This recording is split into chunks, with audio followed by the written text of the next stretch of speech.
Welcome on in, everybody, for Spline Design Studios Saturday. I'm gonna get these things going in on time, as I always usually try to do. Welcome in, Bob, Hog Showman, Chavez. Welcome on in. Everybody's doing well on this Saturday. It's cooled down here quite a bit, I guess, since last couple days here. It was pretty muggy yesterday. It's a pretty nice day out today. Got a little bit of a breeze. It's not quite as hot, but it's still warm. It's definitely letting us know that it's summer, so that's pretty cool.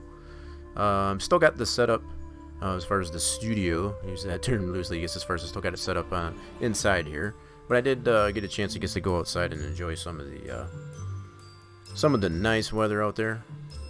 So yeah, hopefully y'all got a chance to do that. I'm kind of really a little bit up in the air as far as like what to go over. I got plenty of a lot of smaller projects, I guess, that I'm working on here, so you have to excuse the fact that I don't really have much of a game plan, I guess, as far as going in to Spline Design Studios Saturday here, but I always tend to focus on more of the creative aspect, I guess, of things. So one of the things that I am perusing here is the fact that I do still need to finish up on my cooperative elevator, primarily being put together and developed for the Farming Simulator 19. So yeah, I'm gonna do that. Torch coming in here, redeeming his VIP for the month using those channel points. Welcome on in, Torch. How we doing there, Torch? 98 in Dallas, so you can keep that. Yeah, we got up to that around here, Chavez, I guess, out the course of the last week or so, and it's, yeah, I'm kind of over it. So good to hear, Torch. I'm glad you're in there. You got the VIP, so I'll have to leave that up, and the fact that you've redeemed that for VIP. You got VIP right now, actually. So yeah, you're just extending that out, I suppose, at this point. Torch has got 88. I think the last I looked on here, we're like, yeah, we're mid 80s. We're about mid 80s. It's not incredibly that terrible, which is kind of nice. Yeah, so everybody's checking out the mini chat games in there. You can always check your fluids throughout the course of the stream too. ! Fluids.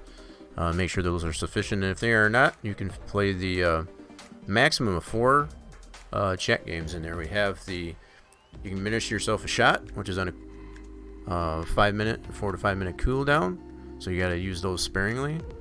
You got the slots, which cost you 10 units of fluid per play. There's the risk, which is basically like gambling. That can go either way for you.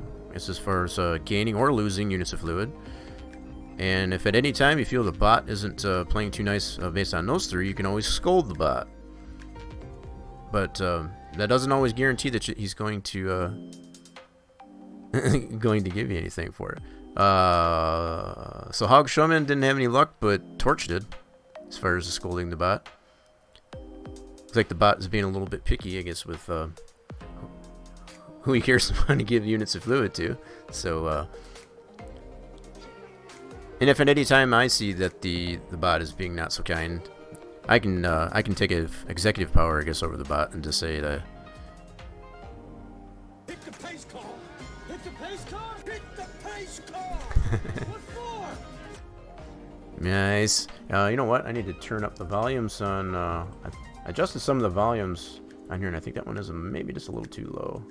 Give me a second here. Yep, it's definitely too low. I'm gonna bring that up. There we go. That should be able to work a little bit better. Let me check that just to make sure. Appreciate you testing out those audio commands. Those are available for anybody in the chat, regardless of status in here. Just keep in mind that those audio commands, those free ones that are out there, they are on a 1 minute cooldown. So for any one person that does do an audio command, there's a 1 minute cooldown in between when you can use it again. So I'm gonna try this one just to make sure I got it up there. Hit the pace car! Hit the pace car! That's better. Hit the pace car! What for?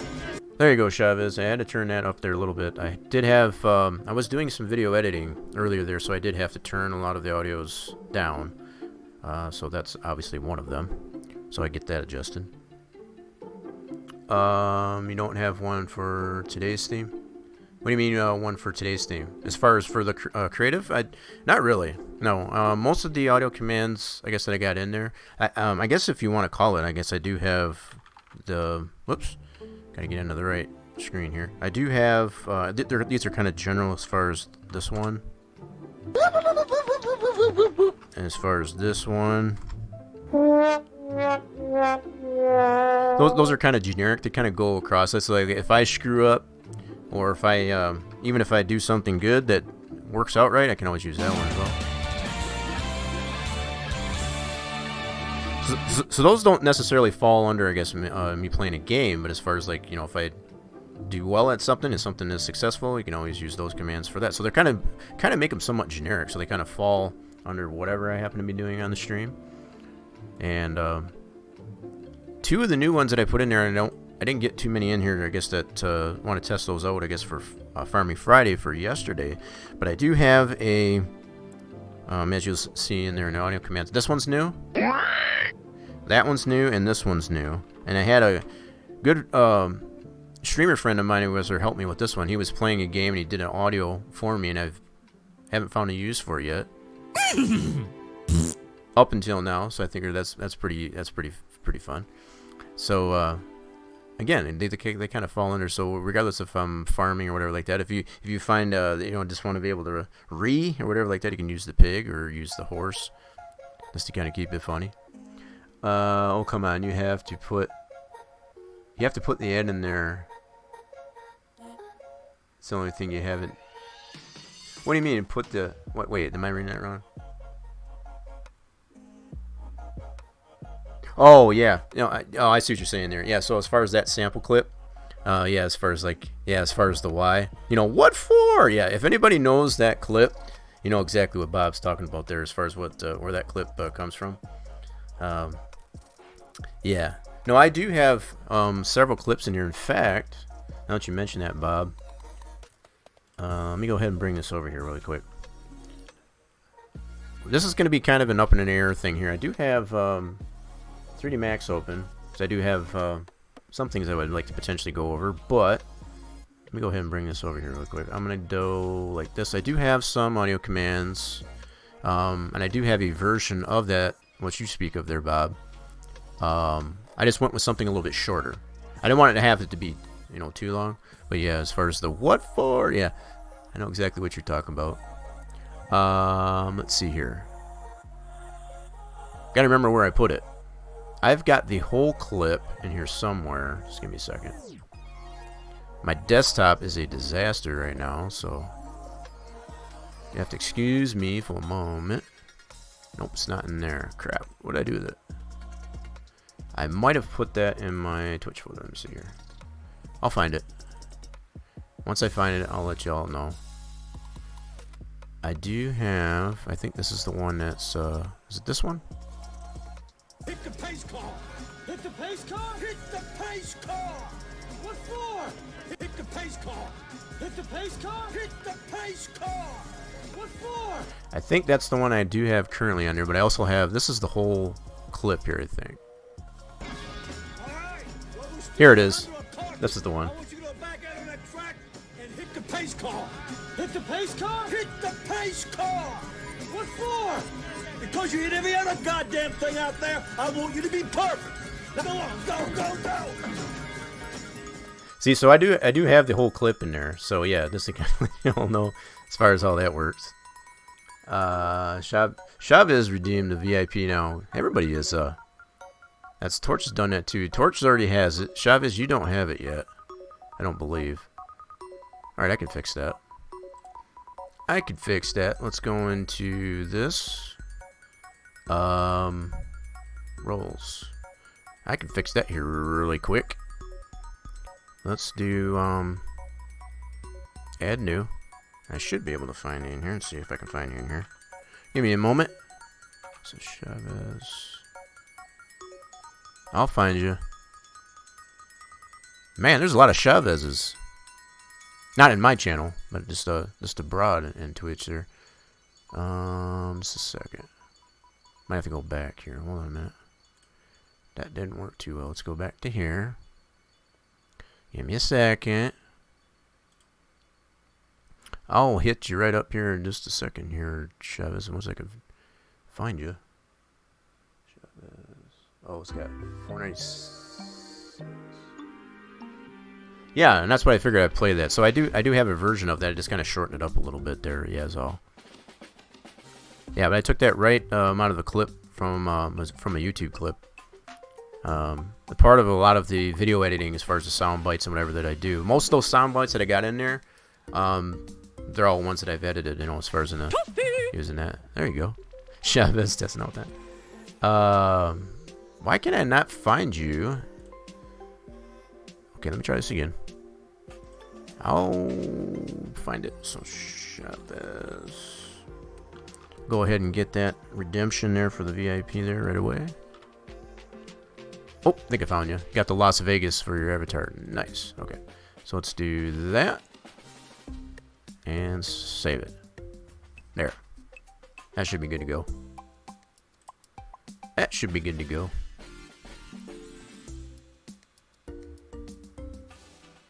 Yep, you should have it now there, Chavez. So yeah, appreciate that. I need to update my VIP list because I also have a couple other people that have redeemed that, but they currently still already have it, so I just want to make sure. Alright, so I'm going to put this on here. What is today? 7-Eleven. Oh my god, I forgot to get my free Slurpee today. I forgot to get my free Slurpee.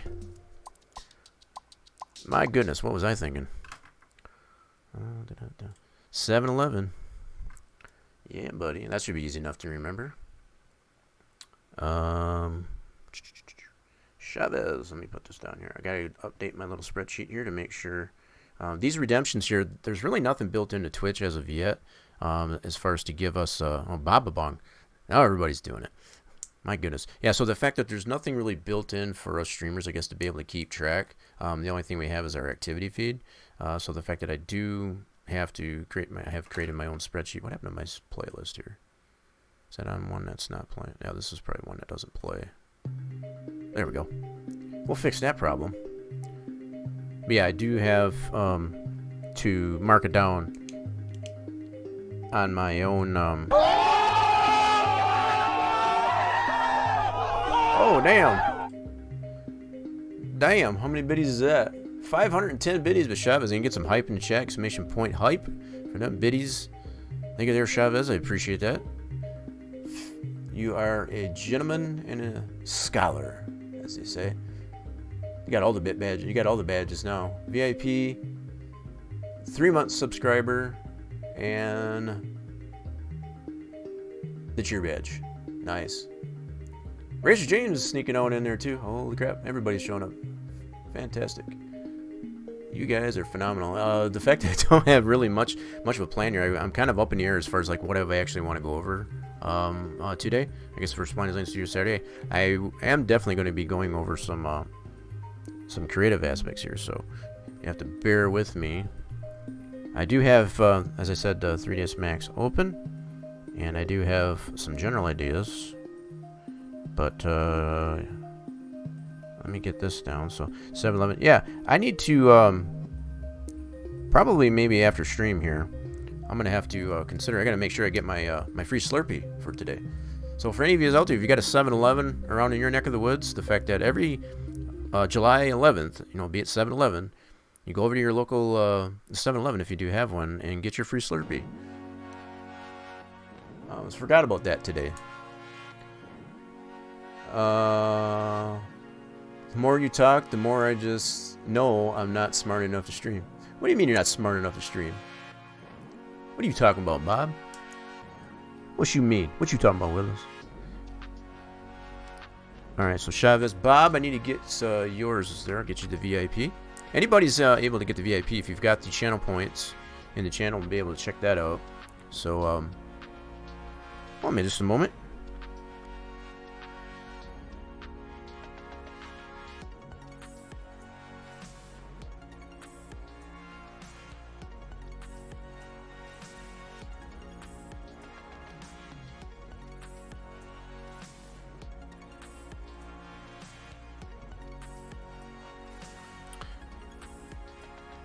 Oops, apologize for the interruption there, folks. I keep stepping on these cables. I need to readjust these cables.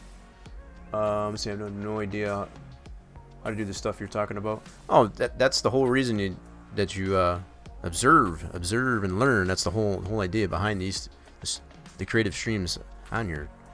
I don't expect you to have to know anything and everything. I got the better part of a decade under my belt, as far as knowing some of these things with the 3D modeling. So, yeah, don't be discouraged, I guess, over the fact it's like if you don't know anything about it, it's understandable. That's part of the reason why I probably try to put this information out there. I didn't know a lot of anything, I guess, back about a decade ago. Well over a decade ago. You can ask my partner in crime there, Racer James. We both were wet behind the ears, as you might call it. So, yeah. Okay, now I need... Let's see if I can get this one here. So, Bob, I need to get your... give me a second here. I'm going to get everybody hooked up here so I don't forget. Because I will. I'll definitely forget. So, Bob... Okay, so VIP. I'm gonna do this one here. So Chavez has got his. I got him. And that is just for the month. So that's 7-Eleven. 7-Eleven again. Alright, Bob, let's see what you got here. Yeah, Twitch needs to work on this a little bit more. Let's bring this back out. Go to my roles manager. Add new, and see if we can find Bob here. I don't think anybody else has got that name there, Bob, which is pretty good. There's Bob Along. That's pretty funny. Yep, there's Bob. There you are. Let's do this and save it. Go. Bob, you should be all set. Double check that for me just to make sure I got the right one. The only one that was even close to your name was Bob Along, which is pretty funny in itself. Bring this back over to stream. Oh, absolutely. So, regardless of the fact if you're able to, I consider everybody to be VIPs in here. So, like, if you have the channel points, I guess to be able to spend that on that for the month, you get that for the month, and it's non-monetary in that fashion, but I like to show that appreciation that I to the channel, at least anyway. So it's my way to do that. So with the channel points on there, those are free, non-monetary. If you want to be a sub, be it a VIP, hence that's why I got on the bottom of the overlay there, as far as everybody's necessarily considered a VIP, regardless if you just redeem your channel points or if you want to contribute monetarily. Everybody counts, I guess, as far as being considered for those types of statuses anyway. And regardless, even if you can't, you don't have the channel points yet, or just showing up here and just supporting the channel, as far as what I got going on here, that is, if you care to want to, yeah, you can accumulate against the proper amount of channel points, I guess, to be able to contribute in that fashion. So, to whatever capacity any of you all can support the channel, I 100% appreciate it. So, just want to make that well known. I've learned from some of these guys the last two. Yeah, so Torch, yeah, it's probably even been longer than that. Really, because I can remember as far back as, well, maybe at least 2017. So probably closer to 3 years, if not longer, as far as like when we started, because we had our transitioning with from the Safer Barrier project, which is the former project that I had going on, I guess, prior to my involvement with Spline Design Studios currently. And this is the newest venture, I guess, in that whole modding thing. So we kind of expanded out to what the Spline Design Studios, as far as I do a lot of the farming stuff. I'm still trying to figure some things out with Wreckfest, as far as, just working on building tracks and things like that in there. So it's kind of an expansion, I guess, of when I had the Safer Barrier project, it was just being involved with NASCAR Racing 2003 season, which it kind of really, it was like tunnel vision there, as far as like that's all we were really focusing on. There's like so many other things that we can apply what we do, I guess, with the modeling aspect. So yeah, that's kind of where we're at right now. So regardless, if you're here, I guess, to see what's going on within our NASCAR Racing 2003 stuff or Farming Simulator, the only thing I can hope for is that any of the information I put out there is useful. It just kind of gives you a better sense, or maybe even just gives you a better sense of what's involved, I guess, with creating these things. They don't just create out of thin air. Somebody has to take the time to actually build it, texture it, put it together, get it into the simulation or the game or whatever, and actually make it to where it's either interactive or at least, in its proper environment. So these things just don't poof, by like magic with a snap of a finger and just end up being in there. So if anything, that's what I'm trying to convey, what's going on with that anyway. So I got a little bit of a delay. No drop frames yet. That's cool. We're still streaming strongly in 720p at 60 frames. That's cool. All right, so I might end up being a little bit all over the place here. Bob, did you confirm? Yes, you did. Cool. Who else redeemed? Chavez did that. I'm making sure I got everybody. So I did Bob and Chavez. Okay, cool. I think we're caught up. I got a couple other people that have redeemed VIP, but this is the other thing that I'm coming to find as far as applying the different roles, be it the VIP and stuff. You have to be in the channel, even if you're just lurking, you're not necessarily interactive with the chat. So as far as me being able to apply these VIPs that from prior redemptions, they are not. If they're not in the chat, I can't apply it. So you have to be in. You have to be present to receive that.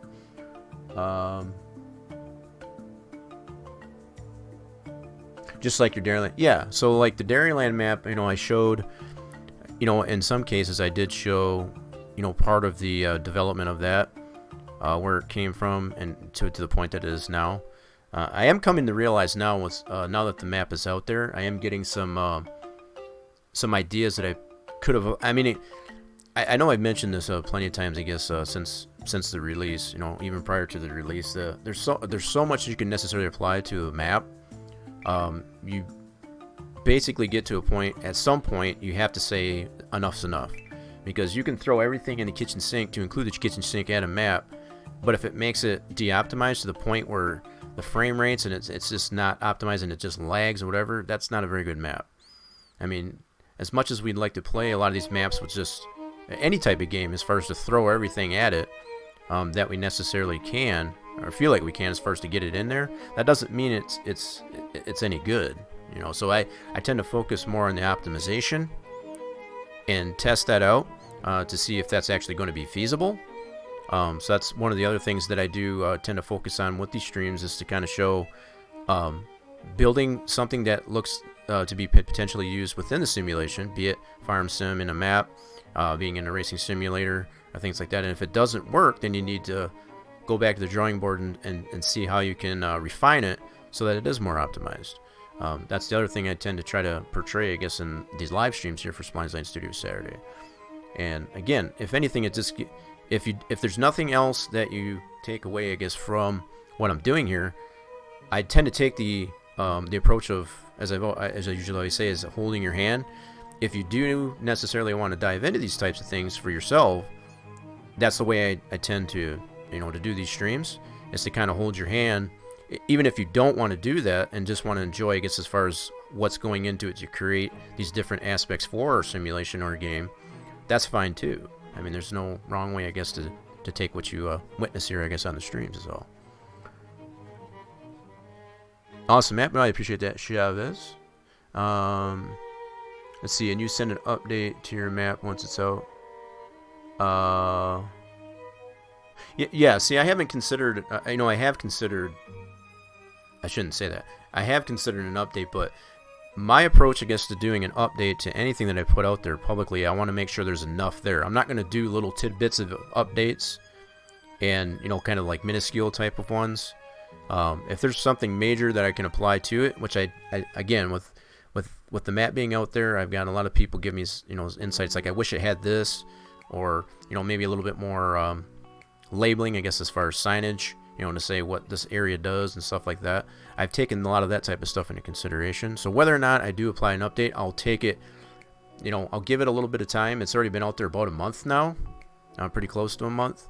So if there is a as I write these ideas down that people necessarily put out there, I will chalk it up and be like, okay, I could probably do an update, and I'll just go through it and say, yeah, I can apply that. I'll go ahead and apply that, and I'll do it as an update. But my other approach, like with, especially with all farm sim maps, I want to make it so that it doesn't necessarily require a new save game, because I know a lot of people out there that start a save game, they don't necessarily want to have to start all over. So as far as it not stepping on a save game, so that's something I take into consideration too, because I know for me personally too, as far as to have to start a map completely over, as far as starting a new save game based on the caliber of updates that are applied to the map, yeah, I take them seriously, I guess, as far as doing that. Still passing around pleasantries, and so I think we're all caught up now. We are all caught up there now, so everybody's got their VAPs as far as the redemptions now. That's cool.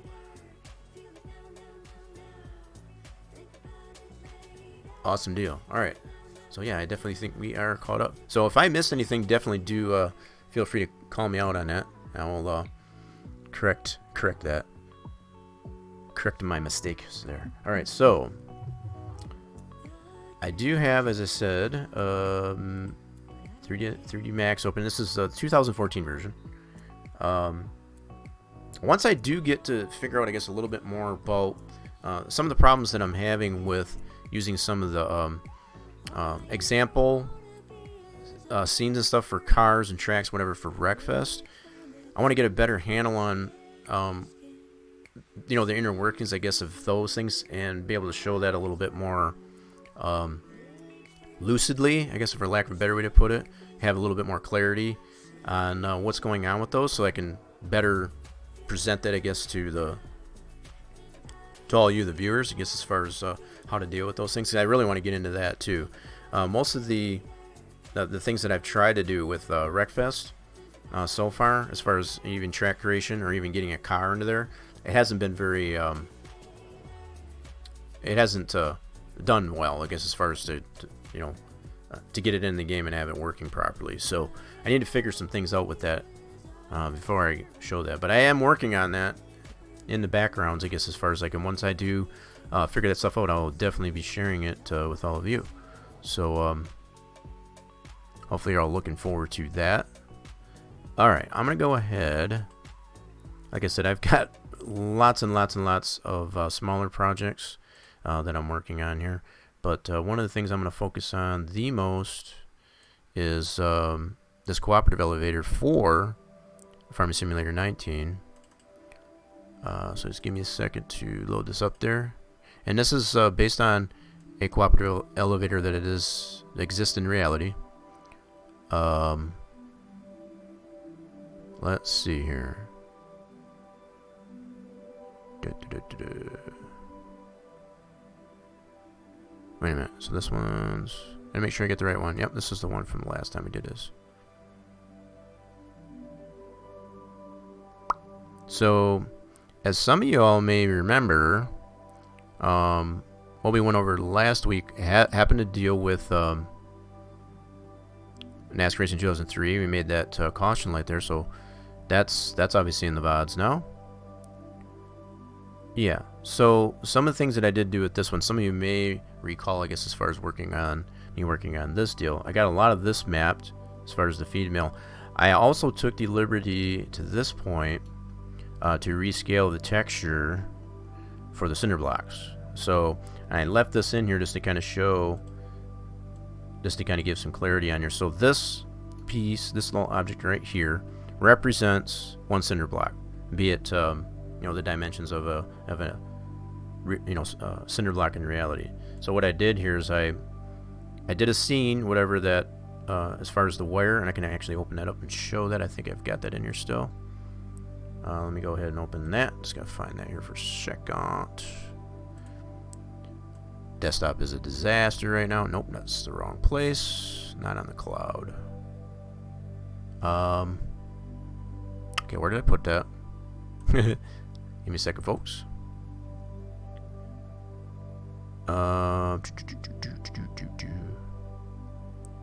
Yeah, it's good to see being able to get back into the streams here too, there, Richard James. I know you've been heavily busy and trying to get that house done, and I guess for the most part you do have that done you're in it now, right? As far as being able to live in it. You love doing cinder blocks? Yeah. Seeing, I'm kind of stealing your idea there that you've, you know, this goes all the way back to, I think we were making I was making a grandstand or something like that. I don't remember what it was. It's been a while. And I'm still using that to this day. Let's see, I need to go here. What did I do with this doggone? Okay, so gas station. There it is. Actually, let's go to the feed mill. I'll go use the feed mill. That should be in there too. There we go. So the texture's been redone, and the cinder blocks have been rescaled to accommodate the actual size of a cinder block. I've got an unpainted part there as well as a painted.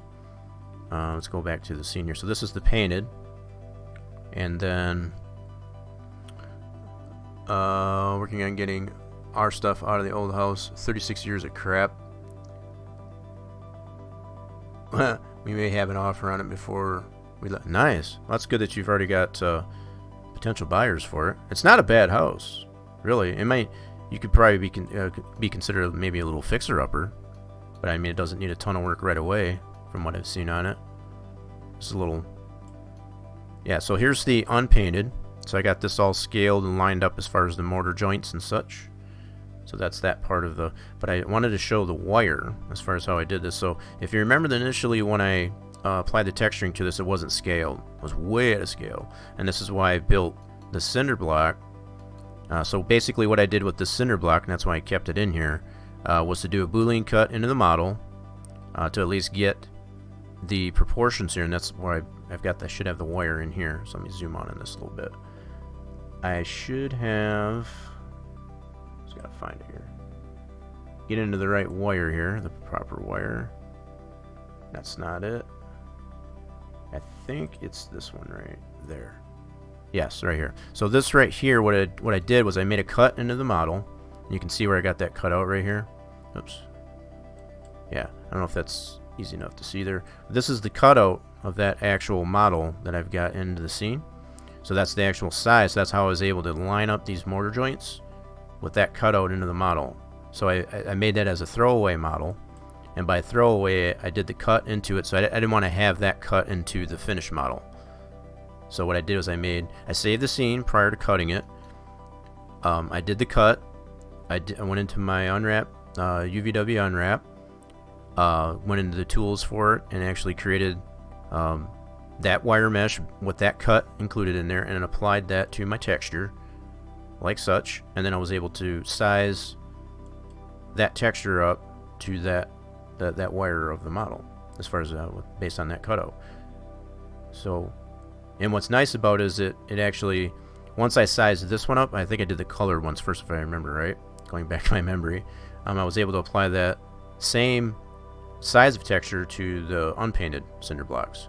So that's why I have them uniform size on both the colored blocks over here as well as the unpainted blocks over on this piece. So they're both uniformly scaled based on that same cutout, that one cutout that I did. Chavez will be right back. Nice. Hey, before I forget, you were talking about texture scale.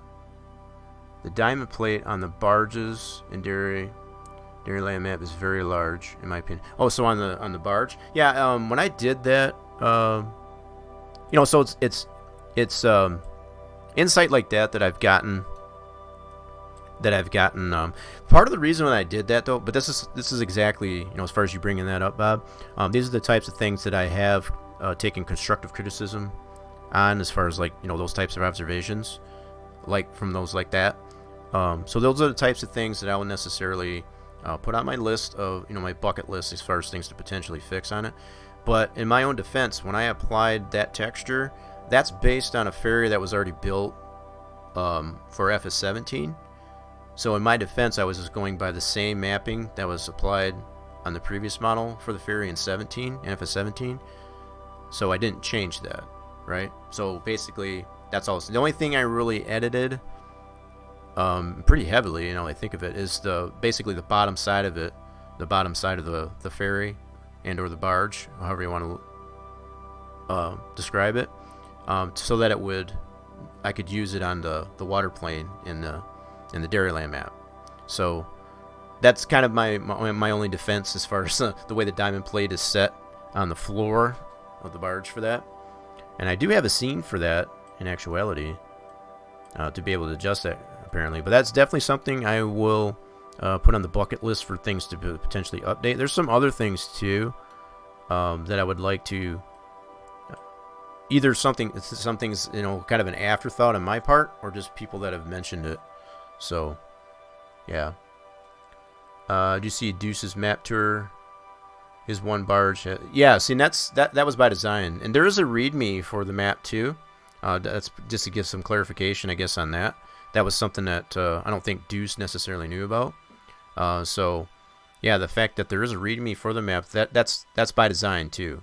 So the fact that the one ferry does sink, that's by design. That's what's going to happen. And that's depending upon whether or not you play the map with seasons or not. And the fact that his map tour, Deuce's map tour, there was he was on from scratch, start from scratch, as well as with seasons. That's by design. So the fact that he showed it that way, that's supposed to happen. That's going to happen. To put it that way, for that one particular ferry. That's why the two ferries are actually in the that part of the where they're positioned there. That's there's nothing I could do about that. So if you play the map with seasons like he was showing there, that's what's going to happen. That's why the ferry's in there, so that you can use it with seasons. So hopefully that explains that. But that's I've got that in the README for the map, which there is that one there. If you go to, I don't think I got that command actually up there, but in fact I might have it in my Discord thing here. I'll put this out here just for anybody, if anybody's interested. You can feel free to check that out. Let's see, I should have this in my farm sim stuff. I think I put it in my modelings here, I think. Yep, here it is. I don't have the command right up handy, but yeah, I'll go ahead and put this in the chat, and you guys can check that out at your leisure. Boom. There you go. So yeah, if you look through that, it shows the pictures, and then it's got the highlight in green, I guess, as far as where to get the download. But if you scroll through that, you've got like the third line down, I guess, from the top there, after when the page was last updated. There's a link there for the README. Highly recommend, I guess, as far as people read the README. If there's any further explanation need to be, it'll be pretty much explained in there. So yeah, the fact that there aren't too many maps out there that really, put a README to it. My whole approach is, I'd rather put a README out there rather than to put a big neon sign, I guess, on different points in the map to say, like, yeah, this is how you do it, you dummy. I don't like doing that. I like to, that's not how it is in reality, and that's not how I care to design maps. So that's the way I look at that anyway. So but I did really appreciate Deuce's perspective, I guess, is how he did that. The fact that he even mentioned the fact that plenty areas of the map were necessarily Deuce proof, as far as to kind of explain as far as what's going on with it. And that's something even further that I take into consideration as far as a potential update to the map, if and when I ever do that. Just putting more signage and more labels to say, yeah, this is what this does, or what have you, but not make it like a big neon sign to be like, hey, do this, you dummy. I don't want to do it that way, because that's to me that's kind of insulting. So, but yeah, just to make some more signage, I guess, anyway. Read the README. That's like reading instructions. That's all pretty. Well, I mean, some people do necessarily put out there, but I feel like I'm doing my due diligence, I guess, as far as to put an explanation for how things work. If people, end users of the map, care not to want to read that, that's up to them. I can't control that. But the fact that I put that information out there, that's at least my due diligence, I guess, to say, look, I put the information on there to explain that. If you don't want to read it to try and try to understand it, that's your own problem. So you have to excuse my ignorance, I guess, on that. Yeah. But anyway, this is where we're at on the feed mill here, and there's still plenty and it needs to be done on this. I don't have the stairs mapped. I don't have these overhangs mapped. I don't have this part mapped. But a majority of the structure itself is mapped. I don't have the inside here. Yes, I guess I do. I'll take that back. So I do have the inside of this. It's all plywood. Just white plywood. It's got inside and outside walls. I don't have these towers mapped. The silos are mapped. This, I don't know what they consider this here, but there's a building that houses this in here. It's kind of probably got some type of blower or something in that thing there to help. You know, I'm not really sure the inner workings of this particular thing there, but it is there. That's why I've got it on there. So yeah, this overhang isn't mapped yet. This ledge here, as far as with the steps, those are not mapped yet. So those are some of the things that I'm gonna be looking at, I guess, to get mapped. I'll get some texture mapping to it. But I did take the initiative even on the gas station. That's why I've got this out too. I did rescale the cinder blocks on this as well. So they are uniformly scaled to the cinder blocks that are on the feed mill. And again, if I was to bring this over here, you would definitely see how these are all lined up on here. Let me highlight this one. Zoom in on that. So there's the gas station. I redid all those because these were grossly overscaled on this part too. So we can see how all the motor joints are nice and lined up, and they are to scale as far as to a cinder block in reality. This cutout here, I had to do a little bit of adjusting on this part here, because when I tried to scale that up to get these motor joints on this side, because I already had a cutout for this, I had to do a little bit of adjustment on this texture, but still worked out. Still looks, it turned out pretty fantastic. Yep. So I got all the detail onto that. Now this particular building is not interactable as of yet. It is somewhat built in or whatever to potentially make the doors, the openings here. Like this is cut out here. Just kind of show this here really quick. I think I got this grouped here. No, I don't. So like this door here, I can cut this out and make this an animated door.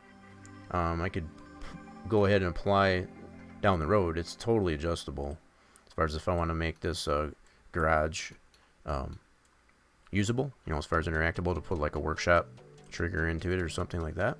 On this side, I don't have these cut out yet, but I could, as far as these doors on here, to even go so far to make this door animated so you can go inside the store, the gas station.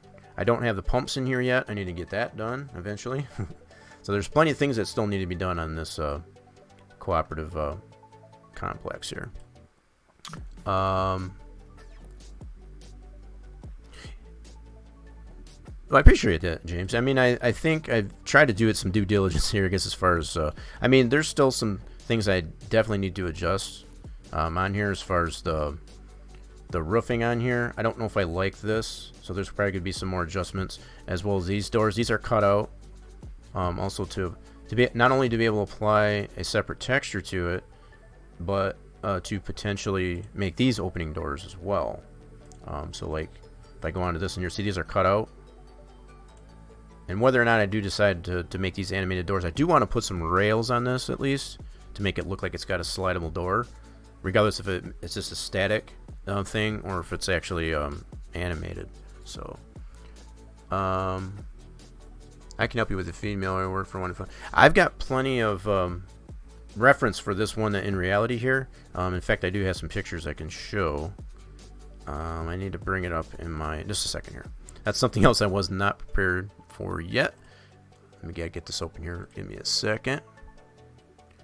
So let's go into, all right, let's get into this. Oh, I'm not even logged into it. Jeez, oh Pete. Give me a second here as I can get logged into this thing. All right, so shared. There's yeah, here we go. Remember where I put the darn thing. Got so many products going on. It's crazy as far as for Farm Sim and other games alike, to include even in our 2003. So this Here's the feed mill stuff. Okay, so this will give you somewhat of an idea of what I've been going by. For example, I'll bring this over to another window. Move tab, new window. Here we go. So this is what I've been working on. This is based on something, like I said, it's in reality.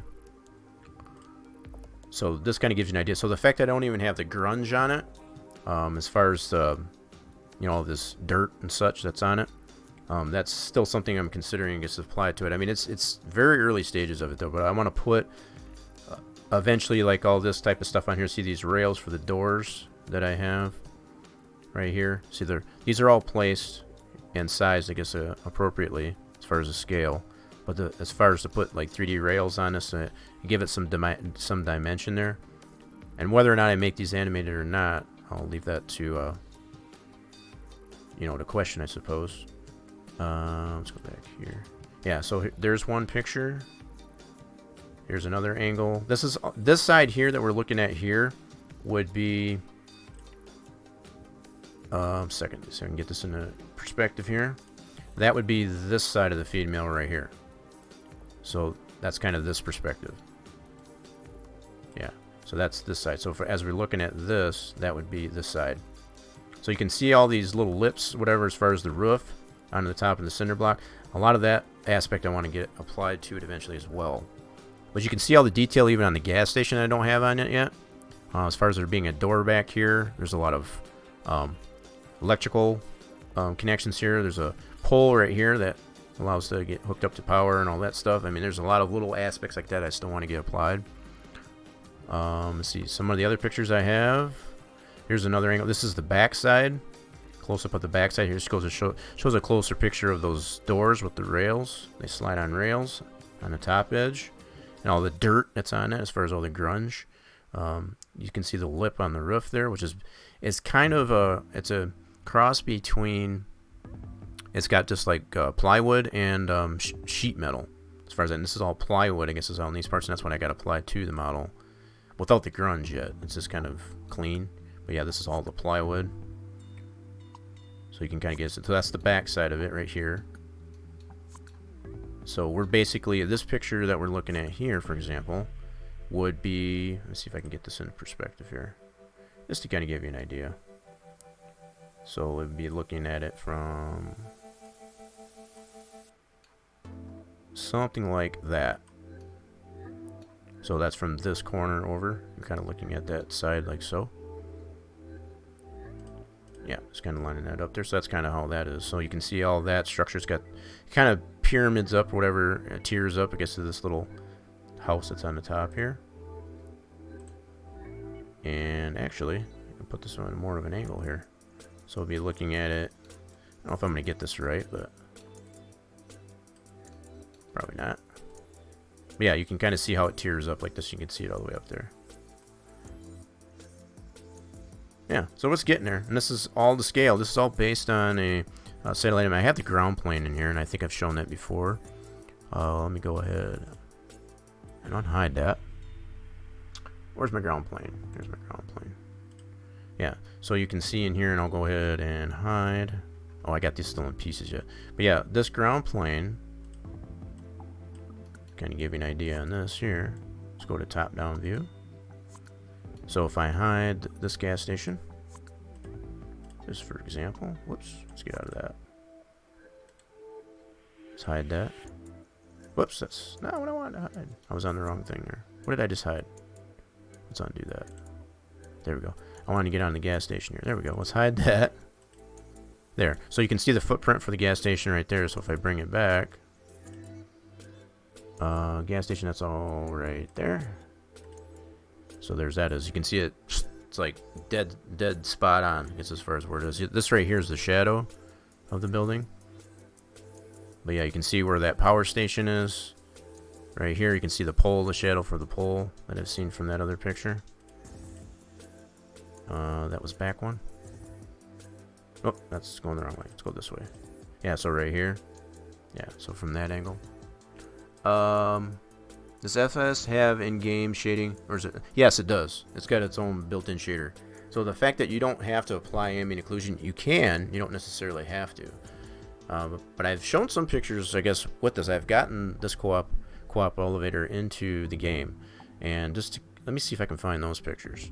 I've tried to post a lot of that stuff on the Spline Design's Facebook group page, but let me see if I can find you all pictures here. I'll show you with it in the actual game. That's all my Dairyland stuff. If it's not in here, it's probably in my creative stuff. I'll find you something. In fact, let me go ahead and bring this over, just to kind of give you all somewhat of an idea of what I got going on here. In the Discord here, I do post in here. I guess as far as this is just random. This is all Dairyland stuff here. In fact, let me span this out. There we go. Give you a better picture here. So yeah, I got a lot of the Dairyland development there. Some other stuff that was testing the ferry. I think I might have that in the creative stuff. Let me check that out. So it's in here. So this was developing that ferry. Right, so it shows some of the stuff I was working on, I guess, with the ferry. That's now in the game. Here's one of the steps of the feed mill. This is prior to getting it textured. Something else I was working on there. Dairyland stuff. Yeah, here it is in the game. So this kind of gives you somewhat of an idea of what it looks like in the game, as far as the entire complex. So this is from ground level. I don't have everything in the scene, but that's... Let me see if I can find an angle that includes the feed mill and untextured. Here's a better perspective here. This shows the whole complex in the game. This is no shading, no ambient occlusion. Let's see if I can do this. Yeah, let's give it a little bit bigger perspective here. So that's the whole complex. You can see the gas station right here. This is all in-game. This is during testing of the Dairyland map as well. It's just testing. I was working on the cooperative elevator. So this is all just whatever texture. Some of these textures on here are just placeholder as far as on these pieces and such. I don't know if I got a picture of the actual... Let me get out of that. Whoops. Get back in here for a second. Close that. I do have... Here's the feed mill untextured. That's a picture I posted there. That's before it got textured. Just a solid color. Here's another angle of it with the ground plane. You can see the other elements in here, as far as the silos untextured. Just to kind of give you some perspective there. There's some other things I've made. Okay, here's another perspective of it. This is going way back. This is before I got these silos done. You can see the ground plane for that. I got all this done. You can see the startings of the feed mill right here, along with the silos. There's 2 silos I have done. These are different size than the ones over here. These are all done. Those are all in the game. I've been able to in-game that. Here's a comparison that I posted a long time ago. This is an actual. This is the complex in reality, and this is virtuality. So that kind of gives you a sense of scale as far as where the placement of things. This is the feed mill. Here's the feed mill. Gas station. Gas station. Working on some other things with Farm Sim. Some global company stuff. Factories. Working on East Dump trailer there. This is the first initial rendering that I did in Max, 3ds Max, for the gas station. You can... I don't know if you can tell in there as far as the overscaling of the cinder blocks before I rescaled them, obviously. But yeah, there's that. Let's see. So yeah, lots of things I tend to post in either the Discord or the Spline Design Studio Facebook group page. This is one of the first initial renderings as far as getting this part of the complex done.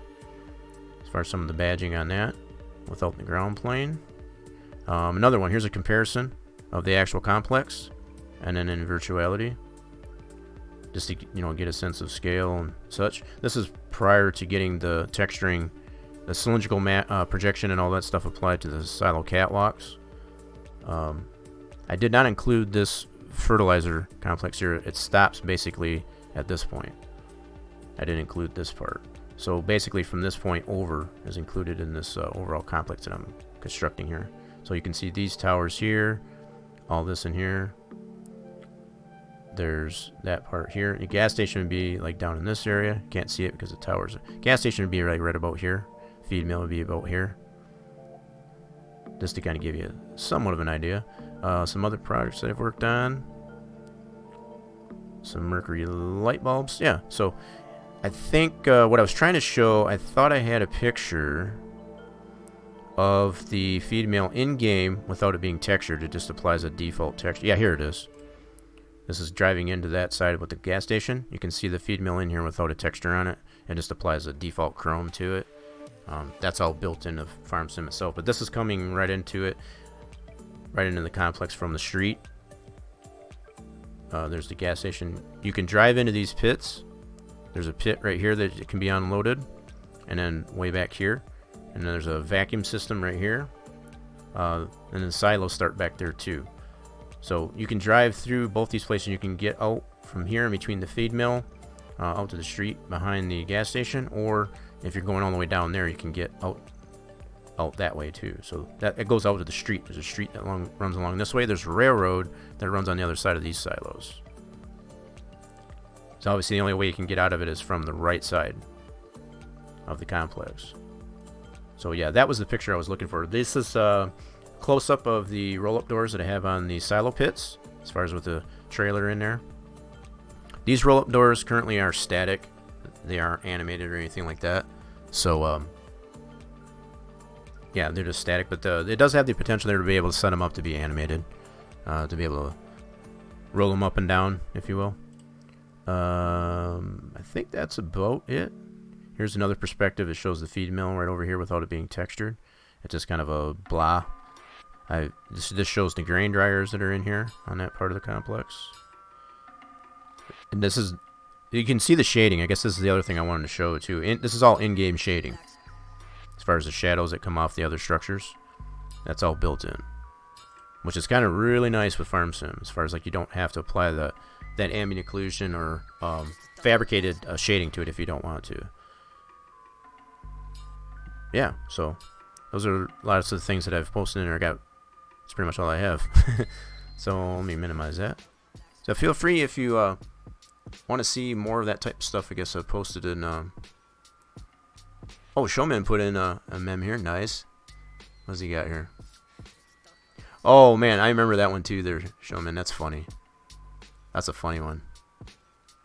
Yeah. So yeah, feel free. There's plenty of channels in the Discord to be able to post. If you find something that's funny and you want to share it, definitely feel free, I guess, to post it in there. Or if you've got some creative things that you want to share in there as well, they got all those channels in there to be able to share that type of stuff in there. That's what the Discord is for.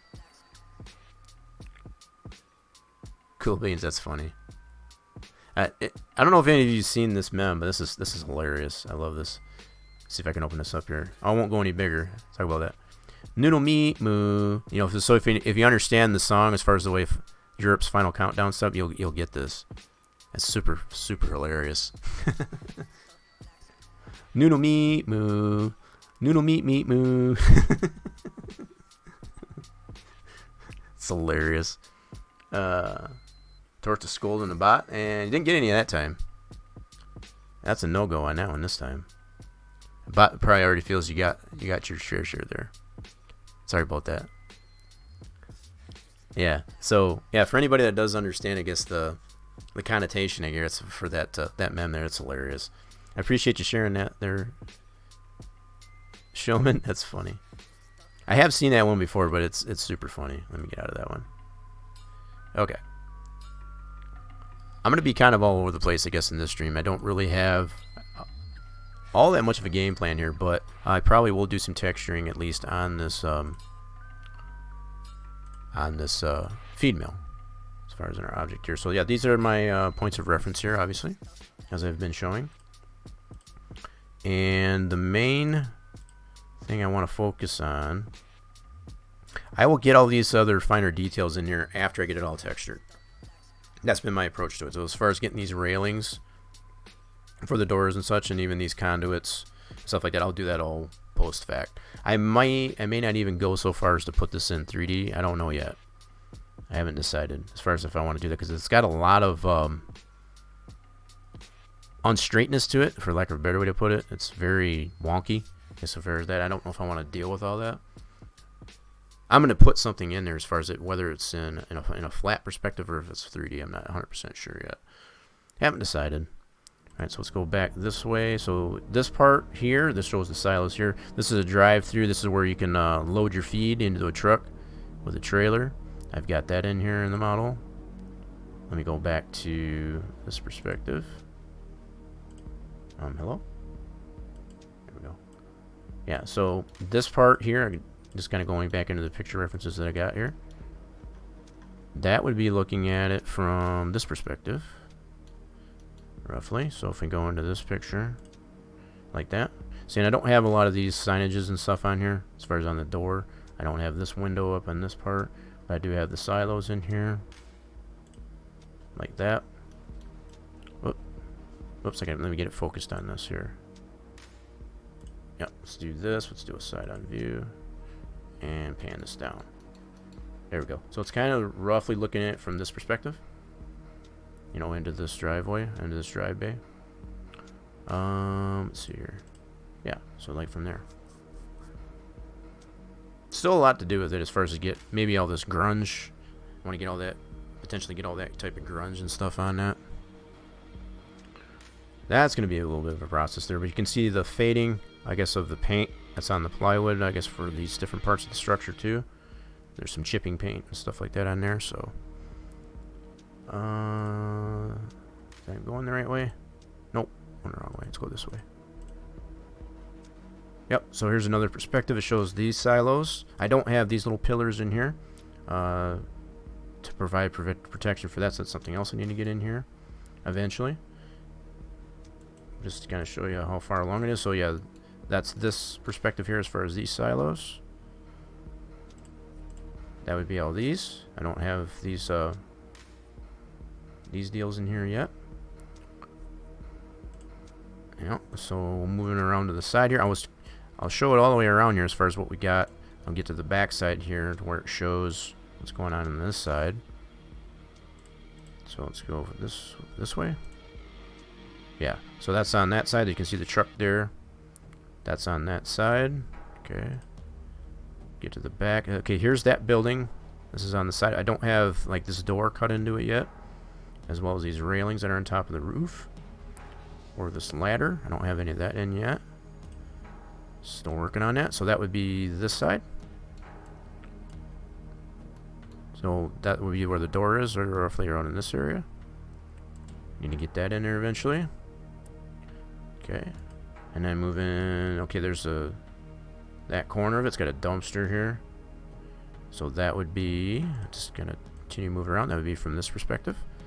So you can see what it's missing so far, at least anyway, as far as on this building with the non-painted cinder blocks.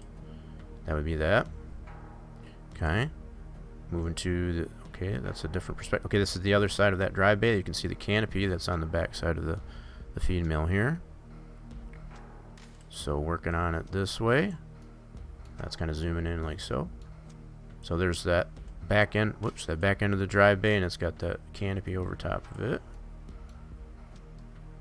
Canopy or hangover, something, the hangover is something like this. I do have a picture that's at roughly this perspective. That's what I was, see if I got that.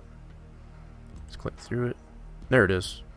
This one right here. So it shows this ledge right here with the overhang here. That would be, let's see if I can get this in the proper perspective here. So there's that ledge that has the feed sacks or whatever on the ledge, and then the canopy, which still needs to be, I still need to texture these. That's probably what I'll focus on first here, is these overhangs. I'll get the stairs and this ledge and whatever textured. That's probably be a good start. So as I do, that's just looking up at the towers, and I think that's it.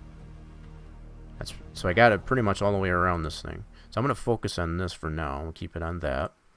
And I'm going to focus on getting these overhangs textured. Between this ledge and, yeah, this ledge and this overhang here. Okay. So I think we got a game plan at least here to start with. Okay, so I got this canopy. It is grouped. And I've got it grouped because I got the individual supports. I'm going to take this ground plane out. That's just going to get in my way. I was just showing that on the ground plane. Yeah, let's hide that. There we go. So this canopy is grouped, hence the bold naming, I guess, of the piece there. So I've got it broke down into the individual supports as well as all that. So probably what I'll do, I want to take note of what I got in the scene here as far as on my item list here. Okay. I should be able to expand that out without too much of a problem. Okay, so let's go ahead and ungroup this. Here we go. Now I'll be able to see all the individual pieces of that canopy. Yep.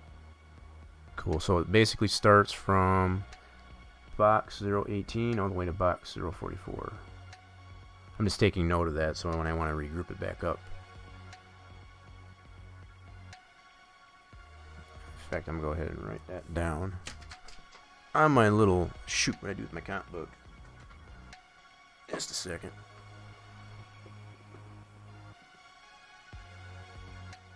Okay. Yeah, so I got a little scratch pad. I like to take little footnotes of things as I work on this. So from box 018, this is just so that when I want to go regroup that, I can just grab it from the items list instead of picking at them, I guess, from the viewport itself.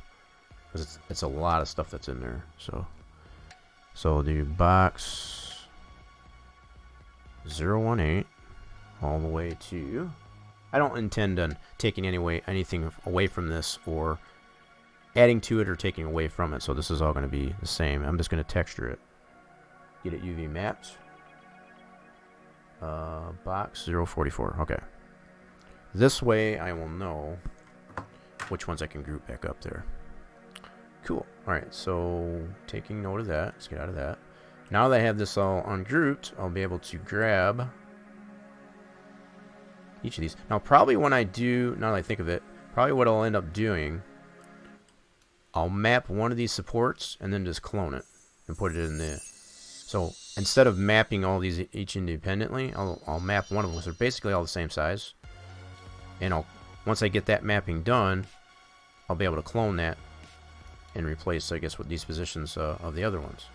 That just eliminates a little bit of the time, you know, to kind of speed up that process, I guess, as far as getting that. There's no need to... it also creates some uniformity in the mapping for that as well. Okay. So, let's... let me look at my textures here and see where I've got a potential area to put this stuff. Let's turn this wire off. Okay, so currently I do think I've got that even mapped to this feed mill diffuse texture. So that's something else I'm going to need to do. So let's go into our material editor and apply that texture. So right now it's just a solid color, that being white. Okay. And so what we want to do is apply this texture at least to one of the supports. Because like I said, I only need to UV map the one, and then I can clone that after it's mapped, and then just put those in the appropriate positions there. So let's get it applied. Where's my feed mill texture? So while I've got these all selected, I should be able to apply that texture entirely to that. So once I find my feed mill one, that's the catwalks, silos, gas station. Where's my feed mill? There's my feed mill. So I got these labeled as such, so I'll go with all those selected. After ungrouping it, I'll just be able to apply that like so. And the mapping is going to be bonky, and that's to be expected because we need to map it. So you can kind of get a sense of where everything is at now.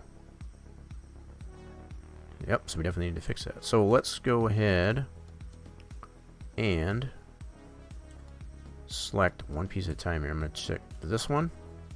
So right here, this is just labeled as object. Okay. Was that in the items list? Let me check my items list here. Well, you dirty rat. So that's part of that too. I'll be damned. So it was more than just the box there. Okay. Well, at least I got that wrote down at least anyway. So some of these pieces here, I'll be able to select it. See, like what I was trying to eliminate by going into the items list after I ungrouped it was just to eliminate having to select each of these independently. As so, because you may necessarily miss one as far as trying to regroup it. So that's why I wanted to take a list an inventory in my items list as far as what I would want to potentially regroup back together. I don't necessarily like to keep this all open like this because it makes the items list like way too long. So by grouping it up there, kind of consolidates that a little bit. It's not collapsed or anything yet. I can still ungroup it at any time to be able to adjust things as I go. But yeah, it just kind of keeps the items list nice and tidy. Okay. So again, we're going to go back into this piece here, and I'm going to go to my shortcut. You can't necessarily go to your modifier list and get it this way. I've kind of eliminated the need to do that. I just go into my little unwrap deal here, like such. Now it applies that UV. Here's my modifier for that. I can open up that window. Just saves a little bit of time doing it that way. Let's apply feed mill diffuse. There's my texture, and then all the pieces will need to get mapped in that piece. Okay, let's do one side at a time here. We'll get that. Now whether or not I've got somewhere to actually apply this to the actual texture as far as let me look at my picture here actually to get an idea of what's on there. I think it says sheet metal. Yeah, I think it's more or less the sheet metal like I've got on the roof for the rest of the feed mill. So I'm gonna go ahead and just apply that. Whether that'll get adjusted down the road is to be determined. So I'll probably just put it in this area. Now the fact that I'm not needing to apply any type of ambient occlusion or anything to this, it doesn't matter if I'm overlapping, I guess, polys, other polys of the model, I guess, into the same area of the texture. So I want to make that abundantly clear too. So the fact that we don't need to keep these all separate because we're not needing to apply ambient occlusion to it. I'm letting the texture more or less do all the work as far as the way it's designed. So just to kind of zoom in here, as far as the detail that's in the texture, I'm letting the texture itself do all the work. The fact that we've got the built-in shaders and the shader parameters, I guess, built within FarmSim in itself, which is the primary reason this complex is being built. It can be put into, ported into pretty much any other game, actually. But the fact that the primary is for FarmSim, it's already got the built-in shading, so we don't need to apply all that ambient occlusion. Is my playlist over? I think it is. Yep. Or is it caught on one that doesn't play again? Let me see here. Let me start this over. There we go. Cool beans. Yep. Alright, good deal. Alright, just making sure that's good to go. Alright, so yeah, so now we've got this selected. I'll probably just go ahead and apply a quick planer, since it is just a simple shape. It's nothing really complex with it. I don't need an unfold or anything like that, but I could go through all those motions as I usually have shown before. I'm gonna filter this actually, just to have just the piece that I got highlighted. I'm gonna do a quick planer and see what we get there, and that's probably gonna be sufficient enough, to be honest. Now I'll just have to scale it up to where I want it in my texture. Let me blow this up a little bit. And put that right here where the sheet metal's at.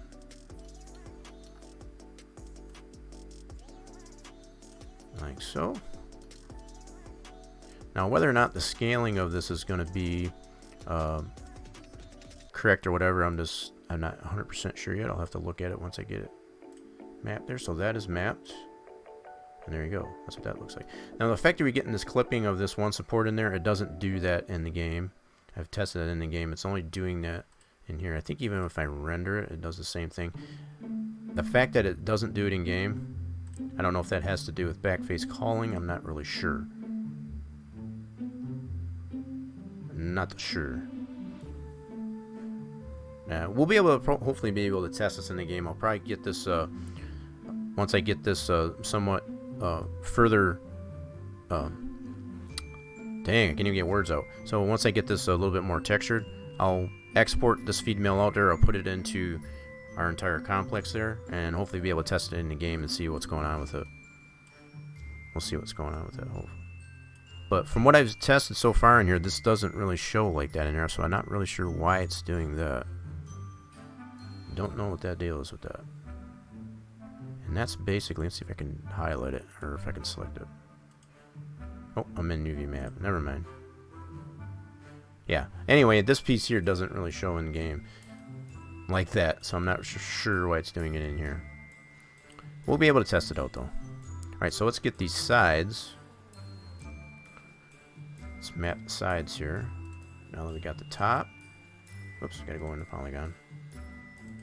So we'll get that. And we'll do these, each of these sides one at a time, I think. Let's see what we like here. So let's go back into UVW edit. There's that. I'm going to do a quick planar. And we got a little bit of wonkiness here. I'm going to try an or flatten map.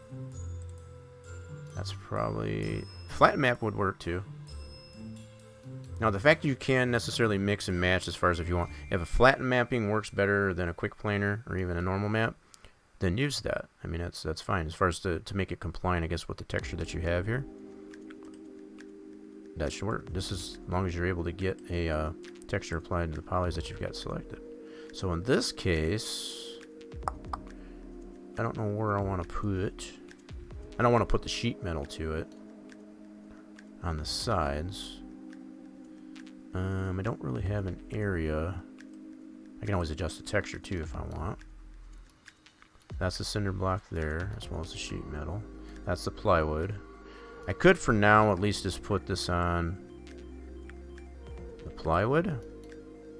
And we can always adjust that, either the texture or just how this is textured later on.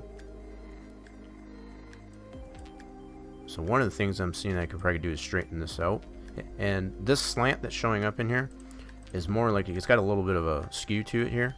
It's not completely straight across, so it's got an angle to it. So that's probably what's showing up on here. I'll probably just leave that alone. I'm not even gonna. There's no sense in adjusting that angle there. I'll just leave it right like it is. I'm gonna put this on the plywood part here. I think that'll be fine. Okay. So that should be mapped. Perfect. Now, if I really wanted to get specific as far as the orientation of this thing, as far as what's up and what's down, left and right, so on, I could really get really technical with that if I wanted to. I'm not really going to worry about that side too much because there's no particular pattern that really shows up on there. You know, as far as it being something that's obvious, an obvious pattern there would like be a particular line or like lettering or stuff like that. So I'm not going to worry about it too much at this point. But if I really wanted to get specific, I could go into the texture. As far as to put something to the texture to get the orientation of that set right, to include even on the top that I mapped there previously, just to get the orientation to see if this is the top, that's the bottom side, and so on. I won't get that picky with it for now. Alright, so let's get this side.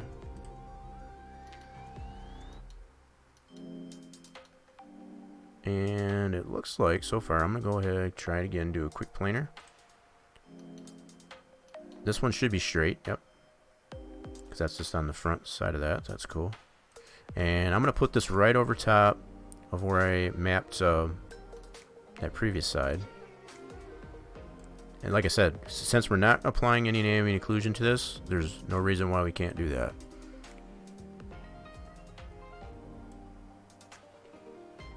Okay, so I'm going to go ahead and unfilter this just to kind of get an idea. Oh, who failed? 1-0 on the slots. Only missed it by 1. And 39 extracted. Oh, dang. And no shot either. Now I see why you did the fail now. Yikes. Yeah, so I unfiltered this just to kind of give it a sense of where I mapped this before. I'm not really taking the initiative to go ahead and grid snap, because I've been having some issues with grid snap lately. Not really sure why, but I'm just going to get it as close as I can here. And again, there's really no specific pattern. If there was more of a specific pattern that I want to follow, like I did necessarily make sure I grid snapped the panels for like when I did the cinder block sides to make sure the mortar joints actually lined up. That was more crucial, I guess, to apply the grid snap. These pieces here that I'm getting here is on these sides, they're not as critical. So I can get them just close. I don't need to get them spot on if I don't want to. I mean, I like to keep the wiring, the UV mapping, I guess, a little bit clean anyway, but I don't need to get real specific on sides like this that don't have an obvious pattern to them, like something like a cinder block would have. Cinder block, you know, lining up the mortar joints and stuff like that. Okay, so that's good. So that's, ooh, that's mapped. Yeah, I forgot I unfiltered, so let's filter that back up again. So those two sides, so we got the top and these two sides mapped now. Cool. So now we got a texture on those. I think the only other thing we got left on this piece is the bottom. To be the back side of this here. So let's get that highlighted. Okay. And this looks pretty good so far. I'm going to go ahead and do a quick planer on it. Just to get it into the texture like that. And then we'll put the same thing. Now, for this does kind of follow suit, I guess, as far as if I wanted to grid snap and I wanted the back side, you know, this bottom side and the top side that I already mapped previously, if I wanted those to line up 100% so, I would probably want to grid snap it. So I'm going to try that, you know, just to get those to match. It's probably not really that critical because you're not going to see that. You're only going to see one side at a time. It won't be necessarily that critical, but yeah, just to make it, if your OCD, I guess, gets to you, would want to grid snap this so that it matches the other side. And by that, I'll get this, I'm going to put a little bit of padding on this here to give room, I guess, where I've got the outside already mapped there. So let's do that, and then we'll unfilter. Now you can see where I mapped the other one here and where I want to line it up to. So there's the outside that we did previously, and I want to try to grid snap that so that they match. Alright, so that's what we're going to try and do here. So basically I want to take this one here. Whoops, probably not going to let me select it. Oh, I don't even need to do that. Let's go into verts here. Go like this. I'm going to put the grid snap on and see if we can get this to snap. See, this is the problem I've been having with the grid snap. It's been very finicky. Just like that. So depending on how much zoom I put on this, see, it doesn't want to snap, even though I've got it on. And it's been very, very finicky lately. Yeah, so basically what the grid snap is designed to, the fact that it's trying to snap to this grid, that's basically the overall design for the grid snap, is to snap to the outside grid, not necessarily to a vert. And the fact that I've got these verts and I'm trying to grid snap so close to the grid, that's why it's doing that. It's only doing what it's initially designed to do. Alright, so let's try. Nope, still wanting to do that. See, this is why I haven't been using grid snap lately, because it usually doesn't want to snap very well, very nicely. It's kind of finicky. Yep. Don't know why that is, but okay, I'm gonna go ahead and just line this up roughly. I'm not gonna fight with it for now. I can always adjust that later if I want to. So let's go ahead, because that one side is a little bit bigger than the other, I'm gonna go ahead and select this again, like so. I will do it this way, and then I could just line this up like this. So it's not going to be 100% grid snap, but just to kind of show you, I guess, as far as the problems I've been having with the grid snap, I don't know why. It will work. It's just a matter of getting the proper amount of zoom in the UV edit screen, this window, in order to get it to not be finicky like that at all, is all. Okay. So all I'm doing is just, I'm not getting super critical or OCD, I guess, about how lined up this is going to be pretty darn close anyway. So I'm just zooming in really close to get it lined up like that. All the way around. There we go. Cool. So now you can see everything where we got our two sides, our top, and our bottom face, I guess, on that. Just like that. Now, if there was more of a pattern there, like I did, like that's necessarily what I went through, and I'll just stress that again, to get that grid, that grid snap, I guess, to work, you know, in order for me to get these mortar joints, I guess, to line up, that's what I had to do. That's the only way. It's the best way, I guess, to get those to line up. Like, so I can render this really quick. You can see how well these mortar joints line up from one side to the next. So they're not all unaligned, I guess you could say. That would involve more of using the grid snap to get those patterns to line up from one side to the next. You know, because these are all separate polys. So you got polys over here, poly over here, and you want to line those up separately. Okay, so that part of the canopy is done. Or this overhang. I keep calling it canopy. I don't know if that would be a proper signification for that or not. Could be. It is kind of... Canopy, I guess, is more or less defined as a... something that provides protection. So it can be an overhang or a canopy, I suppose. Alright, so we got a couple different pieces here as far as this goes. I do think this is out of whack here now that I look at this. I'll have to check that. Looks like it's got a different angle on this here for some reason. I'll have to check that out. In fact, I'll probably be able to correct that anyway. And once I map this set here, which is all be one piece, right? Let me see here. No, these are separate pieces. That's a separate piece there. That's a separate piece there. And then this plate is a separate piece. Okay.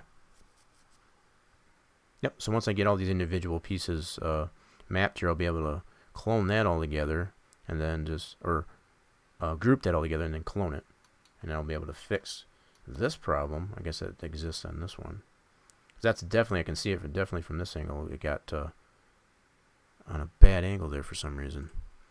Don't know how that happened. Is that one song it doesn't want to play? I think it is. Check that out. Yep, this is the one that doesn't want to play. I'll have to replace that one. Fix that problem. Okay. Okay. Alright.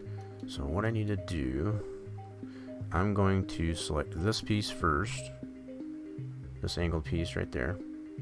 Now I should have already removed, I'll have to check as I do this. I think I've already removed the polys that I didn't need from it. You know, as far as the ones that are hidden. And I could probably check this out really quick. Just to tell if I did before I mapped this. Yeah, I don't have the... So the fact that this is a separate piece, it doesn't have the UV mapping on it yet. The only part that had the UV mapping was that overhang. In fact, the way that is, I can go ahead and collapse that now. We're done with that mapping. Collapse that. Yes. Cool. That part's done. Now it's going to here. That texture's already applied. I'm going to pull this out. Like so. And I can always put it back. Did I remove? Yep, I did. So I already removed those polys that we don't need. That's what I wanted to check here. Zoom in on that. Yep, so the polys that are not visible, I already removed those. That's all I wanted to do. So we can do an undo. Put that right back where it was. Cool. Alright, so this part here I'll probably put, I've got like a galvanized type of texture here, which is in this area. And that's where I've got the silos. I think I've got the wire in there for that. Yeah, so all this here. So I can use pretty much anywhere in this one here, but I'll probably focus more on putting these in this center section here. Just to kind of keep them somewhat separated, at least anyway. So I can use just this center section of where this galvanized is, so right about in this area. And if it overlaps a little bit, it's not going to matter. I just want to keep it somewhat in its own area on the texture, if I can. Even though I don't really need to separate these, because we aren't planning ambient occlusion or anything, but just to kind of keep the texture mapping clean a little bit. Okay, so let's do... I think I'm going to do a side at a time here. So let's do this side. Oh, I need to apply the unwrap, my bad. Let's do my shortcut. Now we got the unwrap there. Let's open up the editor, apply the texture, and we're going to be focusing on the center section. I'm going to expand this out a little bit. So you can see all the pieces we need to, all the sides of that piece we need to map. I'm going to go from the viewport here and select what I can see here. So we'll go into here, that's selected. And we will do a quick planer on that. See, and it's got the angle on there, so I'll try a flatten map. See what that gives us. That looks better. I like it better that way as far as having the angle to it. We'll maintain this angle because that's got that angle in this part here. So that's why that's in there. I'll just leave that just like it is. So I'll just scale this up. I don't really need to filter that out because they're kind of spread out like this, so it's not really in my way. It's part of the reason why I'll usually go ahead and filter. But we're going to put the majority of these pieces right in the center section of this galvanized area of the texture. So we'll put this side. And again, if we overlap into some of the other areas that are already applied to that texture, it won't matter. That'll be okay. I just want to get them generally within their own area, I guess, in this part of the texture. So if some of the silo or whatever I got already mapped down here, if they tend to overlap, that's okay. Not too concerned with that. Alright, so there's that side. Let's grab this bottom edge. There. And that one is right there. I'm going to go ahead and apply another flatten map. Cool. Like how that works. And we'll put that.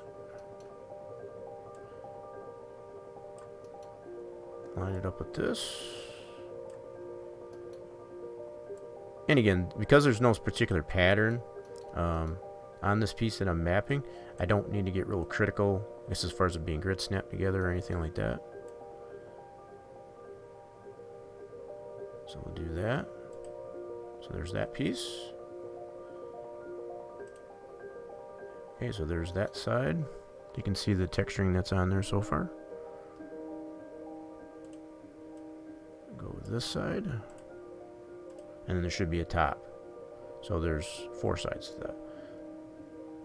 Okay, so we got that piece. We'll do another flatten map. Actually, that doesn't look too bad. I'm going to go ahead and apply a flatten map anyway. And by doing so, as you can see, it puts it more into the parameters of the texture. So you're more or less bringing the piece that you're trying to map to the texture, instead of it being outside of it like that. And that's no matter if you do a quick planer, a flatten map, or what have you. It basically brings the piece that you're trying to get textured to the texture itself. Alright, so I'm going to line this up here. That other side.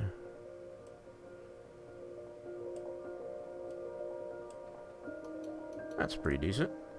Okay, so there's that. And then, yeah, so you can kind of get the idea too. Is like, if by me taking the approach of only doing this one set of bracket here, once I get that all textured, I'll group it together, clone it, and then I'll just replace these positions here, so I don't have to map that all over again. That all that work will be done. I just have to do it to the one, since they are pretty much identical. Alright, so let's get this top side. And that one's right there. We'll do another flat map. Cool.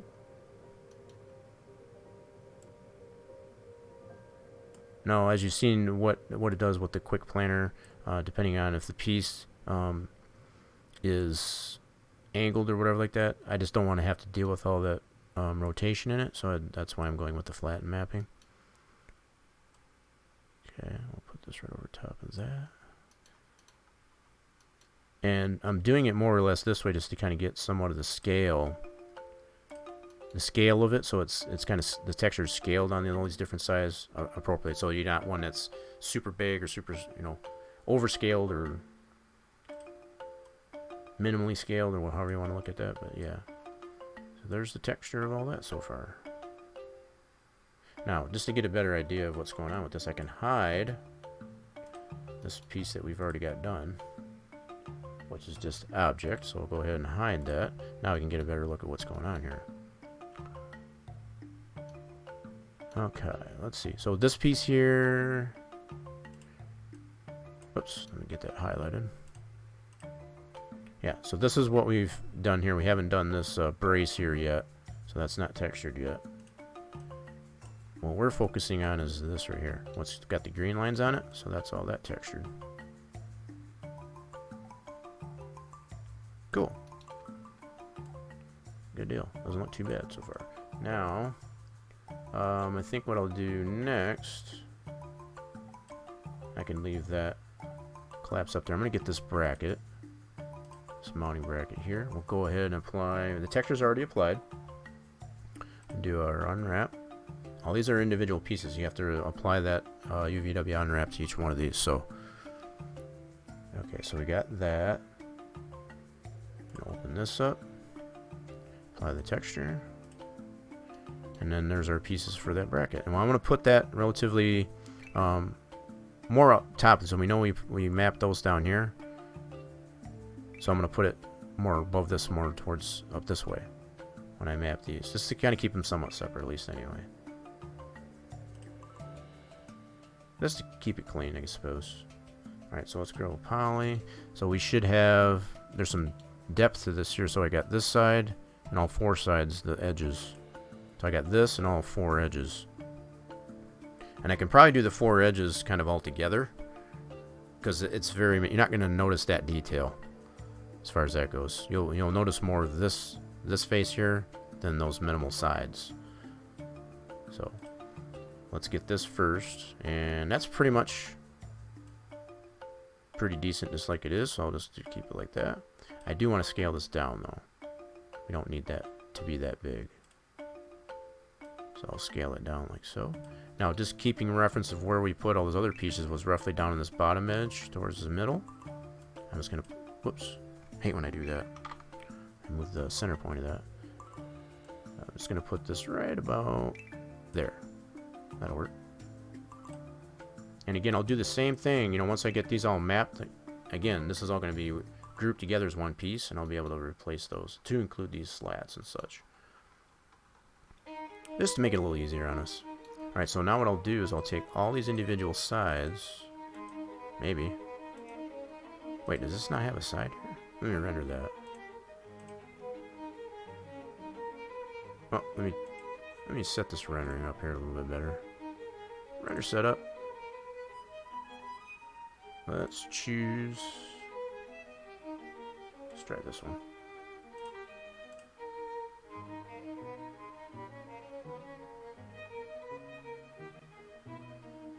Is this one going to be better for us? I should be able to just use scan line. Yeah, we definitely don't want that one. Okay. Whoops, it was still rendering. Not bad.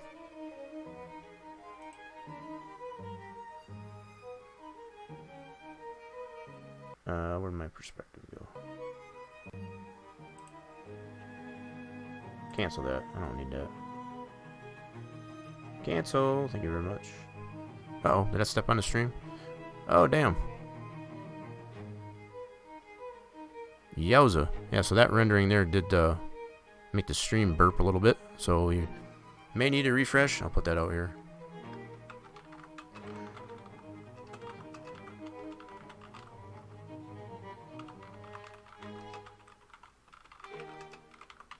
I'll let you all know out there. Hopefully that stream came back there, but it did necessarily tank out on me a little bit.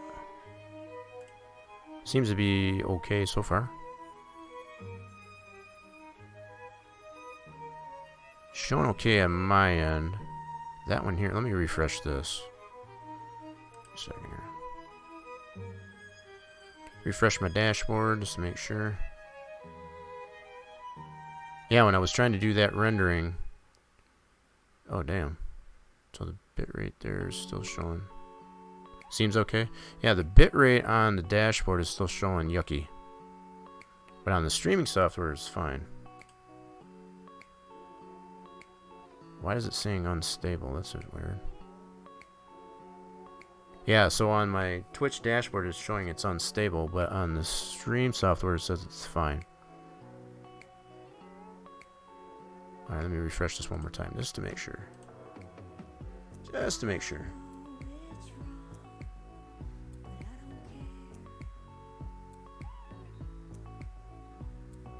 You goofy thing. Yeah, so I don't know, it's still showing unstable, I guess, on the Twitch dashboard. But as long as y'all can, it's coming across for all y'all. Let me know. Let me know in the chat there as far as how that's going. I'll just ignore, I guess, as far as what my Twitch dashboard is saying. Okay. Huh, so what I was trying to set up here, when I did that rendering there, I don't know if that's necessarily what screwed it up. Not sure. Everything seems to be fine on my end, though. Let me know there, chat. As far as how it's come across for y'all. In fact, let me put this out here.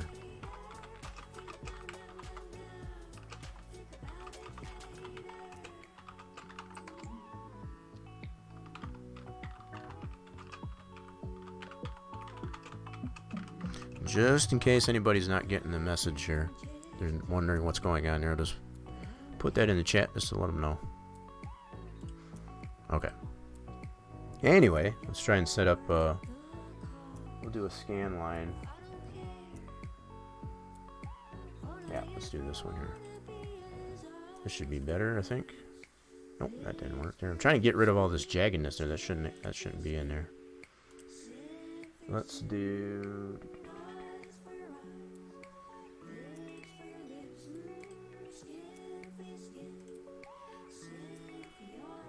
Not sure why that's doing that. Hold on a second. I have to find a better renderer here. Scanline usually works pretty good in most cases.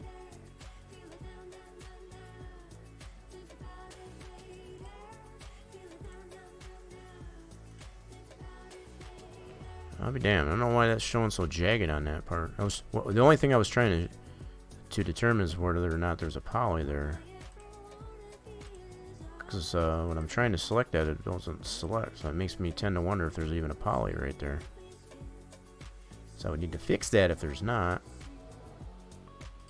Okay. Sure in the heck looks like there's one there.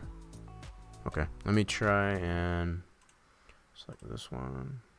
Yeah, it doesn't look like there's any polys here. That's weird. Or either that or they're flipped. One of the two. Weird. Okay.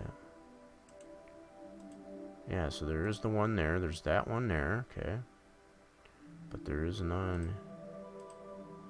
Wow. Okay, so they got this side and the top. Oh, for crying out loud. Alright, let me go in here. So a lot of times when you run into this type of problem, you can definitely clearly see your parts that still need to be mapped in your UV mapping here. So it's got 3 sides, it looks like here. So I am missing one side, looks like.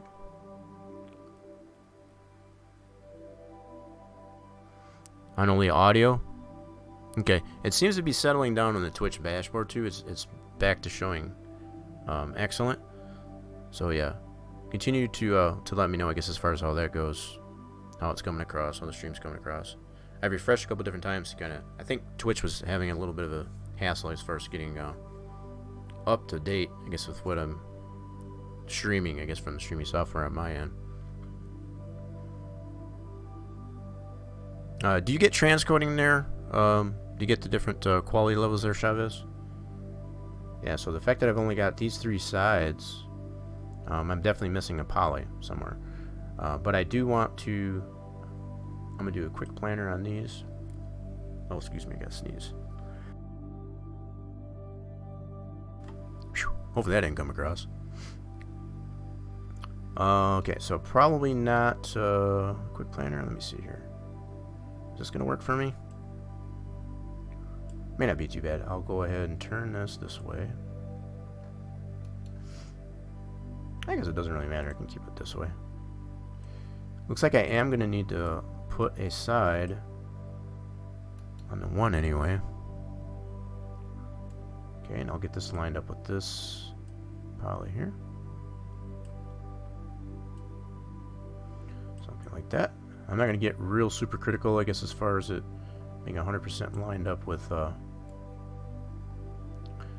mean, I can do that, but I don't need to. So I'll do that.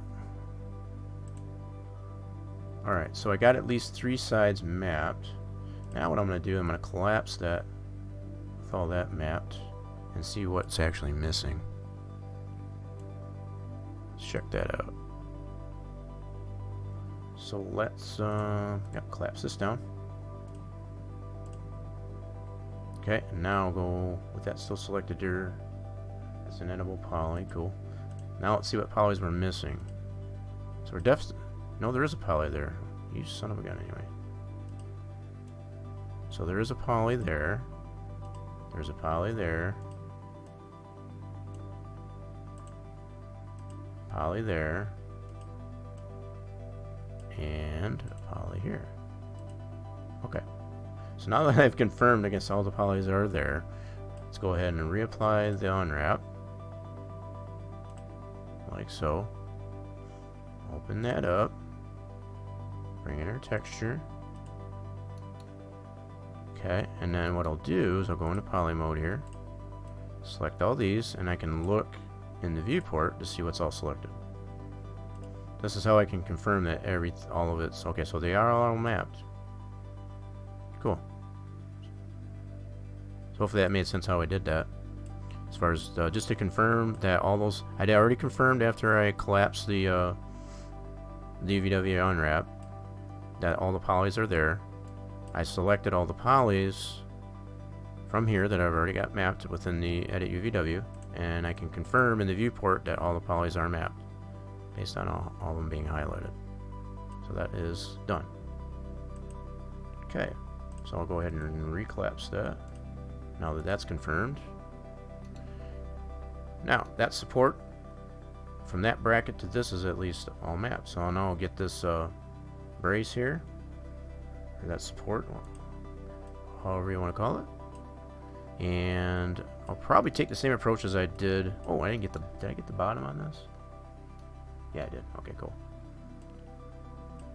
Go beans. So now I'll have to apply an unwrap to this piece, and I'll take the same approach as I did with this. I'll do each side independently, and then the end. I should not have a poly on that end.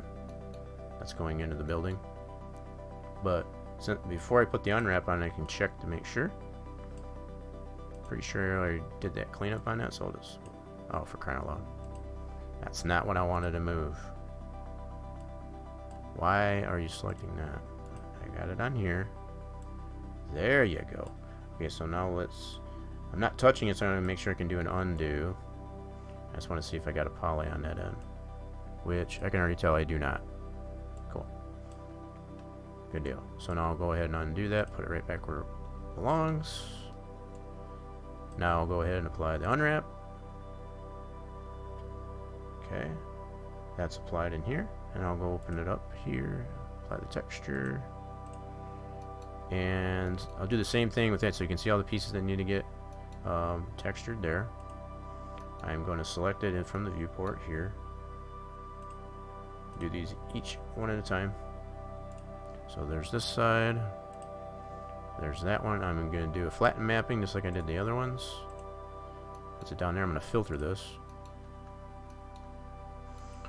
And I'm going to put this roughly in the same spot that I put the other part of the bracket too. Again, we're not worried about if they are overlapping. These polys are overlapping. Okay, so I'm going to put these roughly... Now, if you remember, as far as where I put that plate, was about in this area, and the rest of it I put like that. So if I really wanted to, I can just move this up just a little bit, just to kind of give it a little bit of breathing room as far as where I mapped that other one. Again, if these overlap a little bit, it won't matter. That's okay. It's not critical. Once I get these all mapped together and I get it grouped together, we can definitely check where all that is and how clean that is. If we want to clean it up further, we can do that. But again, it's not super critical. What happened there? You scolded him and got that. That's cool. 60, yes. Definitely kapow. You know what that deserves? That deserves one of these.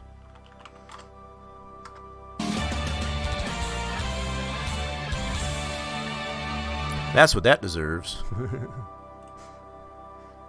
Okay, so... yeah, I think that's where I'm going to put this anyway. These pieces. Right about there.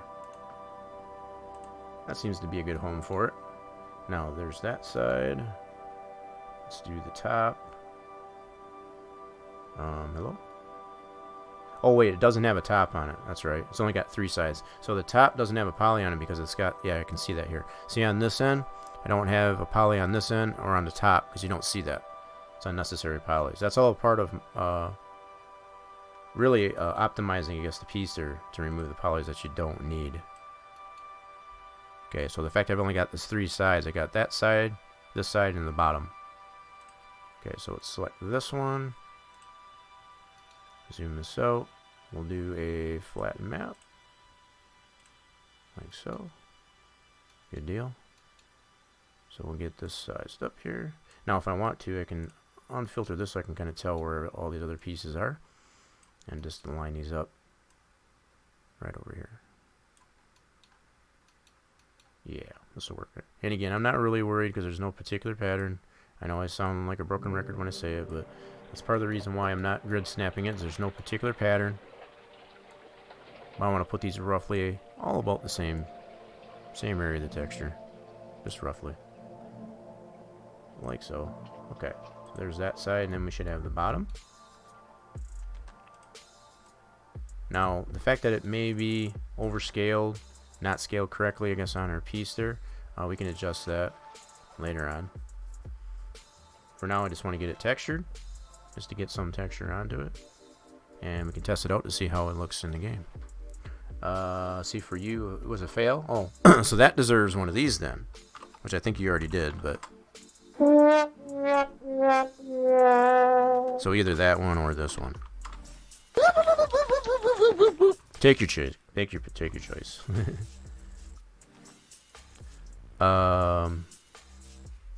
Yeah, so now we got the bottom. And I'll do another flat mapping on that.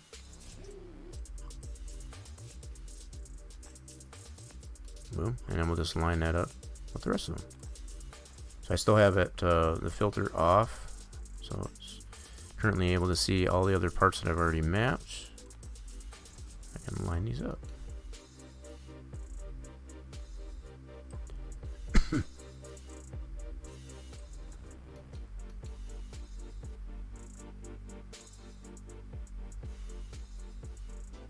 Yeah, so the fact that they're not perfectly straight and up there, I'm not really worried about it. As long as they're in the general area. Like so. Alright, so that's 3 sides. And now the only other side we should have is this tip here. Which is right there. I'm going to do a flat mapping on that. I could probably do a quick planer on it too. Let me, in fact, just do that. So you can see that orientation. If I do a quick planer, probably get the same result. Relatively simple poly orientation there, so it's not really all that bad. Now this thing is really small, so I'll just put it like this. I'll put it on this end here. Kind of square it up. I'm not worried about uniform scaling it and all that good stuff, just that so it has a texture at least anyway. So now that's textured. So all that bracket there, that support is I have to go eat supper. I will be lurking. No problem there, James. Understand, we do have to eat.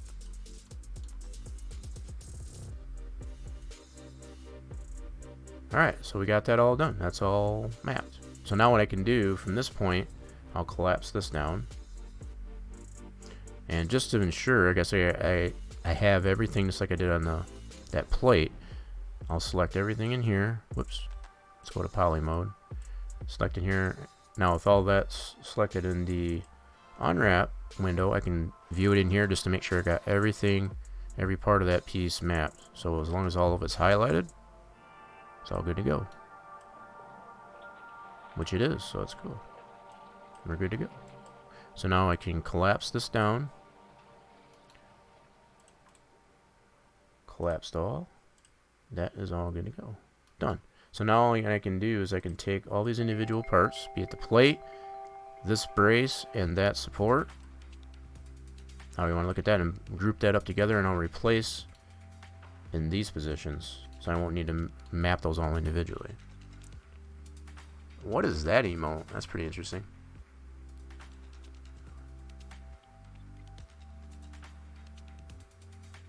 I don't even know what that says. What does it say? Kurt Woofy? That's interesting. Interesting. That's a pretty funny look. Look like he's wearing 3D glasses. That's funny looking. Okay, so yeah, let's go ahead and group this one together. So we'll take this plate, this one here, and then this here, and group it together. And I'm just gonna call it bracket. Whoops, dang it. Fat fingers. Oh, for crying out loud, really? Thank you. BR. Cool. So there we go. So now that's all groups. Now what I'll be able to do is, so that my center point on that is right there, so that's good. What I'll be able to do is clone this. So do an edit, clone, and I want to do it as a copy, and I'll just leave it that name, and then just go like that. So now I won't need to map that, all these all independently. I'll just use the one that's already mapped and just replace that one like so. And I'll be able to delete the other one. Whoops. So what's probably going to happen, yeah, as you can see here, these will be labeled all bracket, as opposed to the box one. I'll be able to just delete that at this point. But that'll still give me a reference as far as my item list that I copied down previously, I guess, to know how many there were. Hit the pace car! Hit the pace car! Hit the pace car! What for? See, Bob mentioned that part as far as like, because you hit every other damn thing out there. Yeah. I do have that version.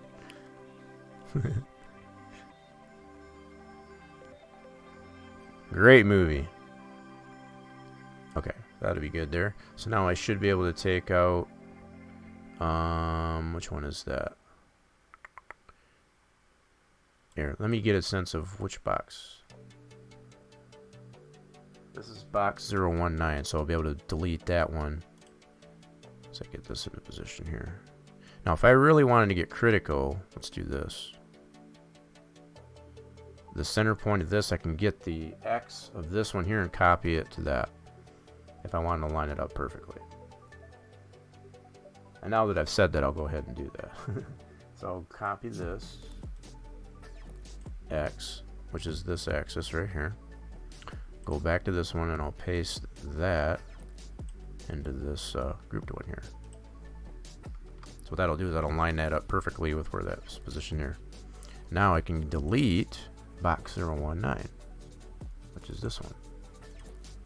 Yep, so we'll take that one out. We don't need that one anymore. Cool. Alright, so now we'll do the same thing. We'll take this one, clone it. Perfect. Bring that over here. I'll grab this X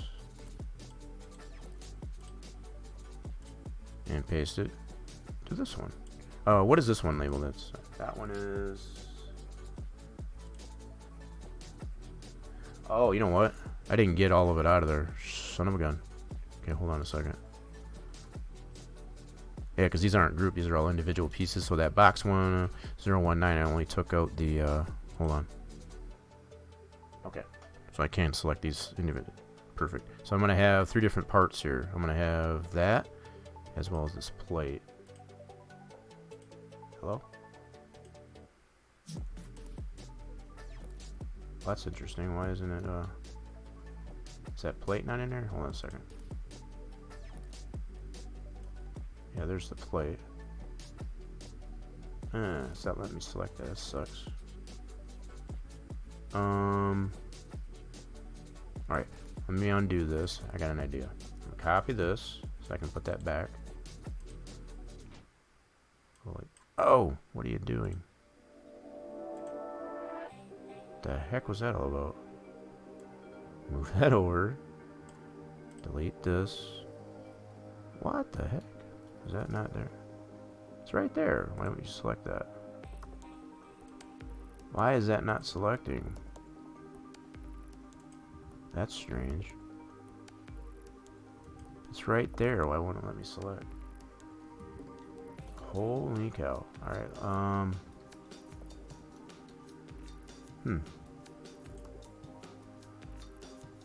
That is weird. I wonder why it won't let me select that.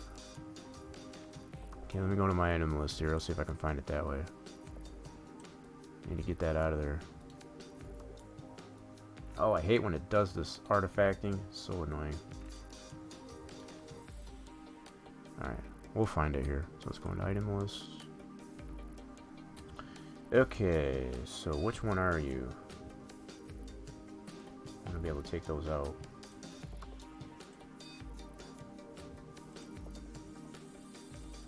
I'd like to know why it doesn't let me select those. That's interesting.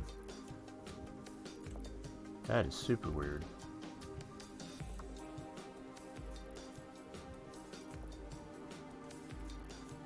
Huh. That is odd. Yeah, so the fact that I can't select these individual plates here, that's weird. I can select that. Why won't it let me select that? It's right there. That is weird. Holy cow. None of these I don't think I can.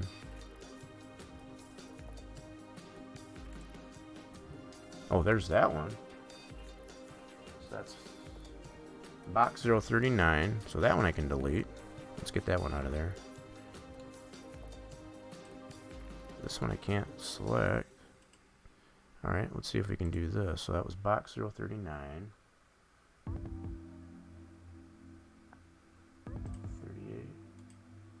Yep, there's that one. I wonder why it won't let me select that in the viewport. That's interesting. Really strange. Alright, so we'll just do it this way.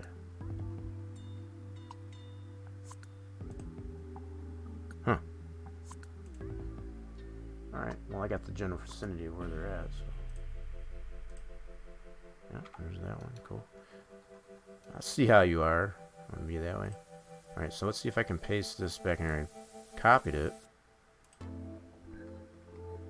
Ah, you stupid son of a gun anyway. Oh, you're killing me. Did it not save that right?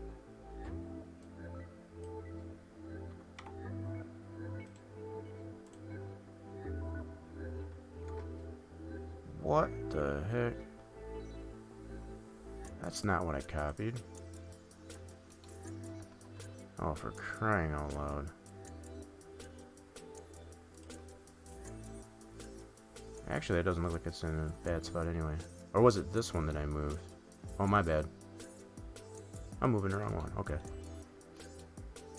I'm moving the wrong one. Cool. Alright, so let's do this one. And this one here is... just get an idea. Now I can paste this in here. This is the one I moved. There we go. Cool. I knew what I was doing. I was just see if you were paying attention there, chat. Alright, so I get that. And that. Cool. Just taking out the pieces. So that's our 3 new clone pieces there. Let's see if it'll let me select this plate. And it doesn't. Alright, so I got a pretty good idea in my items list here as far as which one that is.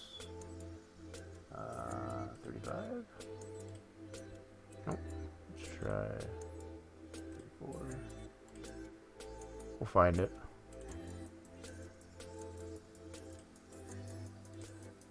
There it is. I'm going to take that one out. Since it won't let me select it in the viewport itself. Goofy son of a gun, you. So that must be 41.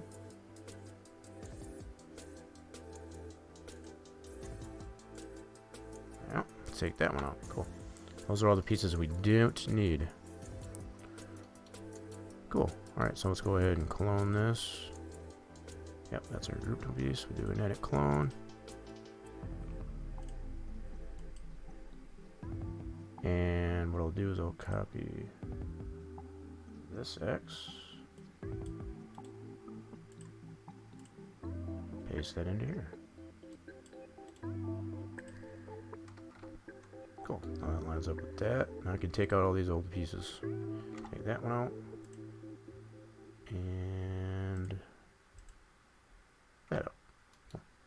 Now we're only left with our group piece. Getting there. So let's get this other one here. Got 2 more to do here, looks like. That should definitely fix this problem we were having with this bracket, as far as it being out of wonk. Yep, see how that angle on that one. I don't know how it got that way, but in the process of doing this, well, it'll correct that problem. So we'll be good to go. Alright, so let's do an edit clone. Copy. Okay, and then we'll go ahead and get this X. Paste it here.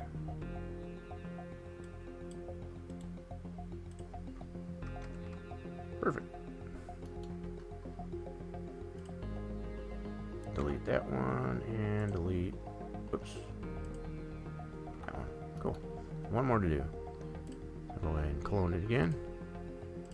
Just making sure that I have it. It should be still in queue, I guess, as far as it as far as it being cloned. But the fact that I copied the coordinate for the X to get into position, it probably moved out of queue as far as the clone. That's why I have to reclone it. Just in case anybody was wondering.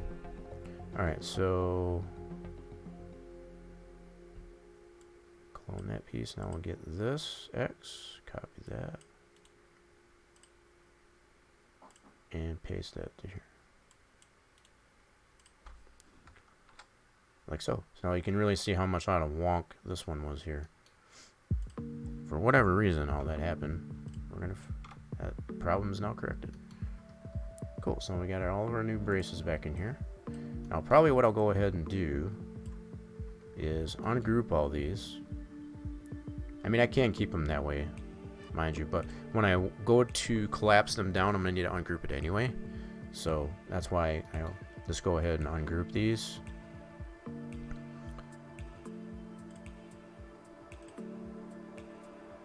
Yeah, I'm going to go ahead and ungroup these. So let's do an ungroup. And just making sure... Oh, I still got the unwrap into this one here. Okay. No problem. So we'll go ahead and collapse that down. Collapsed all.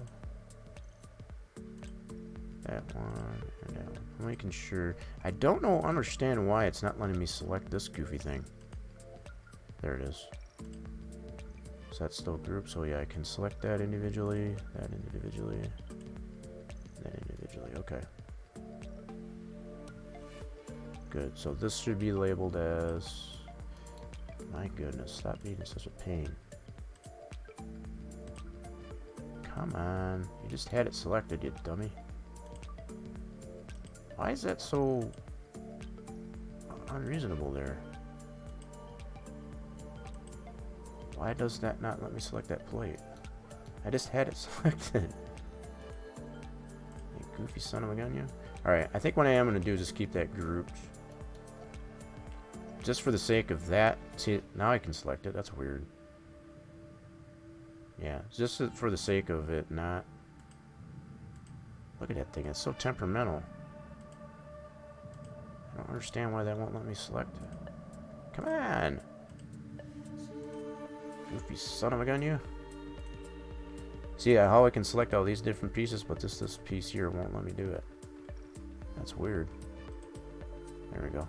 So I'll get that selected. I'll do this and this. I'm going to regroup it. I'm going to keep it grouped. So I'll just label this as bracket. I'm going to keep these all grouped, I suppose. What'll end up happening when I go to collapse that down later on is I'll have to ungroup it after I collapse it. Otherwise, it'll have a subgroup within that, and I don't really want that. Just want to, when I collapse it, I want it to just all be one piece. I don't want it to have a subgroup into it. So that'll be the only downside to it, which is not 100% uncorrectable. So all that's done. So we can bring back our overhang, which was just object right here. So now all that's mapped. I'm going to go ahead and save this scene, just to save that progress so far. I do have auto saves on there, so it is necessarily saving that way, but just to ensure myself that I have a fresh copy, I'm going to go ahead and save this scene. Yeah, that'll be good. Perfect. So that's saved. Now I'll have something to fall back on if something goes not so well. Yeah, so in the fact we don't see that poking through there anymore, cool. We're good to go.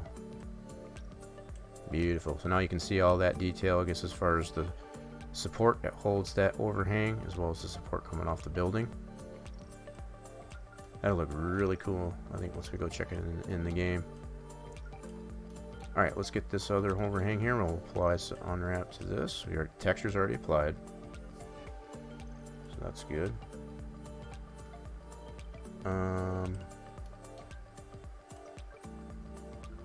These should all be independent, I think, as well.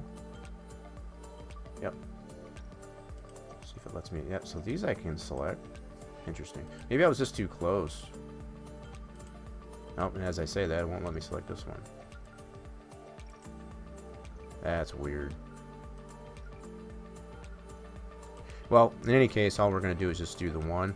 So I'll probably be able to... I think these are a little bit different trajectory, I think. I'll have to check that. I don't remember. But it might be the same as these brackets here. So I might be able to just take a group of this one here and still put it over here. I think the only thing different with this part here is it's just longer. I think that's all it is. Let me just check this out here. So if I clone this, it's probably another good reason why I kept that group together. I guess at this point, that kind of proves to be a solid decision. All right, so let's clone this. Copy. Pull that out. I'm gonna get this X.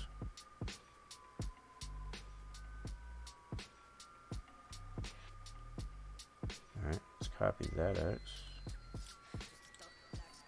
Find out here pretty shortly here if that'll line up. Yep, looks like it.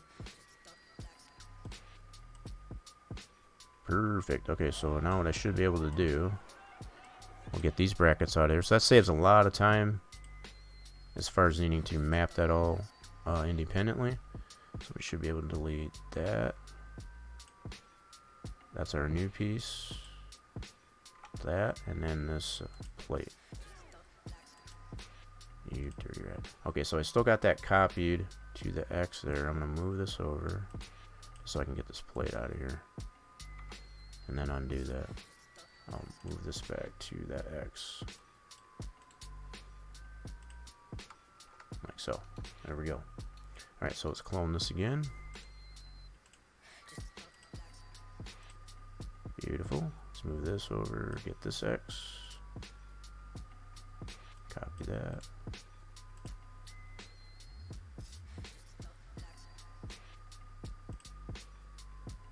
Alright, what I'm going to do, take this out right away. That seems to be the only part that's the most troublesome as far as just that plate. The rest of it doesn't seem too bad. Okay, so paste this in, this X that I copied. Boom. Okay, delete that piece and that piece. Marvelous. Okay, so let's clone this again. Copy. Pull that out. Grab this X.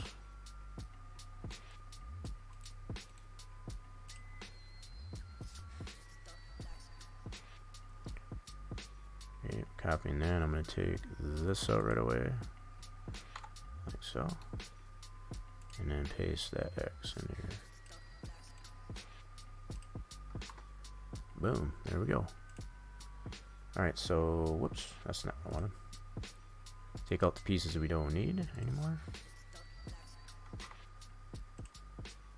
There we go. So now we got all those support brackets in place for our overhang. Now we just gotta map, just gotta map the, map that overhang. Cool, and we'll do that much the same way as we did the other overhang. Into the same area of the texture too. Whoa.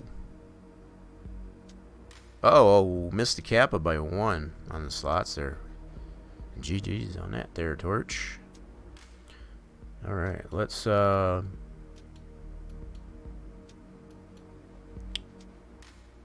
so we can, the texture's already applied. Let's go to our unwrap. There we go. Get the green lines on there, that's how we know that.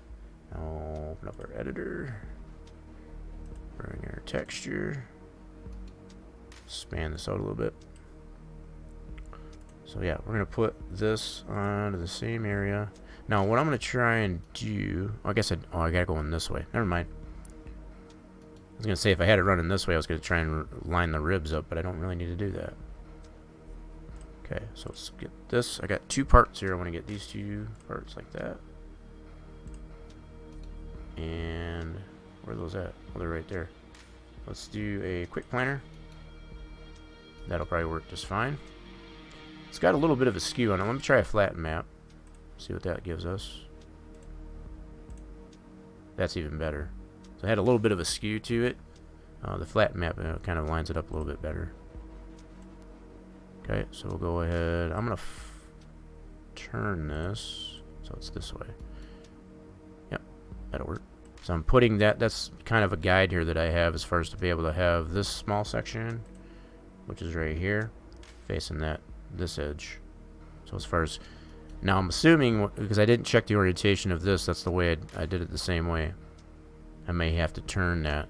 So the fact I didn't check the orientation, so the top and this edge and this edge over here might be flipped as far as based on how I applied to the texture. This one I can definitely assure I got it in the orientation that I want. As far as top down, this is the top, that's the bottom. This is the top, that's the bottom. As far as this particular poly goes anyway. Alright, so we want to put this where the sheet metal is here. Right about here. Oops. Let's get it out of the cinder block.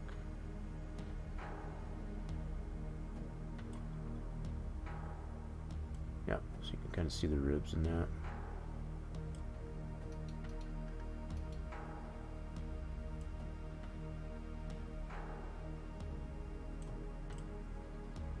Alright. Cool. So now that is maps. Perfect. Now what I am noticing, let's see here.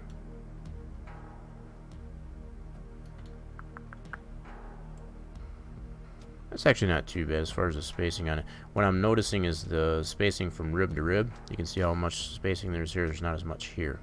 So what I might need to do, since this is a lot shorter piece than what we mapped here, I'll need to shrink that down as far as the mapping on the texture. So in other words, I need to go like this.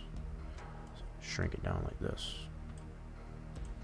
to adjust the scaling on that. See, so now what I'm paying attention to is from rib to rib. Yeah, so from rib to rib, that's what I'm looking at. That's not too bad. Maybe a little bit more. Scale that down just a little more.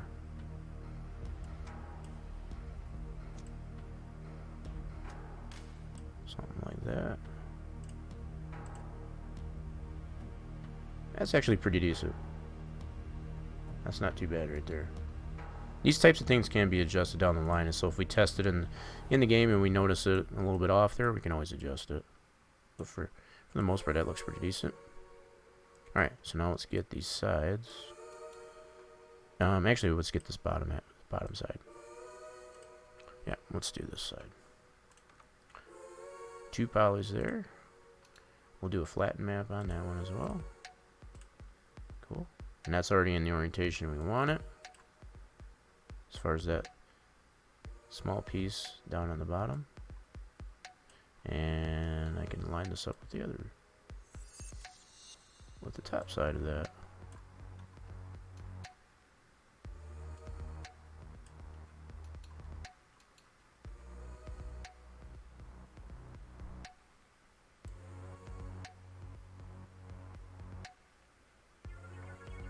Another thing I'm noticing right off the bat, I think I want to move, hold on a second.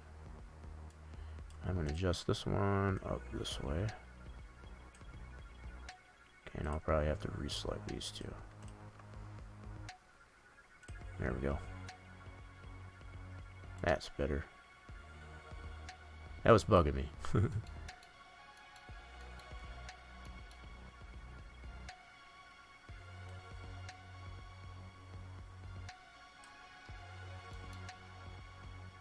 Okay. That'll work.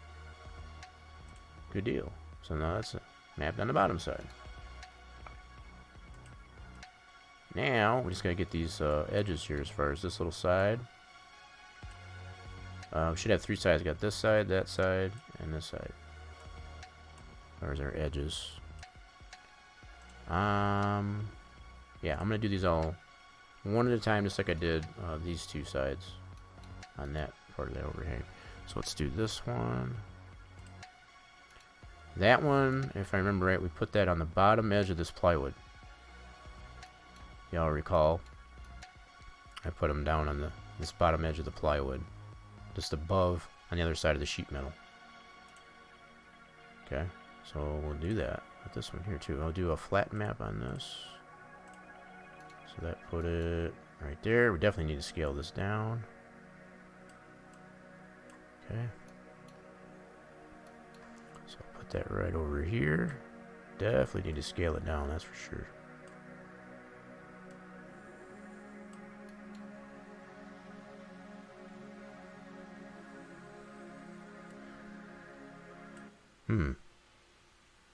That's interesting. So the fact that this must be crooked on that. Might have to see if I can fix that. See how these two don't line up. Let me size this down here really quick first and I'll go from there. Definitely don't need it this long. This is a rather short piece like that.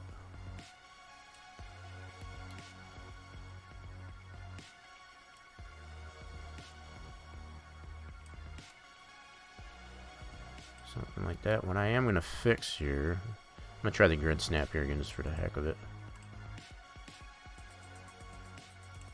See if this will work.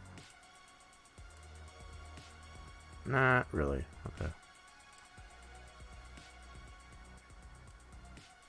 Why don't you want a grid snap? This thing has been so finicky lately. See, normally it would snap to that, and it's not wanting to do that at all. I don't know if I changed the setting somewhere. I might have to look into that to see, but I just want to get these lined up. Okay, that's better. It didn't grid snap, but at least it's better, I think. This side's not bad. That's pretty decent there. And like how I want to walk out of that. So there's that edge. Let's get this edge. Doing these all one by one. Okay, that one is way out here. Let's do a flat map. Cool.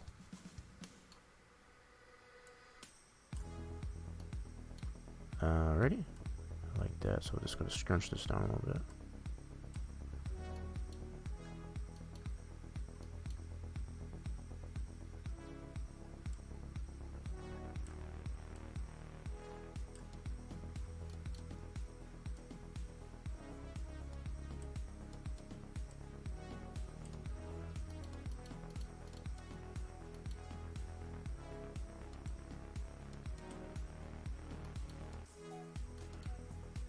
Let's get it out of the sheet metal there.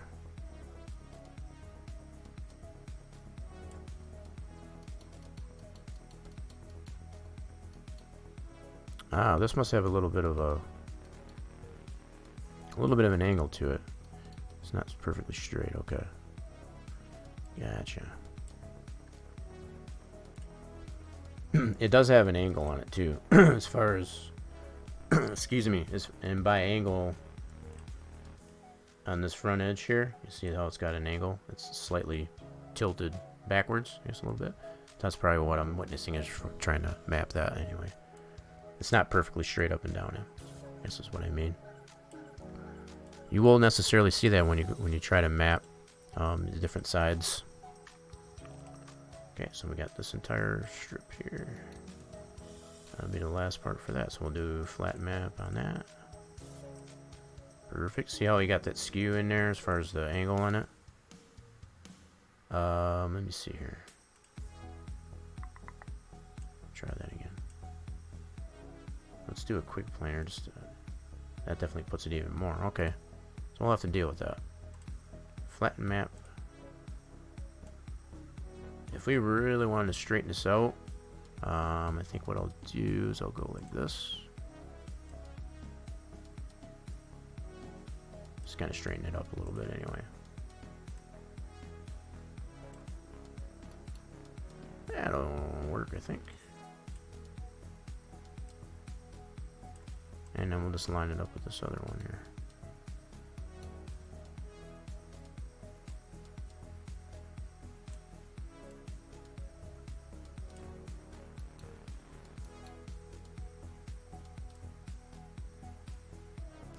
So again, as I do this, because there's really no particular pattern on here, it's a relatively inconspicuous piece.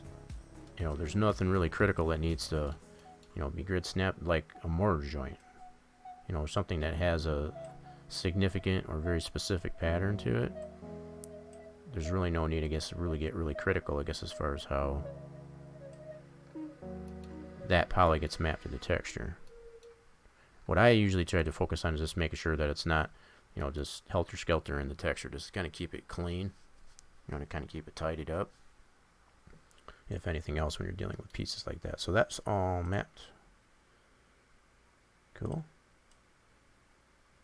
We're all mapped. So we got plywood, I guess, along that, for at least for now. Whether or not I can put something else on there at a later time, but that is all textured. So we'll go ahead and collapse that to all. We're good on that. And now what we should have is that an object? Let me see here. Cancel out of this. Oh, did my playlist stop? I think it did. Let's start that back over again. There we go. Get that back going again. Okay, cool. Alright, so let me see what we got on our items list now.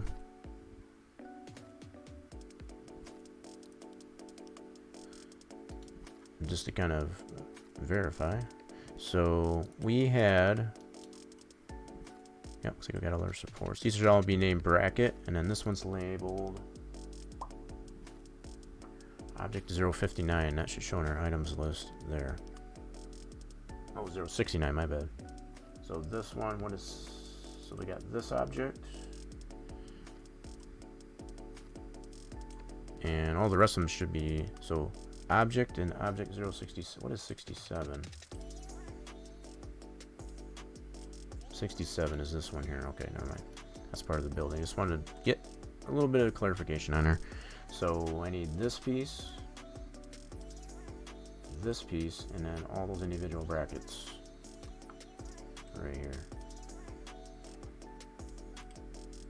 And regroup that as canopy. That's all textured now. Cool. We're good to go. So group, and we'll call this one canopy.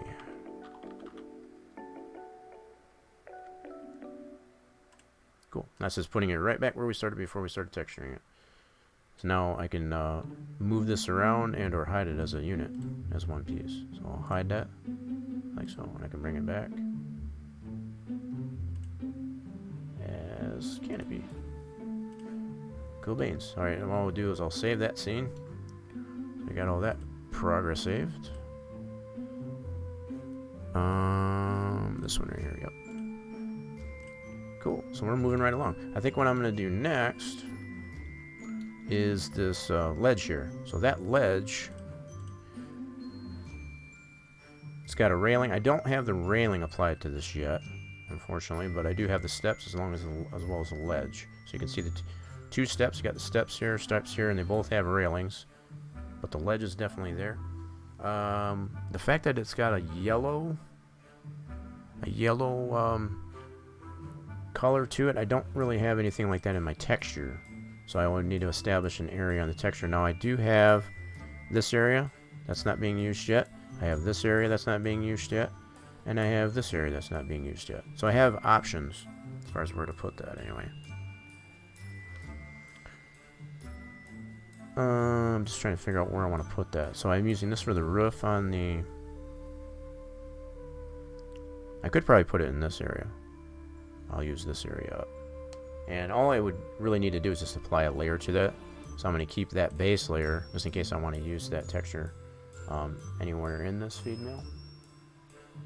So I have the ability of being able to turn that off. So I'll just create a new layer to establish. So I'll probably use this galvanized in this base texture. Actually, no. I guess that's in a... Hold on. That's in this layer. Okay, gotcha. So I can be able to take this metal. That's kind of nice. I'll do copy, add, paste as a new image. And what I'll do is I'll recolor this to something that's yellow. And I'll be able to apply that to that ledge as well as the steps. And I'll put that in this area. Alright, so let's play around with this part here. I can probably... Yeah, let me do this. Since I already know this is going to be smaller in this area, I'm going to crop this down. Like so. There we go. Now I'll go ahead and color it. Let's play around with some colors here. So we got it's like a yellow color like I mentioned. Okay. And it's going to be like a metal. So this is kind of like a metal. Banged up metal texture there. So I'm just going to apply some color to it is all. So let's go layers, raster layer. Okay.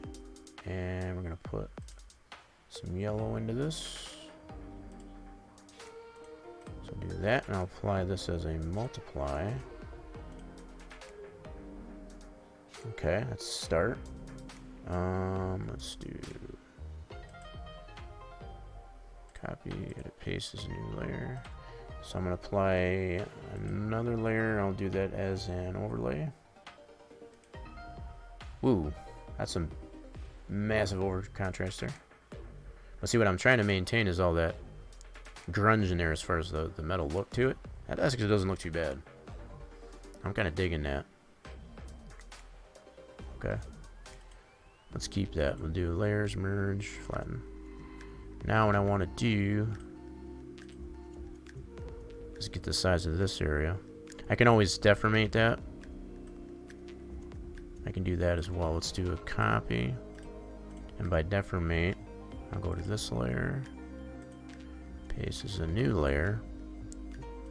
Now I should be able to move this around.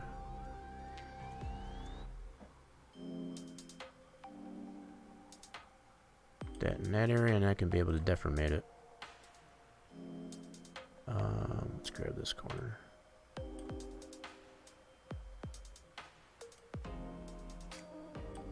Now the fact that I am using this for the roof of that one part of the building there, I'm using that on this here, so I don't want to touch that. That part of the texture is being used, so I want to focus putting this on this part. I don't want to step on this anyway, this whole green area. Okay.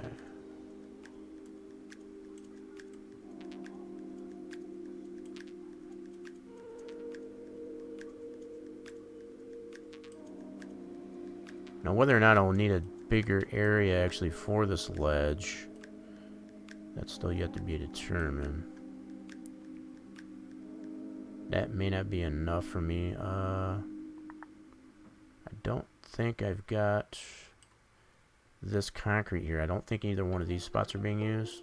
So if I try this out and I don't like the scale of mapping that to this area of the texture, I can probably put it in either here or here. I got the 2 concrete. Let's see what I got here. Whoops, I forgot I'm in still the deformate. Let me get out of that. Let me see here. So I got that concrete. I don't think I have anything in those areas yet.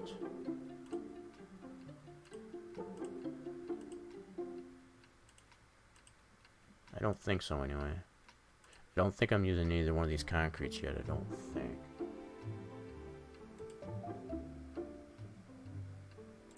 I'm trying to remember if I did or not. At least I don't have a wire in here that shows me that anyway.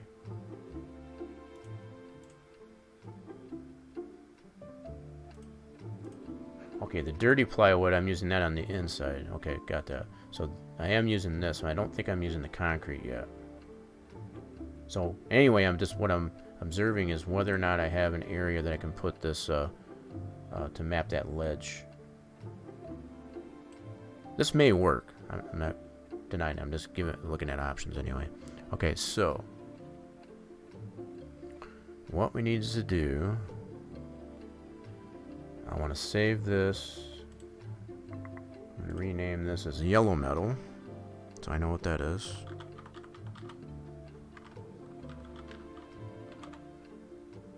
I guess I don't need the underscore. Yeah, I don't need the underscore in there.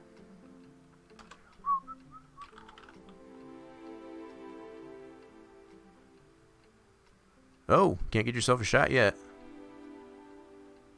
You tried to give yourself a shot. See, that's what happens. The bot says, I don't think so, pal. Yep. That's why it's on a cooldown. You gotta... Sneaky devil, there, Chavez. I see you. Okay, so yellow metal. So what I'll do is I'm going to go ahead and save this as a new layer template. Yep.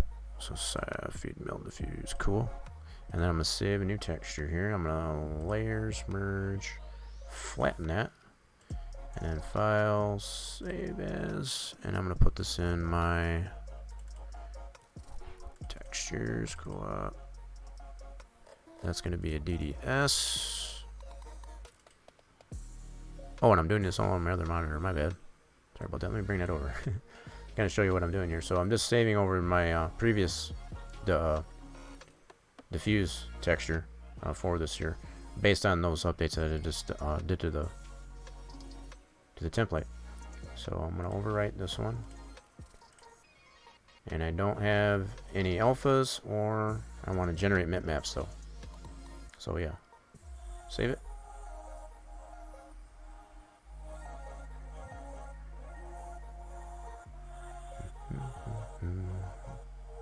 There we go.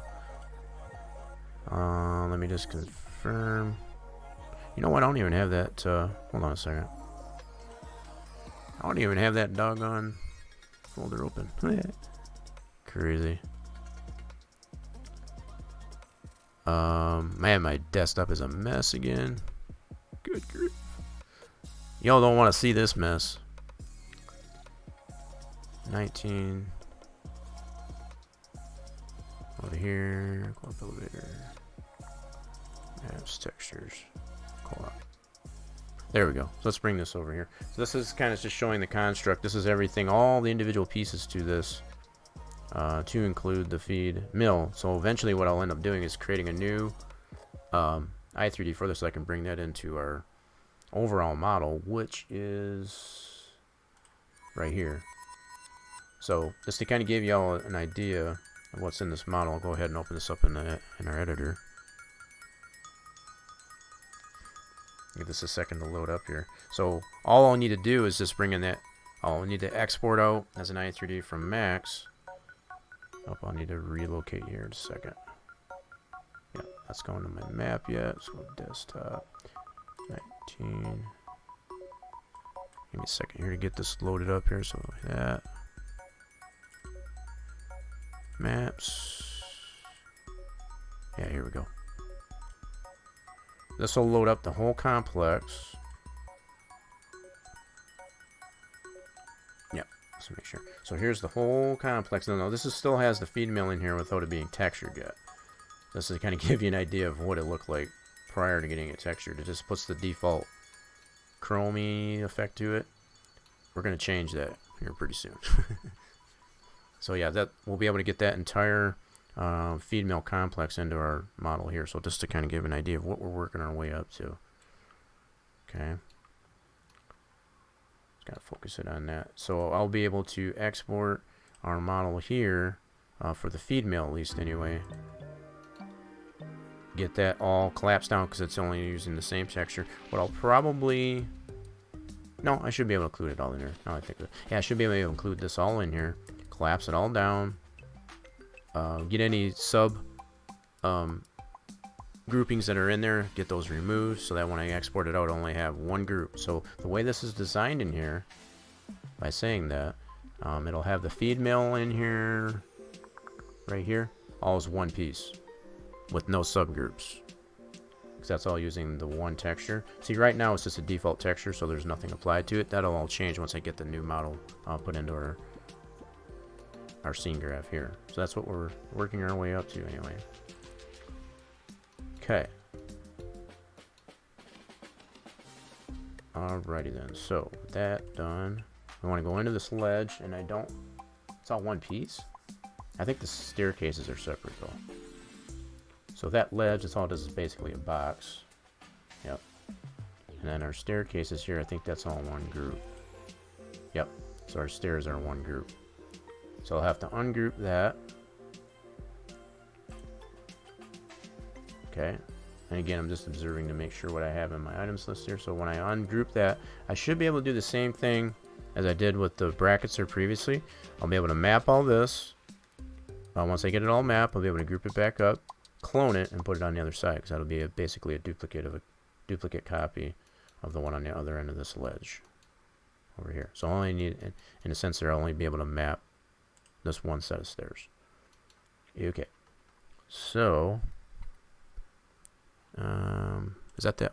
I think I landed on that one that doesn't want to play. Or is that the end of the list already? Jeez, oh Pete, that time flies by so fast. My goodness. Alright, let's go ahead and I'll start this back up again. I guess again, you need to get some more in that playlist anyway. I got about an hour's worth of playtime, I guess, in this playlist here. So the fact that that's... where are we at? Is it really that? Yeah, we're almost 3 hours into the stream. Oh my goodness. That time flies when we're having fun, doesn't it? Sure does. Hope y'all are enjoying this, I guess, anyway. That's all I can hope for. Yeah, so what I'll do is I need to ungroup this. Yep, go ahead and ungroup this, like so. And then I got the individual steps, and then I got the two risers. Oops. Yep. Cool. Now I can even go so far as to map one riser, clone that, and put it to the other side. I can do that. Same with the steps. Once I get one done, clone it. The steps, I may not do that. I don't know yet. I'll have to see. Because the fact that it's got both a Z transition as well as a X transition. We'll see what's going on here. We'll at least get one, and we'll see what we feel like doing.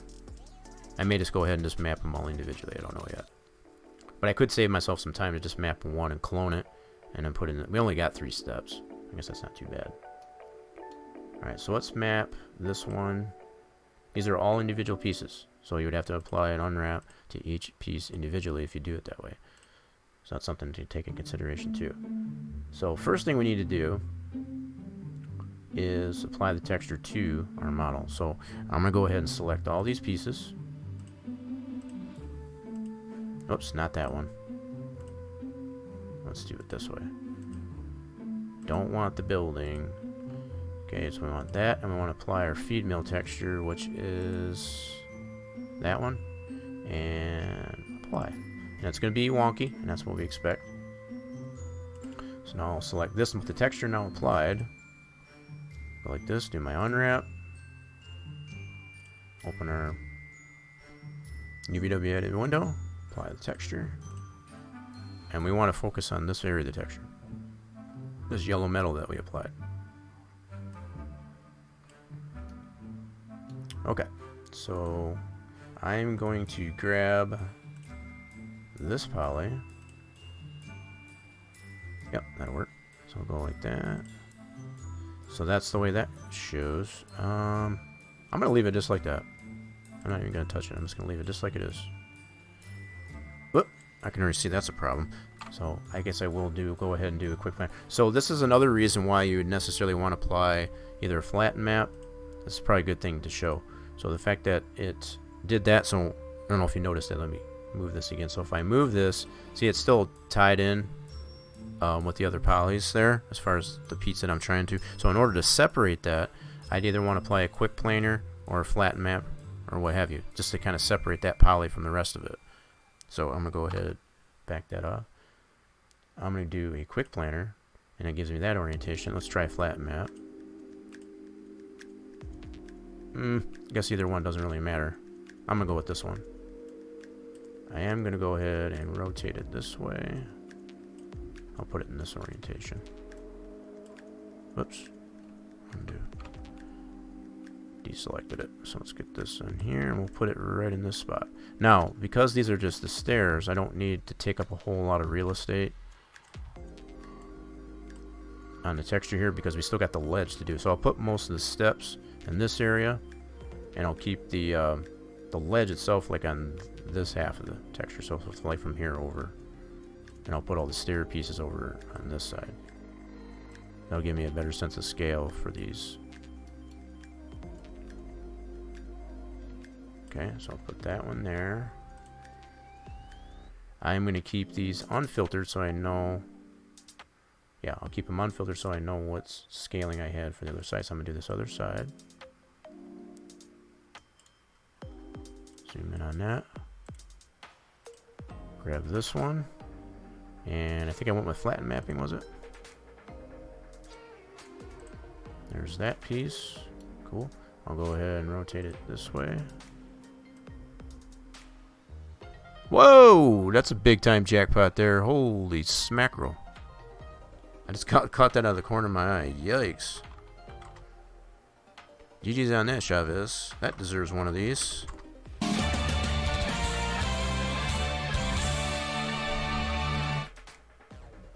Yeah, that is the maximum you can get on the jackpot, on the slots anyway. That's a 10 units of fluid spent wisely. Nice. I'm sorry I took that away from you. I took that away from you, Chavez. I already played it once, so you can only play it once. It's got. If you want to play it again after the cooldown, you can go ahead. I kind of stole your thunder. I didn't mean to. I got excited for you though. I kind of caught that at the corner of my eye, like, damn. You and James are necessarily the ones that have been able to get that. I know. I shouldn't say that. So I know Torch has too. So every once in a while, it does happen. But that is the maximum you can get with. When you get the 3 bots like that, that's the maximum number of points that you fluids that you can get on the jackpot anyway. Let's put that one right there. Now, if I really wanted to get picky with this, I could probably flip it. Let's do that. We'll put it in the same orientation here like this. Yeah, there we go. Let's do that.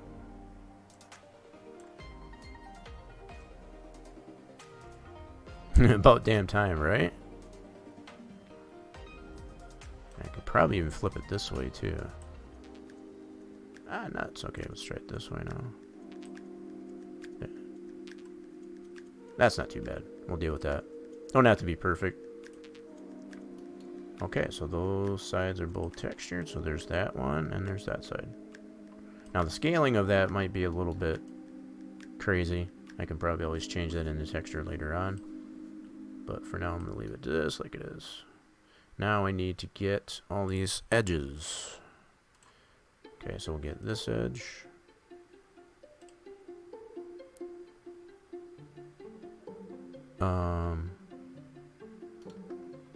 Yep, that one's there. I'm going to stick with the flat mapping. Okay, I'll rotate it this way.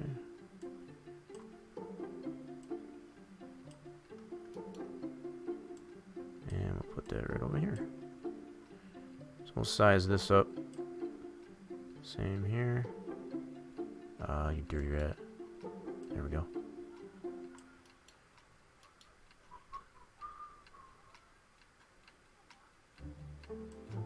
And I think what I'll do is I'll put it to the side here like that. Narrow it up a little bit. These are just edges, so there we go. Cool, so that edge is done. I don't know, yeah, and this is what I was worried about as far as like, I'm not sure if I like the scaling of that metal on there. I may have to go bigger. Let me try something here real quick. Select this. And let's turn the filter off of that so we can see. So it's still highlighted, right? You can still see the bounding box. I just turned the highlight of it off. I can go in here and I can adjust. Let me move this over. So what I can do is play around with the scaling of this and see what looks better. See how it's adjusting the scaling of that? I can probably just make it a little bit bigger here. Something like that. Yeah, that looks better. Okay, so now let's see if we can select this poly. Come on. It's gonna let me do it? Probably not. You dirty rat, you. There we go. And we'll size this side up. Cool. Yeah, that looks better that way. I like that. That level of scaling on it. Okay, so we can probably do the same thing on the edge. Just line it up the same length as this. Like so. There we go. Whoa! Forgot that the rest of that building's in the way.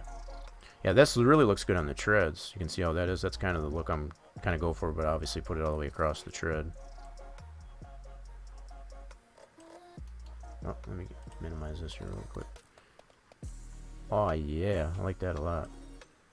That looks fantastic. Ooh, missed it by one on the Kappa.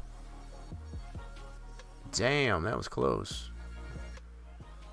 You got nothing on the shot. Extracted out. Man. Sorry, Torch. Damn bot. You didn't scold him, though. I know you usually do the scold, I guess, in a reservation there, but you can always find it necessary, I guess, to scold the bot, too. Yeah, so I got it highlighted. It's got the bounding box here. I turn that off. I can toggle that on and off. Alright, so let's go into here. And I've been using the flatten map so far.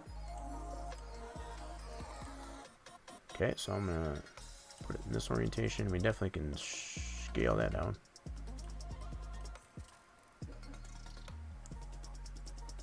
Yep. Alright, so let's put that. Definitely scale that down. So I know it's kind of hard to see. I can see the outline of the other edge here. I can just kind of line this up here like so. And I'm just going to move that right next to it like there. So there's that edge. Pretty cool. Looking good so far. Oh yeah. So we got this bottom side now. So let's do that. And that'll line up much the same as our other edge here. So let's do a flat map. And change the orientation like so. Get your scale down.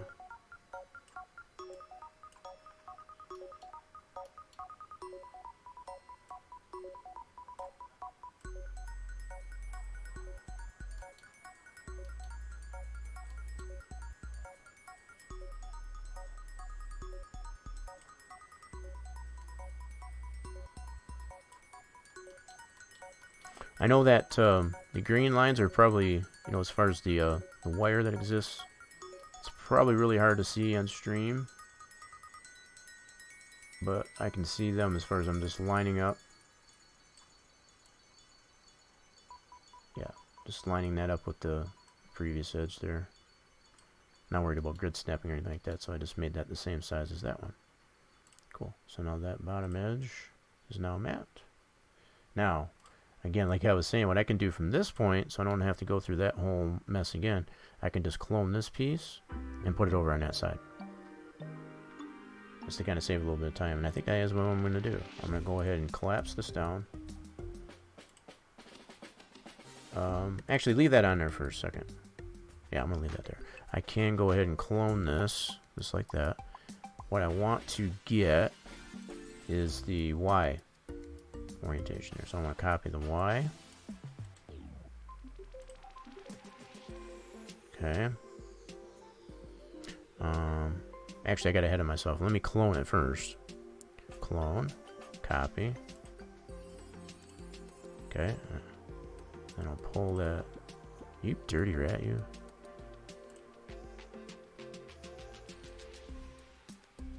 Why are you being like that? Oh, stop that. What is going on? Why are you not? Oh my goodness. I'm telling you, folks. Let me see here. So this is plain. Why is it not letting me move that?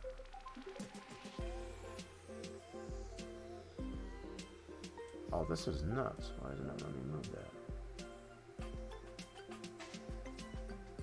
Let me zoom out a little bit. There we go. It's probably just zoomed in too far. Jeez, OP, I'm telling you. Alright, so now that I got that, let me get this copied on the Y. Okay. And I need to paste that. Wait, did I get the right one? Yeah, I wanted to copy this Y. I'm just making sure I got the right one. Copy that and paste it to here. Actually, no, I need to get this Y. My bad. Copy this Y and paste it into this piece. In fact, I'm going to go ahead and just take this one right out, now that I've already got that copied, and then paste that Y over to here. Ta-da! That's right, that's cool. That saved me some mapping. We on that one that doesn't like to play. Yep. Here we go. We're making tons of progress here, folks.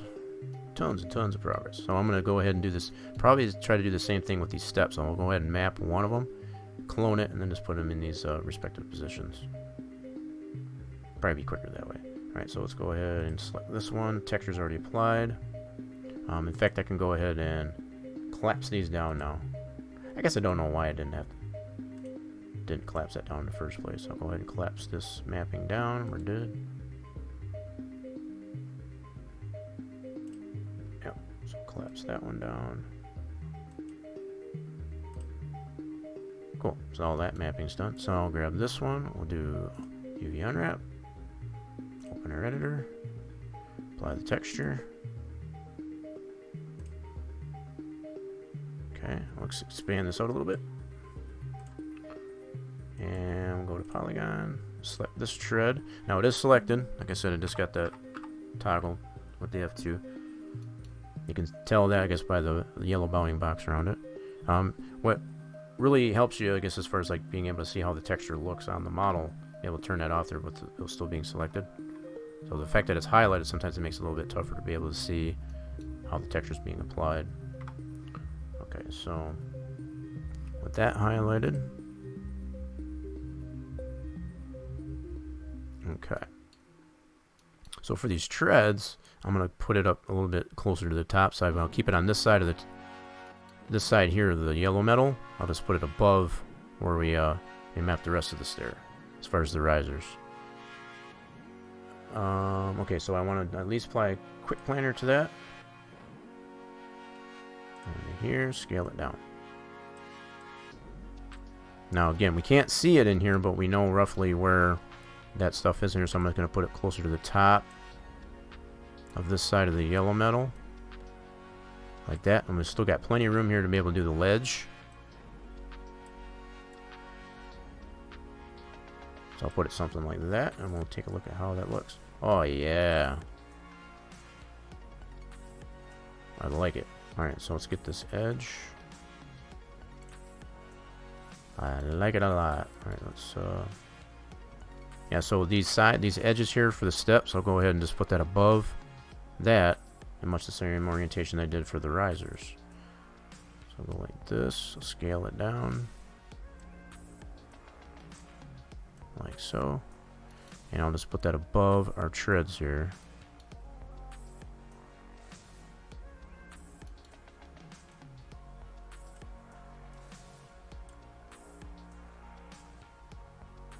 Put it like something like that. Hello. Here we go. There. So there's that edge. Fabulous. Okay. Let's get this bottom of the tread. That's selected. Perfect. There that is. We'll go quick planar. And this one, I'm going to put that right over the top of the tread.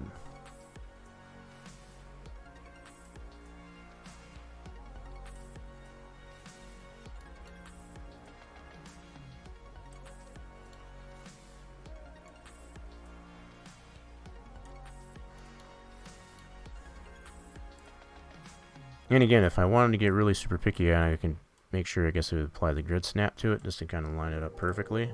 But I'm not going to really worry about that too much. So on the bottom of the tread is... So now the only thing we've got is the backside. Got the two short sides and the other long side. Cool. Ooh, Chavez closing in on that 15,000 units of fluid. Nice. Very nice. Oh, what happened to my playlist? That was weird. Ah, stream's burping a little bit. Ah, that's the second time. Yeah, so the stream did burp a little bit. Might have to find a... Let me put that out there.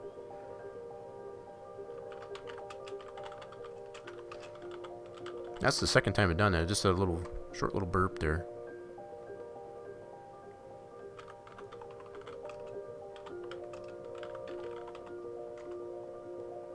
Alright, just let everybody know there as far as what's going on. Okay. That's the second time I've done that. I don't know if that's just the Twitch being Twitch or what the deal is, but I am still at 720p 60 frames. Yep. Okay. So let's get this backside edge here. Highlight that. Let's change orientation this way. And we're going to line that one up with our previous edge there for our tread, which is right there.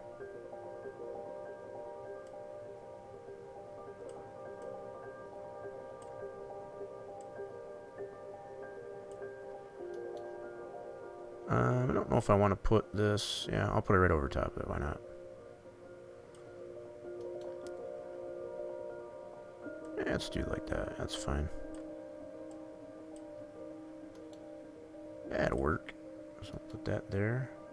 So, keeping in mind, as far as we got a majority of our risers, you know, as far as our sides, our treads are all going to be up in this area.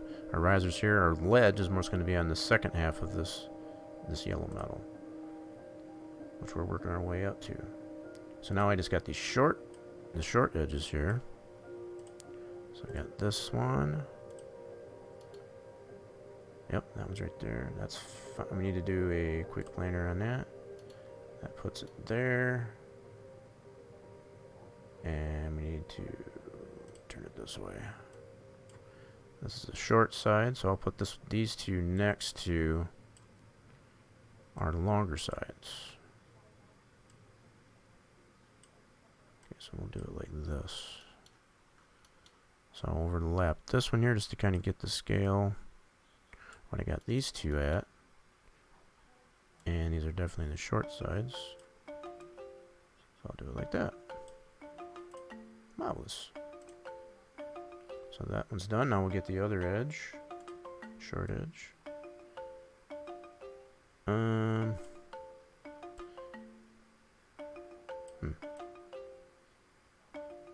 Might have to hide the building just to get at that so I can see it.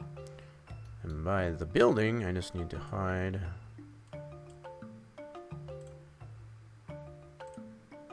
this piece here. So that one is 088. So let's do hide that just to get that out of the way. Okay, let's zoom in on that. Yeah, you can really see the texture on it just zooming in on that. Looks good. There, now I can see that edge better. I had to hide that in order to be able to see this edge here. Whoops, guess I can do it this way. There we go. Let's bring up our edit window again. Okay, so there it is. We'll do quick planer. Change orientation this way. Scale her down. Now the fact that I'm just doing a freeform scale as opposed to a uniform scale, which is basically this way, as far as doing a uniform scale, because there's no particular pattern on it as far as that I need to have it maintained against a particular scale. Again, as far as a noticeable scale to it, it's kind of more random, you know, as far as the pattern that's on, you know, the metal. I can do it this way, no problem. I mean, I can do it this way as well, but I'm doing the freeform only because I can do it from either direction. That's primarily the only reason why I've chosen it that way. So if I was applying, like, say, a sign, you know, as far as that had some text on it, you'd probably want a uniform scale as opposed to do the freeform scale, because you want to maintain that uniformity in the scale. You don't want it to be too tall, stretched out type of thing, and make it look gooey, for like a better way to put it. In this case here, we don't need to worry about that.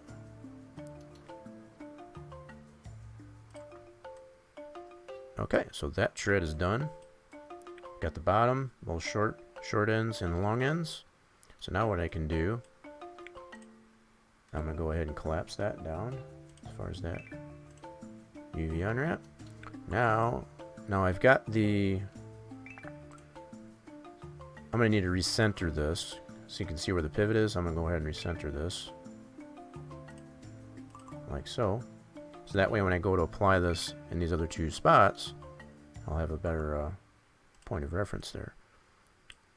Okay, so now what I want to do, I'll have to do the same thing on these so I can get the proper position for that. See, I don't want this position. Otherwise, now that I got it centered here, it won't put it in the right spot. Just put it that way. So it's always better to recenter these, I guess, if they're not already done that way. So let's do effect pivot, center that. This one was pretty good. There's a little bit of adjustment there. So now I can adjust. I'm going to need to get both. In this case, I'll need to get the X and the Z for this one. Okay, so I'll have to do these. I'll have to leave this here, and I'll have to get that coordinate for both of them. So on the Z, I'll copy that. Oh, forgot about that. I need to clone it first. Let's clone this one. Copy. I'll pull that. Oh my god. Why do you do that to me? Zoom out a little bit. Come on.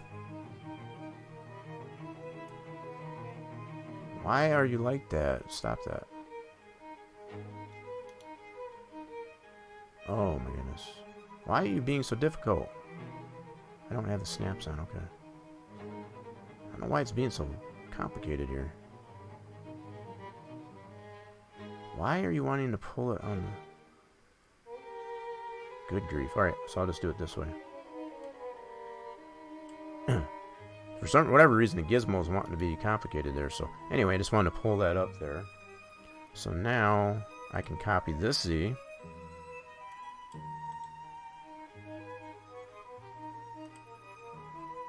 Paste it to here. Now I know it's that height. Now I also need to get the X. And this one's box 048, so I'll be able to delete that once I get this into position. Alright, so I need to copy this X, which is that axis there, and apply it to here.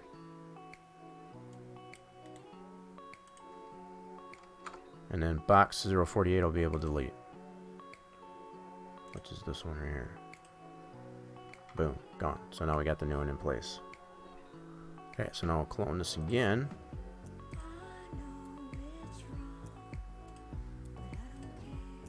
See if it lets me pull this up. There it is not. So I'm gonna go grab it this way. So if you ever run into that issue, I don't know why it's being that. It's probably because I'm running out of memory again. So if you ever run into this issue, if you're not able to grab your piece on one axis there, like I'm trying to do here, you always got this down here. You can always drag it this way. So that's another way of being able to grab that. That's probably what's happening there, is I'm running out of memory. So that's probably why it's doing that. This happens a lot of times, especially when I stream this kind of stuff. It just runs out of the memory. I need to get that dumped out. Alright, so now that I got that roughly in plus here, I need to get the Z on this one. This one is 5047 for reference, so I can get that out after I get it into position. So copy that Z, put it to here. Okay. Now I need the X. Hello? There we go. Get this X.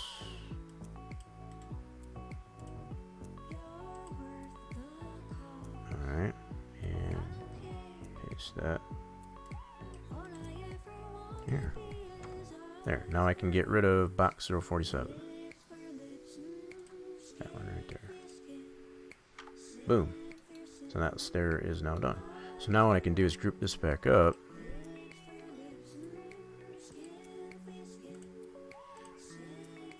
Grab all these pieces and I'll group that all back together and call this stairs.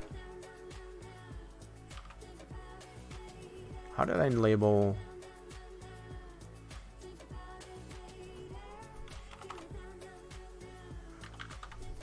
Trying to remember how I think I did that as stairs 2 on the other one. Yep. So now from here, now that I got this all grouped up, probably what I want to do is center that group. This one here, I'm going to recenter this. Effect pivot, center. And then I'll do the same thing on the other set of steps so I can get the proper coordinate for that. Alright, so I'll go down to this end.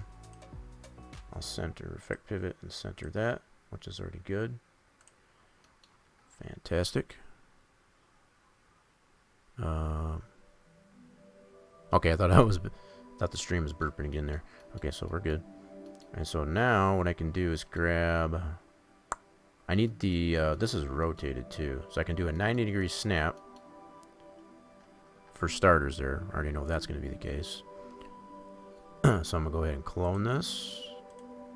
With all that done, and I'll leave it that name for now. So I know initially, right off the bat, see if I can pull this out. Cool.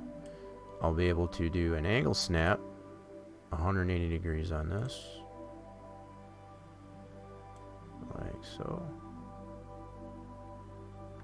Okay, so I already know it needs to be that way.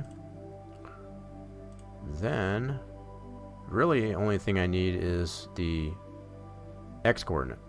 So I need to get the X coordinate on this one. So copy that X.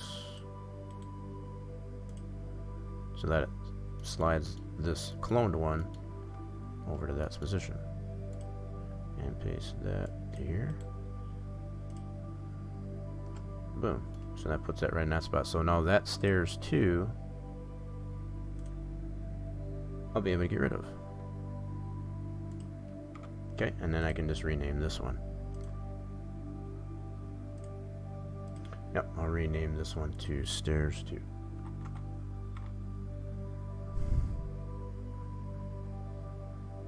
Oh, you really missed it on the slots there. Yikes.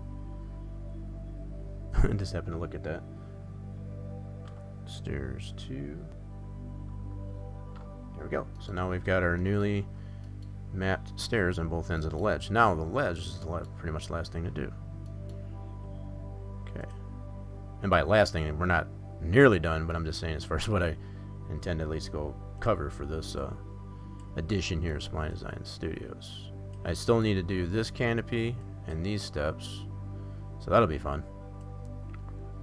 I'll have to do that much the same way. Now this will have more of a galvanized look to it, as opposed to, I'll probably just put that into that other area of the texture over here somewhere, as opposed to being yellow, because those are not yellow colored. These are more just a galvanized look. So at least we'll get most of all this textured on the back side of our feed mill, as far as our canopy here, our overhang, as well as our ledge. So we need to get the texture applied to this, the feed mill. Apply it. Cool. So now with our texture applied, we'll be able to apply our unwrap. Why in the world do I have all this over here? Let me put this over here. Don't know how that got all shifted, but we'll fix that. Okay, so let's do unwrap. Nah, we got that there. Let's open up our editor.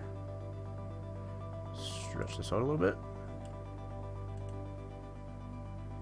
Feed mill, cool. So there's all our pieces we're going to need to map. So let's get our initial top side here selected. Let me turn that back on, just making sure. There we go. So that is selected. And we're going to do a quick planner on that.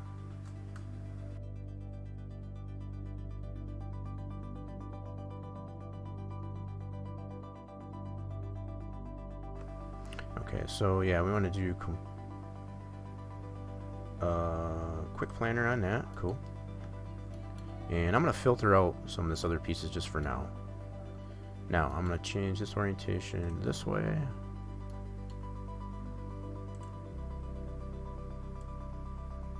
Stretch that out there. And keeping in mind we're going to keep it on the second half of the yellow metal here. So we got most of all of our other pieces on the one half. I'm going to keep this ledge over on this side, to include the edges that are on it too. So the edges, I want to factor those in. So these edges here, we'll have three. We'll have one on each end and then this edge. So I'll leave room for that. Okay. Now both the top and the bottom, I'll put those relatively in the same spot. As far as just overlay them on each other. Okay, so that should be good there. Now we should be able to see that texture on plan in there. Good deal. So there's that. Okay. Then we'll go ahead and let's do the bottom. Oh, missed it by one. Got on the middle one. Oh, you got injected on there and you scolded them and you got on. Nice. Bot's been fairly decent so far. Fairly decent, I say that loosely.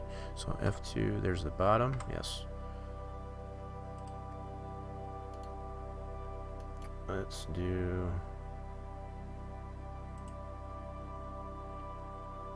Yep, that'll work. And this one here, like I said, I'm going to put that right over top. Oh, you know what? Hold on. Let me back that up. I didn't do a quick planner on that. Oops.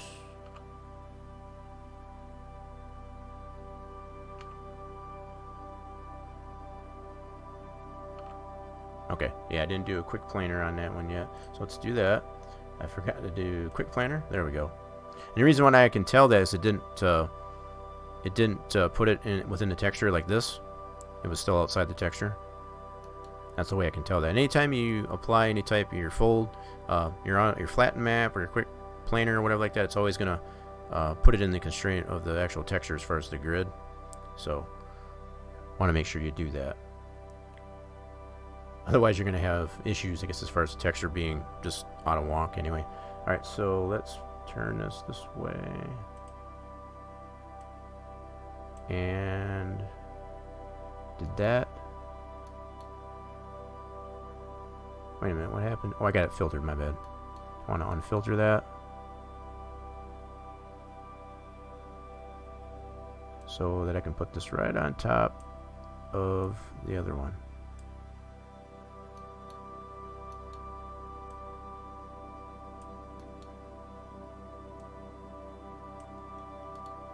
Then again, you've already seen, I guess, the complication that there has been with the grid snap. It's not really critical that it needs to be grid snapped in this case, because there is no definitive pattern to it. So it's the only reason why I can just get it roughly in there. So that now the bottom's done. Let's get this edge, and I think I will go ahead. No, I'll leave it there because I want to be able to put these edges.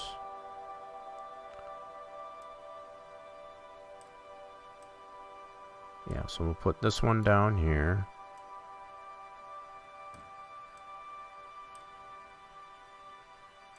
this scaled down. So this one I'm going to put right on this edge.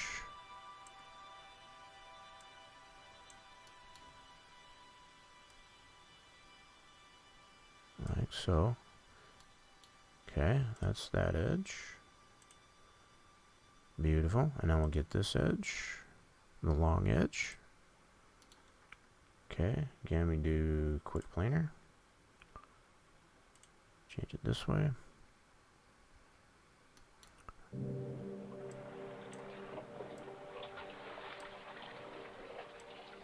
Get that, scale that down.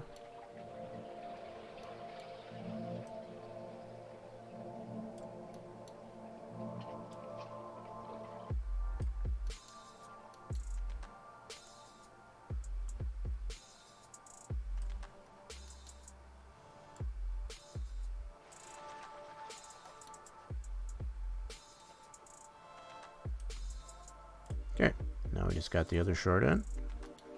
Oh yeah, that looks pretty good. Oh crap. The heck? Damn Steam anyway.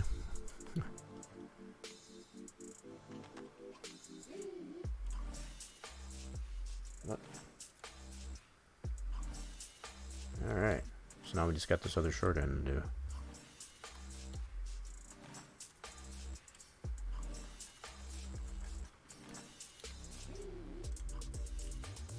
Okay.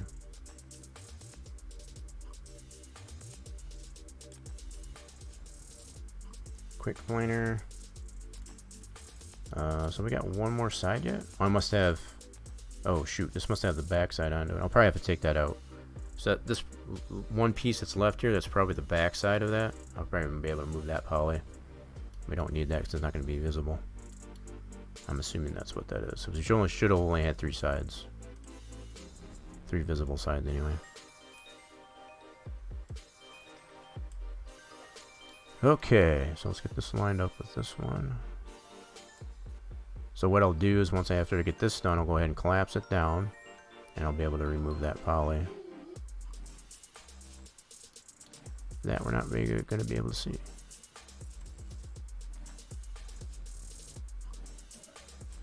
Looks like even at this point I can do this. Stretch this out a little bit. There we go. Beautiful. Yeah, so this one here is probably going to be on the back side here, which we don't need that there. That's going to be on the back side there. Alright, so let's go ahead and collapse this down. All that's done. And I'm going to go ahead and hide. Let's hide this piece. That one's 93, okay. I need to remember which one did I hide previously. That was 80.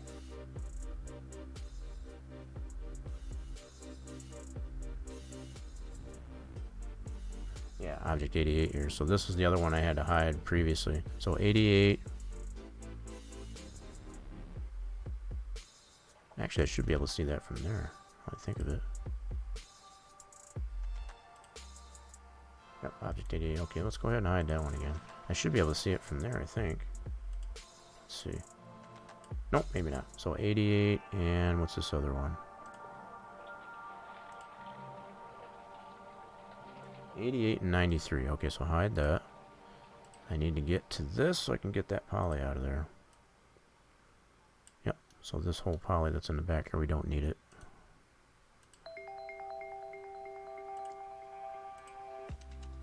We do not. Let's put the F2. Yep, so this whole poly here, we don't need it. Not gonna see it. Cool, so that's all done. Alright, so let's bring back our 2 objects that we hid. That was objects 88 and 93. Right there. Cool, so that's where we're at. Got a majority of what we've got in the model here, I guess as far as on the back side, all modeled. Or textured backside, I should say. So just to kind of give another perspective of what we've been working on there, we got this ledge. And our... So there's the yellow ledge with the stairs, and our canopy is all done. Our overhang. done. Alright, so I'm going to go ahead and save this scene. Save that progress there. And, yep, that one right there. Cool. Now, with all that saved, what I am going to do, as promised, is I'm going to collapse all this down so that we can get this back into our scene here and replace this. Yep, that's what we want to do. So we still got some parts in here that aren't textured yet, and that's fine. It'll just apply a default texture to it, and that's, like I said, that's perfectly fine. I could probably go ahead and take out our cinder block, as I've already showed you all that. In fact, what I'll do, let me label this. I'm going to keep it in here just for reference, for future reference sake.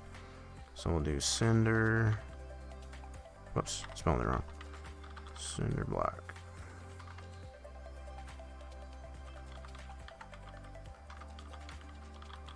Yeah, I'm going to keep it in there. Cinder block sample. Okay, so we're going to hide that. Okay, first thing I do want to do is I want to select all these individual pieces here and I want to put it back into the feed mill grouping.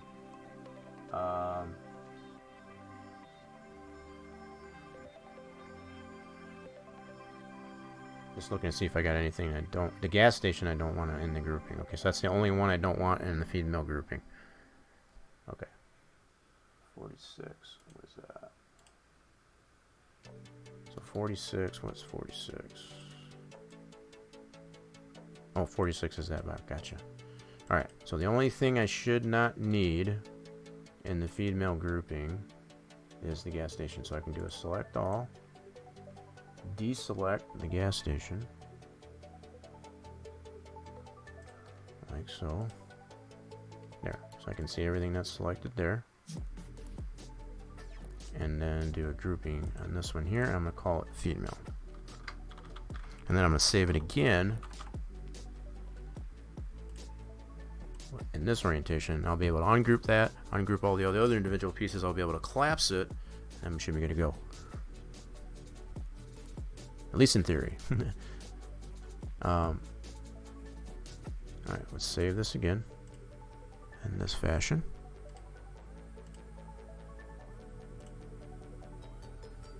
Good deal. Now what I'll do is I'll go ahead and ungroup it again.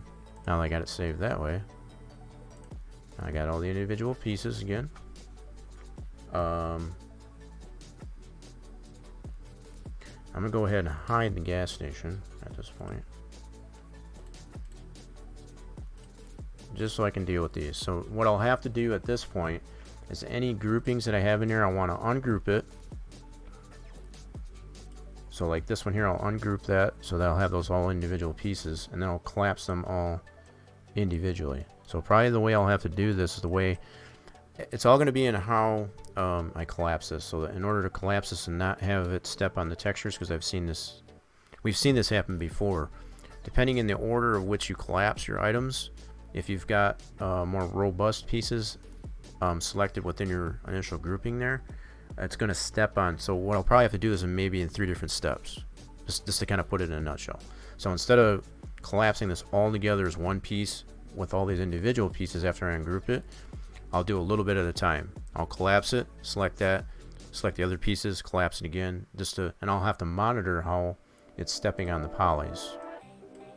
Because what'll happen is it'll in most cases break the polys to the point where the textures get broken. So that's what I want to pay attention to. That's another part of the reason why I want to. I mean, if I really wanted to, I could probably just group this, or collapse this, I should say, just as it is. I'll try it that way just to see what happens. And like I said, I'll pay particular attention to how the textures get affected when I do that. So I'll keep it as a group. Let's go ahead and collapse this, just to see what it does.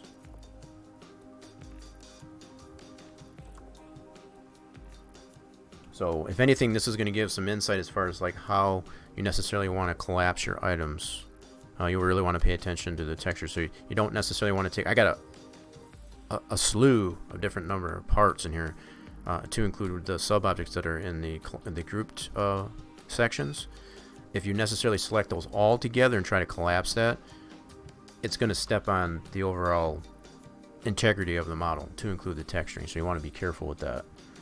So this is what I'm going to monitor as far as I do this. I'm going to collapse this down, collapse selected, and look and see how this affects. So you can see how this turned black right here. That's what you want to pay attention to. So I'm going to undo this really quick. Okay, so that definitely doesn't look too bad. That's still the original group, so that's fine. So that's when I'm paying attention to how the texture shifts, if it necessarily steps on the integrity of any of the polys, as far as to crush them down or anything like that, flips any of the normals, stuff like that. So far it doesn't look like it did. So I'm going to go ahead and collapse that one more time. Alright, now see what happens now is it's still got the group in there, but if I ungroup it, the individual pieces of that group aren't going to be there. So this is what I was talking about earlier, because as far as if you collapse down a group, that grouping is still going to be there. If I left it just like that, if I was to export the model out, I guess after I get it all collapsed, it'll have a subgroup in there, and I don't want that. I want it all as one piece, as I showed previously in Giants Editor. So in here, I want it all as one piece, no sub-objects to it, because I'm only using the one texture. That's primarily the reason for that. So I'm going to go ahead and do this, do ungroup, and see all that's in here is just that one thing. So what I'll do in here is I'll just name this as feed mill silos. I can leave it that way, really. I don't have to rename it. I'll just leave it just like that. This is all one piece. So what I'll do on this is, this is what I've been getting into the habit to, and I've shown this before too. Every time I collapse any number of pieces, I like to reset the X form.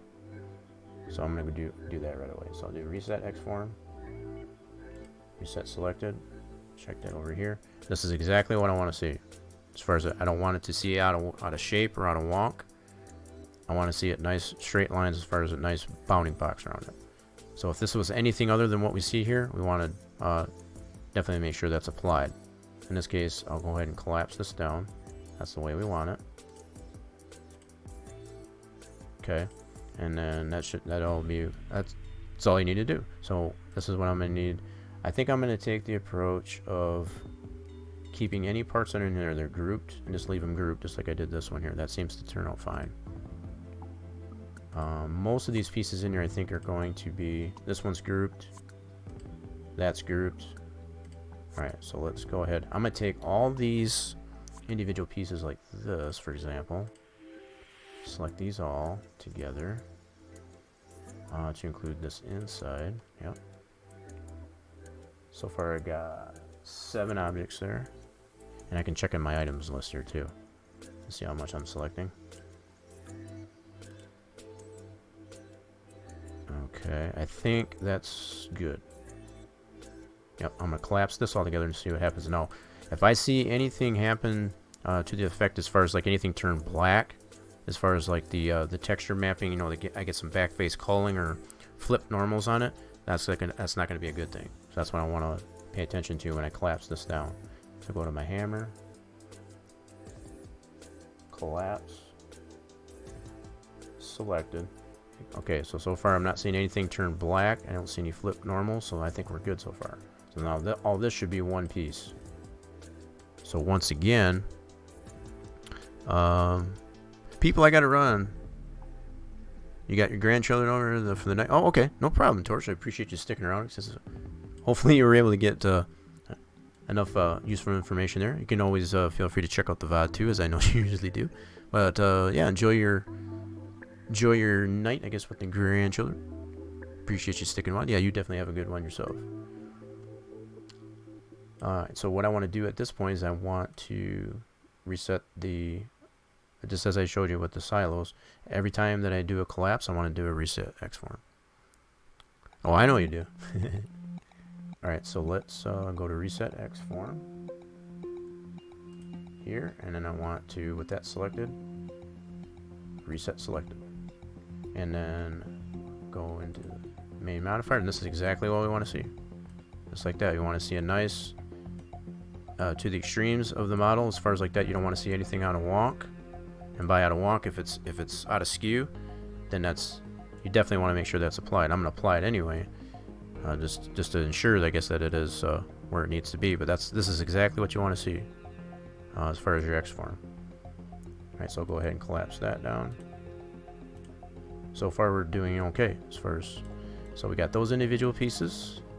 Now anything left, I'll go ahead and collapse those all down together. Split Skull coming in with 5 biddies. Thank you for the biddies there, Split Skull. Still holding on to that VIP too. Nice.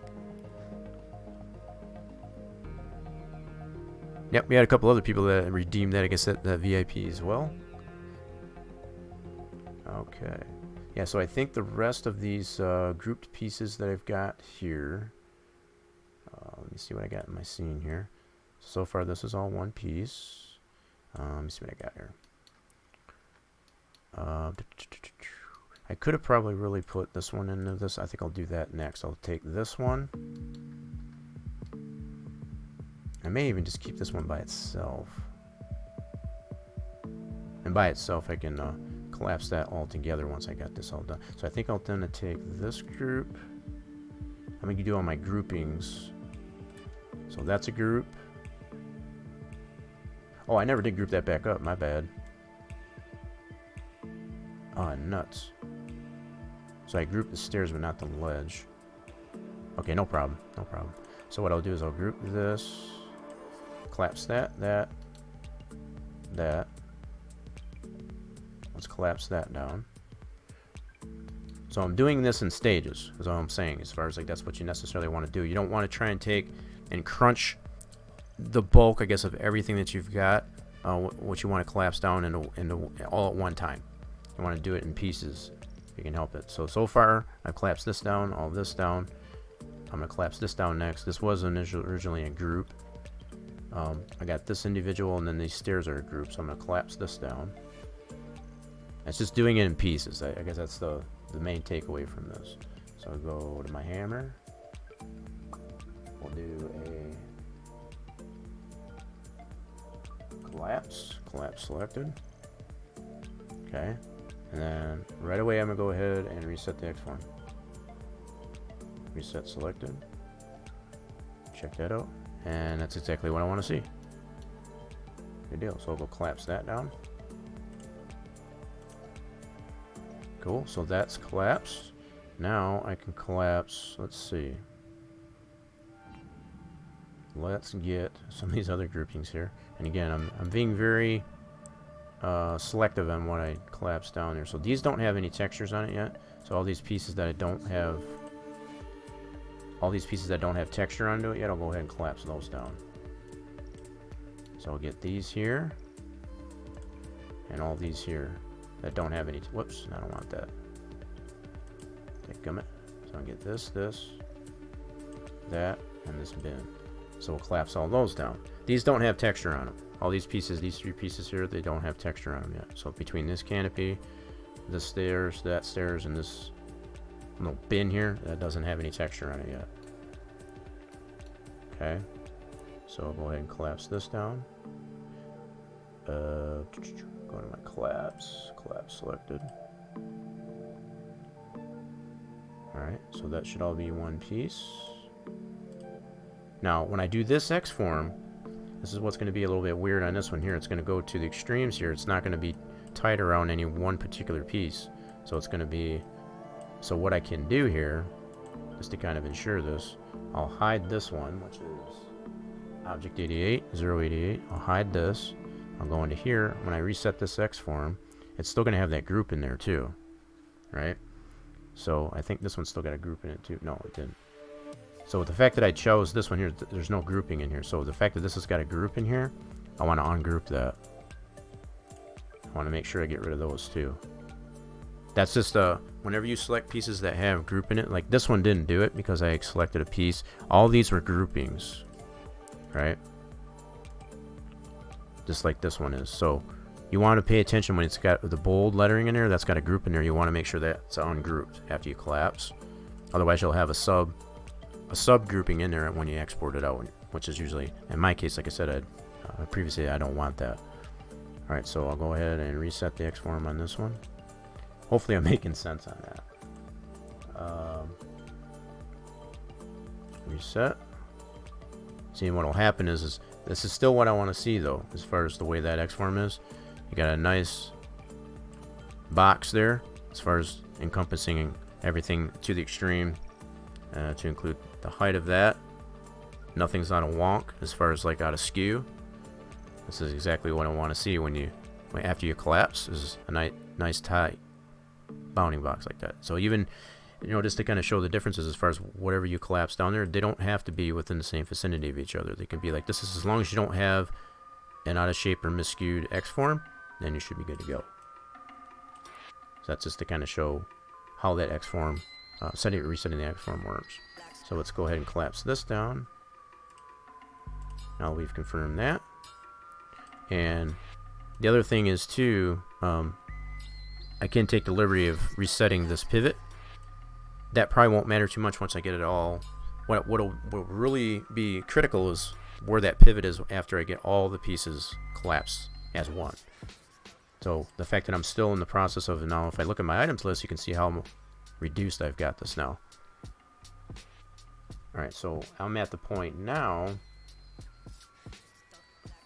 where I could probably, I'm going to take this canopy and collapse it down, and the feed towers, which are untextured, do those individually. So these feed towers are not textured yet, so I'll take these two, collapse it down.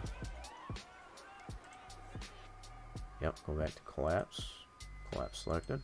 Now it's still going to have that grouping in there, so you want to ungroup it. Get it ungrouped. That's fine. I don't care about the name of it. That's fine. So the fact that now that's grouped or collapsed together, now I only got this canopy group. Okay, I'll go ahead and collapse that down. So it's really just being systematic as far as like pick your pieces wisely and to see how it's affecting the overall model, to see if you're getting any flip normals, any texture, any disorientation of the texture, and just go from there. But don't try to collapse, because I had a lot of pieces into this feed mill, right, as far as just all the individual parts. You don't want to try and collapse that down all together, it's just too much in most cases. That's going to step on and flip normals and change your texture mapping and all that stuff. It's going to get stepped on. So it's just being systematic with how I collapse it is all. It's split coming into you devil. I'll have to mark that down there too, I guess, as far as he's got another month there. You had it to the end of July. I guess you got it till August now. Okay, so I'll get that updated here. Alright, let me put that on here. I'll just scratch this off here. I got my little, I've had a couple other people, I guess, redeem that VIP as well. So let me put this on, what is 7-Eleven? You know what? I still want to get over to the 7-Eleven and get my free Slurpee. I still got time to do that. Yep. So I want to make sure I get that. So I'm definitely going to be closing this stream up here pretty quickly. We're closing in on 4 hours. So yeah, it's been a very productive stream. Alright, so let's collapse this canopy down. That's in a group. So the fact that I don't really need to ungroup it here, I can collapse it and then ungroup it. That'll still be one piece. Alright, so let's do collapse selected. Okay, it's still going to be in a group, so I want to ungroup it. Okay, now it's just that one piece. Now I'm not concerned about the names of these. Not really worried about that. So now that I've got it down this far, I can probably take all these and just collapse it all as one. So hopefully that's the main takeaway from this. You want to reduce and break it down. It's kind of like, I don't know, like taking cardboard boxes and breaking it down systematically so that you get it nice and packed down, nice and tight. That's kind of the same process that you're doing here when you're collapsing. Especially when you've got so many smaller pieces, so many elements applied to the overall model. You don't want to try to crush that down all together. It's just not going to work out very well. So the fact that I've got it this way at this point, I'm going to select all this. Oh, I forgot to do the X form on this. Let me do that first. I collapsed it, but I forgot to do the X form. So reset the X form. Reset selected. Check that out. And that should be good. Now, this is not out of skew. So the fact that it does have an angle to it, this is not out of skew. But even if it was, we'll go ahead and check this. So we'll collapse this down and we'll apply it again just to double check it. Okay, so we'll collapse this down. Alright, and then we'll go ahead and reapply the reset just to humor ourselves. Reset. So if we go and check this again, yep, so it was out of wonk. So no, that's what it needs to be. That's probably, that was the only piece that really showed, I guess, any difference, I guess, in the X form. All the other pieces that we did collapse down already had a positive. Now, I didn't need to apply the second one. This is just to ensure me or whatever that the X form actually applied. The fact that it was out of wonk, I collapsed it down, it was already good to go. This is just to confirm or whatever that the X form was good to go by applying it the second time anyway. Okay, I'm gonna collapse this down again as far as that X form. Now that I've got that all confirmed, I'm going to select all these pieces. Here's the remaining pieces. Whoops, you know what? I forgot to bring back, hold on. I got to bring back that piece that I hid there was object 088. Okay, now we've got them all in here. This should still work good. So we'll go ahead. Now, I've shown this before as well, and I'll just re-summarize. Whatever piece that you select first in your items list here is what's your final piece that you collapse is going to be named. In this case, it's not going to matter. I'm going to go ahead and rename it after I've got it collapsed. So it's not really that critical for me at this point. So I can just go ahead and select whichever way. So it'll probably end up naming this as box 045, which will be okay. So now I got all the pieces selected. I've narrowed it down to what I've got there. I'll go ahead, hammer, collapse selected. See, this is what I was talking about as far as see how that applied that texture there. That's only because the only reason why I did that in this case was because I didn't have a texture on it. So anything that didn't have texture on it, and because I collapsed it down, it's going to apply a wonky texture to it. So any pieces like these here, it's basically all it's doing there is it's applying that feed mill diffuse texture, and it's going to be not mapped. That's the only thing, and that's okay. Because once we get to that, that'll be corrected. So this is not an issue. This is exactly what I would expect to see, because it's basically when you collapse it just the way I did, it's trying to apply that same texture to every piece that's in the model, and that's all it's doing. So once I get those all mapped, I'll be able to do the same process that I just did here with it all mapped, you know, all texture mapped, and then that'll correct that. That'll get corrected. So now, just as I did previously, same thing. I got it collapsed here. I want to reset the X form. So even though I did them all individually to ensure that the X form was good, I also want to do it on the final piece after I get it all collapsed down. Okay, so let's reset the selected. And it did name it as box 045 as I expected. Okay, so we check our X form, and our X form looks good. That's exactly what we want to see.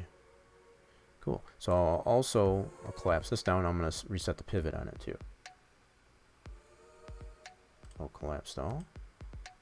So the other thing I will also do is affect the pivot and center that like so.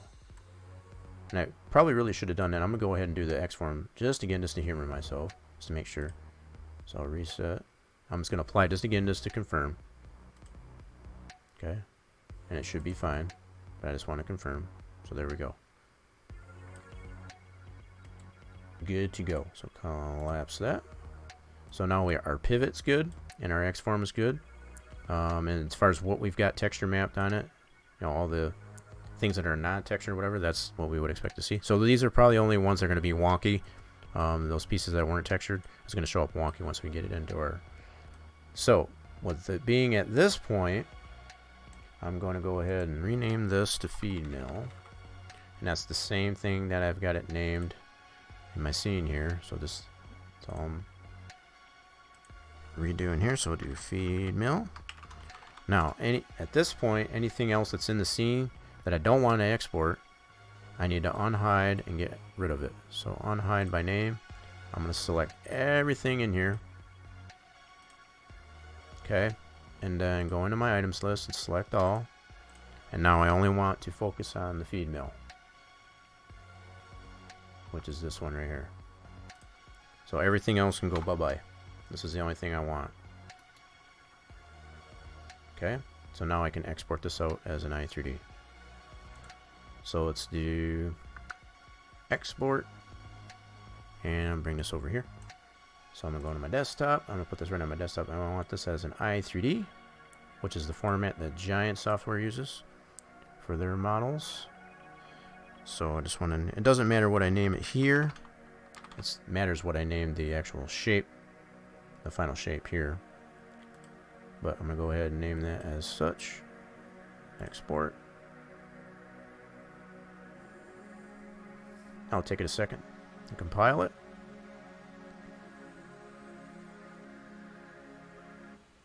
And just give that a moment. I think I got everything out of there. I remember I had selected all.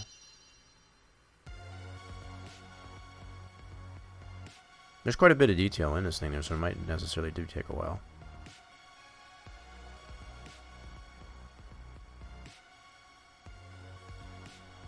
I don't know if that's taking a little bit longer than I thought it would be. Come on. Alright, let me look at my, while it's doing that. Feed mill. Yeah, what did I do for... Let's go here. Alright, that's when I named it this way here. Okay. Just checking my, I can always rename this, not a big deal. I didn't want to overwrite this one. This was my, that would be my backup. Yeah, so I guess I did camel lettering. I did lowercase feed mill. Okay, no problem. Did that spit that out now? Dang it! What's going on here? It's gonna crash on me. What's the deal? Yeah, it hasn't got the shapes file yet, so I'll give it another second or two. Is it done? There it goes. Yeah, so there's quite a bit of detail in here. So what I should be able to do here now. Yeah, let me I'm going to rename this here. Because I did lowercase feed mill, my bad.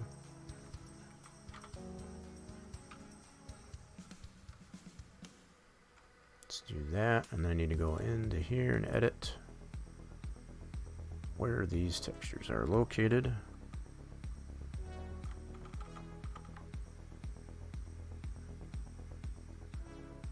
Yep, that should work there.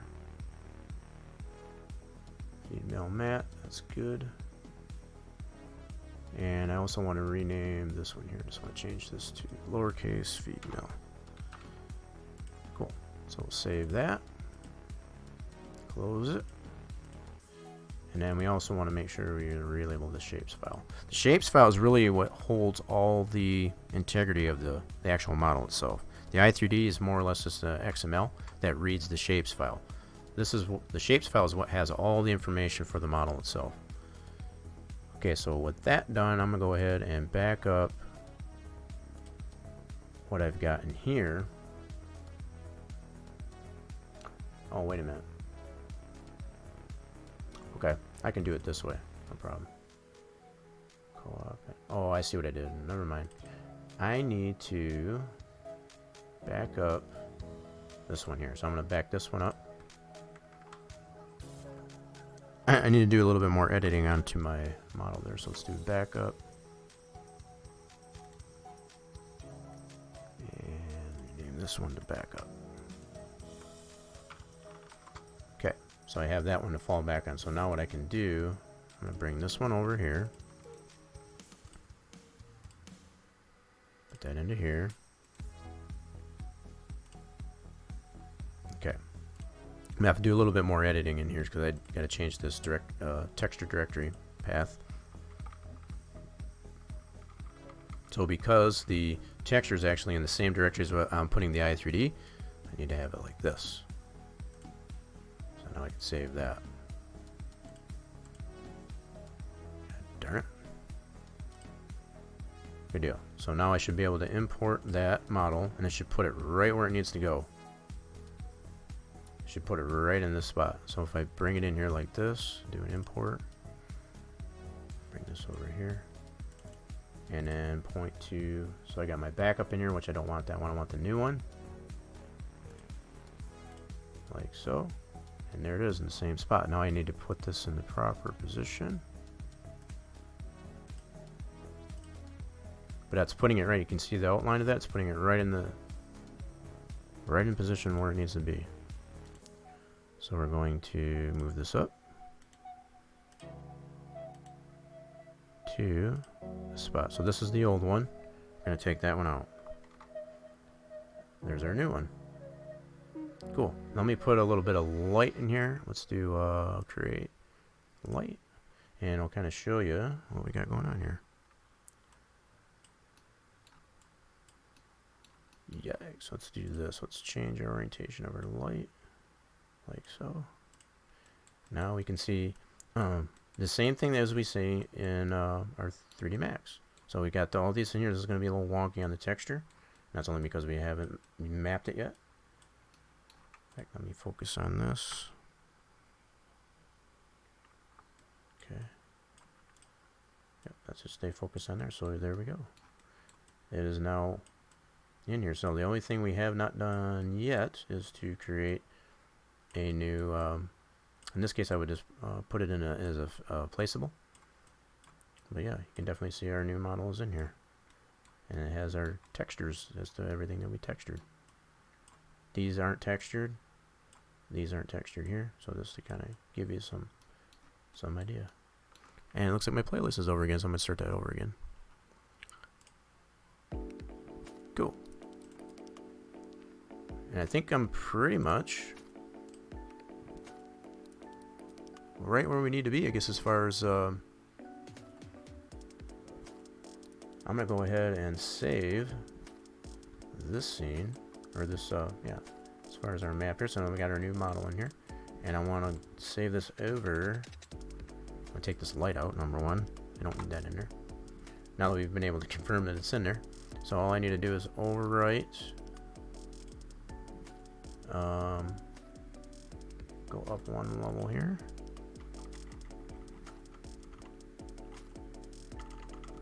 Should be right there. Now I got to remember which one. I've got two different i3Ds. I got one for placeable, which is what this is where I want to apply it. So let me apply that to that one first.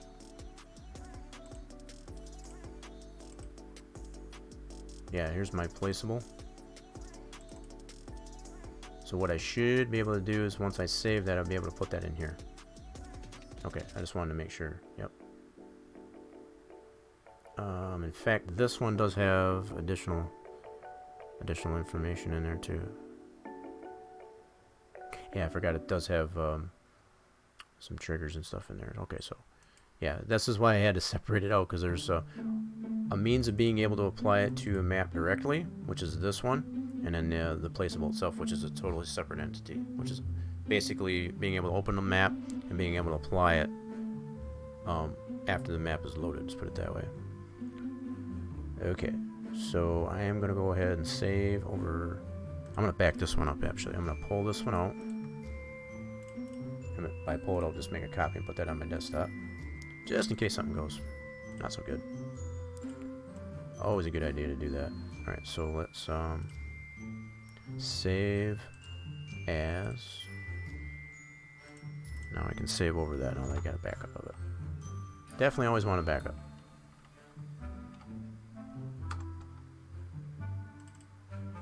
Right there. So we'll let that save. That should have saved, which it did. Cool beans. So now this is being able to put it into a map. What I want to do is actually take this one and bring it into my placeable. Right, so I'm gonna go ahead and I'll do a new, and I want to navigate to my placeable, and I'll bring that one I just saved into it. Okay.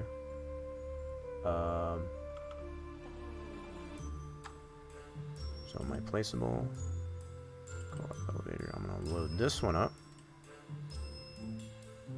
Now in theory this should work, I just gotta see though.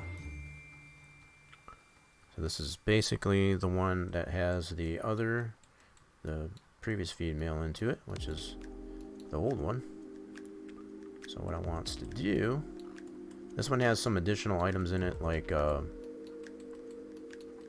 actually only one additional item has this in here, as far as this selling station, which is this. So what I should be able to do in theory is just bring this co-op elevator and just put that in the proper orientation and maintain all this other stuff that I got in here. That's the only thing. So let's go ahead and import. Oops. This will be the final step here. So we do import, and I want to navigate to that one we saved, which is in here, textures, and this bad boy. And that should put it right in that, right in the proper position. So I'll just go ahead and move this up, like so. So that's going to be our new one. So I'll be able to take this one out, and that is our new placeable.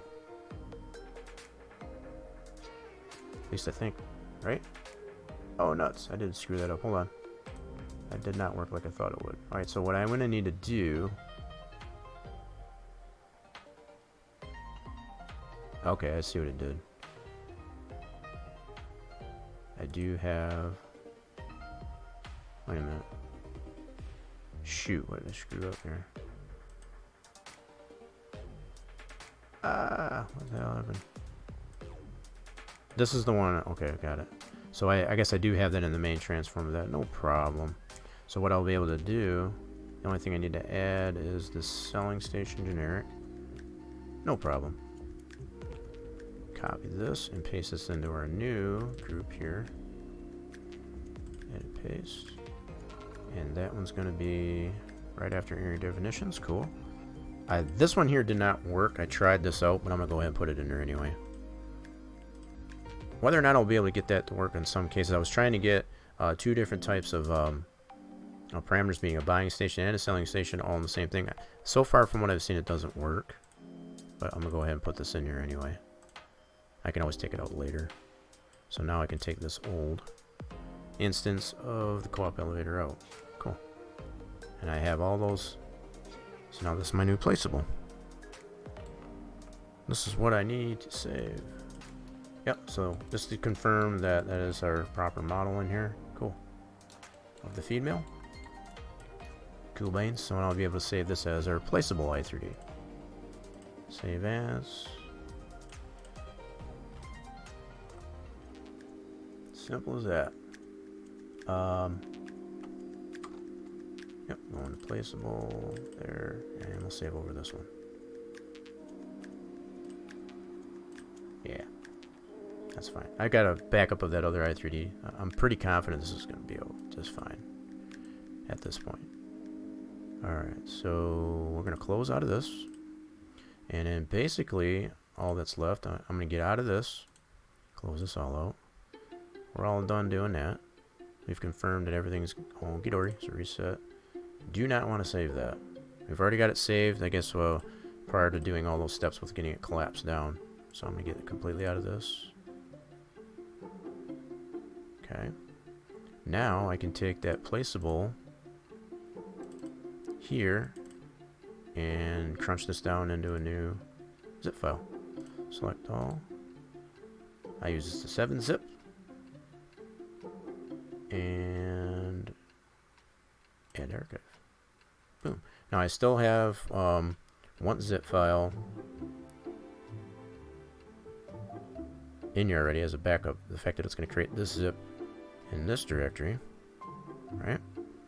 So I have this one here as a backup. That's going to be prior to this one here. This one's back in May.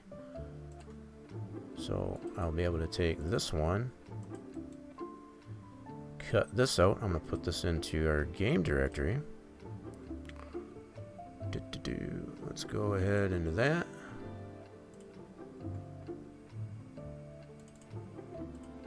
So just to kind of show you where I'm putting this up here, I'm putting this into my mods folder. I'll just put it in this one. So there's that. We're gonna go test this out in the game. Yeah, buddy. Let's check this out. So that's my backup there. So once I confirm that all that's good, once I test it in the game, I won't need to keep this one anymore. So this will be our final test. I'm gonna go ahead and close this stuff out. Don't need that anymore. We've got our texture here. We've already got it saved. I'm gonna make sure that I do have. I'm pretty sure I already did it, but I'm gonna double check here. Save a PSD. Like that. PSDs. Yep, just to make sure we got that saved. Cool. I'll go back later on and actually get, once I get that feed mill all completely done, I'll go back and get the wire for that so I can apply that to the texture so I know where that is. As far as based on our layer template anyway. I'll get the wire for that. That'll happen later. We're going to go right into the game here and test this out though. So let's let me load this up really quick just to make sure that that's where it needs to be. Had that little bit of hiccup there, I guess, with the Steam there. I want to make sure it's still running good. Yep, looks good there. Yep, yeah, 4 hours. That's a lot of work done there. But we had a lot of fun. It's very productive. All right, so we're gonna go right into the game here and try this bad boy out. This is what we like to do there. Once we finish our work, we like to go in there and test the bad boy out. So let's load the game up here real quick.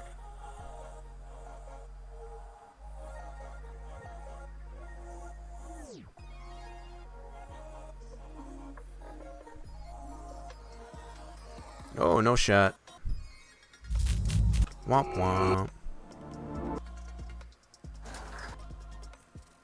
Oh, totally missing on the slots. Yikes. Off to a rough start. Oh, and extracted. Oh, yikes. That sucks. Don't forget to scold. It's your last ditch effort. There. Oh, nothing on that either. Man, that bot is just terrible. Oh, you didn't get squat on any of it.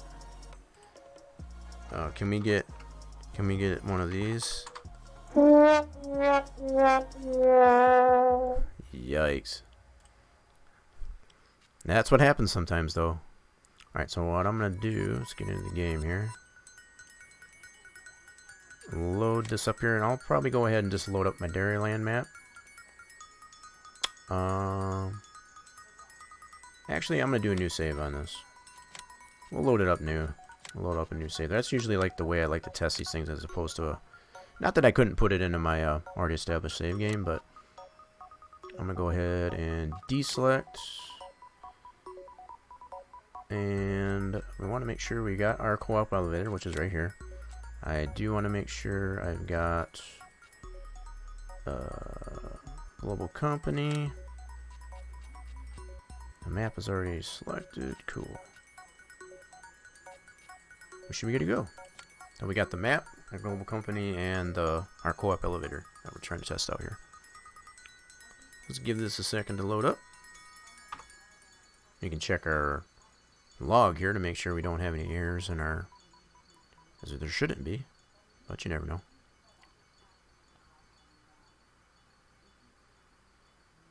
That one warning that shows up there for the cow, I have noted that in the readme for this map.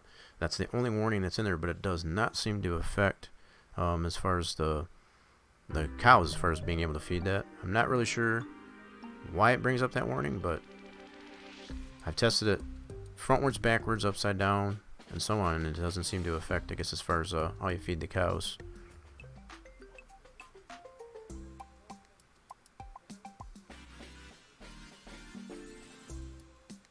Yeah, I think that little hiccup I had there with Steam there, I probably needed to restart it. So the fact that it's trying to load the game from Steam, it's probably the only reason why it's loading slow. It's trying to get all the information off the cloud as far as from Steam.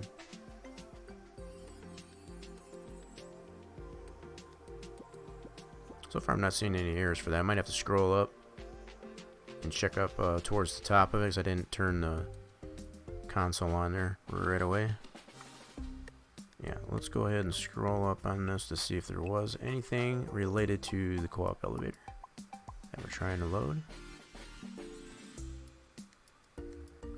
Nope. It's a good deal. So we got no conflicts as far as it loading it. It is listed right there as far as co-op elevator there.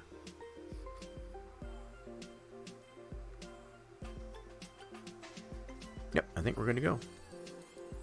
Sweet. Alright, so let's go ahead and load this up. Start. Good. And I'm going to go ahead and turn off the automatic save for that. Now, we should be able to see this in the... one thing I need to do this. Yep, need to apply that. Oh, come on. Let's get out of that. Okay, and then we go to the store, and this is going to show up under silos. My bad. I think it is under miscellaneous. I almost forgot where put that. Yep, here it is. Yep, it is under miscellaneous. Because it's an entire complex, it's not really just a silo. That's part of the reason why it's under miscellaneous. So there it is. 1,500,000. You can put that down. It's a pretty big complex too. Yowza. I think I'm stuck on that one song. It doesn't want to play. Yep. Okay. So we're gonna go ahead and give ourselves some money. As far as testing, for testing purposes only, I'm gonna bring up my F11 menu. Oh crap! I didn't turn that on. Son of a gun. All right, no problem. We can still do this, I guess. By I knew I forgot something. I should be able to get 1.5 million, and if not, I'll just sell some stuff. This is the long way of being able to do this, unfortunately. Yeah, I knew I forgot something. I meant to enable... Nope. So we don't have enough money. So I'm going to go ahead and reload this. I'll back out of this really quick.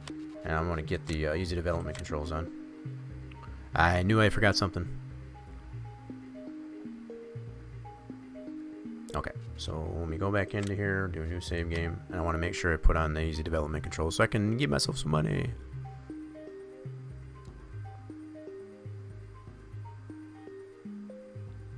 Come on, there we go. Save game, new farmer, dairy. Okay, I'm going to deselect. I want to make sure I put on, the map is already there, we need our co-op. Global company, and I also need easy development controls. Cool. That's all I need. Once again, get this to load here really quick. Yeah, I was only able to get, so on a new farm there, as you saw there, I was only able to get 600,000, which I think is the standard maximum that you can get from the bank. So that's pretty normal. It basically goes on how much, as far as how the game determines how much you're able to borrow. It's based on how much you have in assets as far as equipment and land already established. That's how it determines whether or not, because the bank isn't going to let you borrow, I guess, more than what you have collateral in. Let's put it that way. Yep, that loaded a lot quicker that time. Cool. Nice. Alright. So, two things I want to do is I want to turn off the autosave. And I want to go into this menu and turn on that bad boy. Cool. So now I'll give myself a little bit of money. And we need at least 1.5 million, so I'll just go 2 million. Why not? Why not? I'm feeling generous. Okay, so now what I can do is I need to buy. I'm gonna buy. I usually buy that field 9. Yep. So this is in miscellaneous, as I already showed that.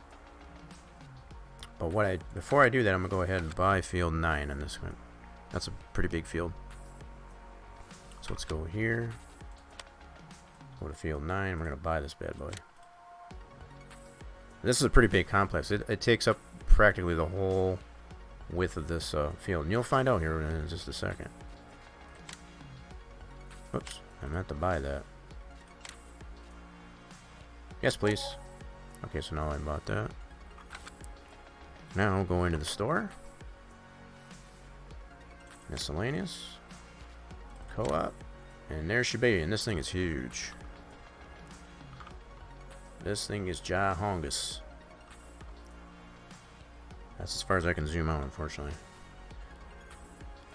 So let's get this situated like that. Now I have put this here in the past on this field, so hopefully, yep, should let me do it.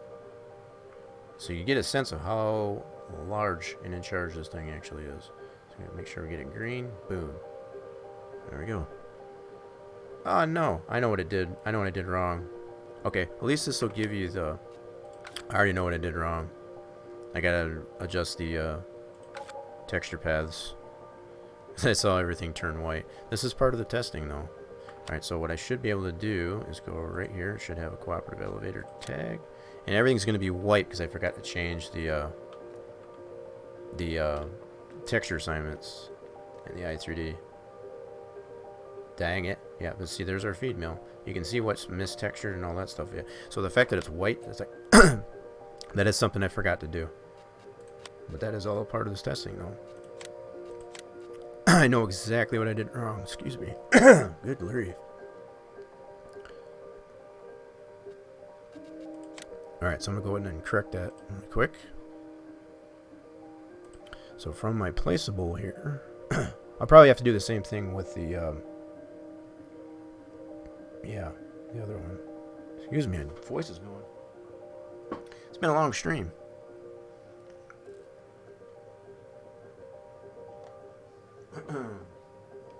Okay, I think I'm good.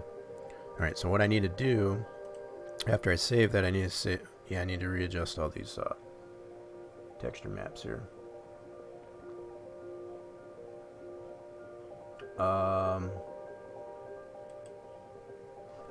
Okay. So what I need to do is edit it down to... Yeah, check my...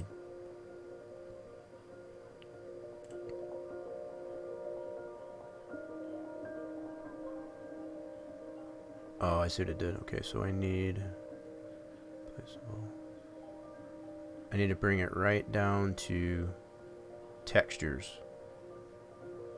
Yep. Okay, so I can take all this, also get it right down to... Wait a minute, what is with this one? Hold on. What is going on with this one? So that's in... Advanced placeable supply points. Why in the heck is that one in there?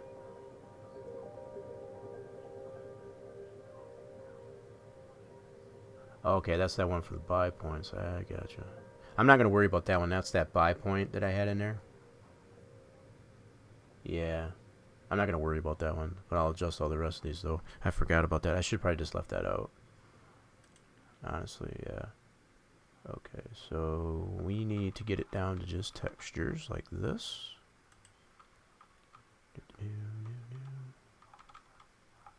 Yeah.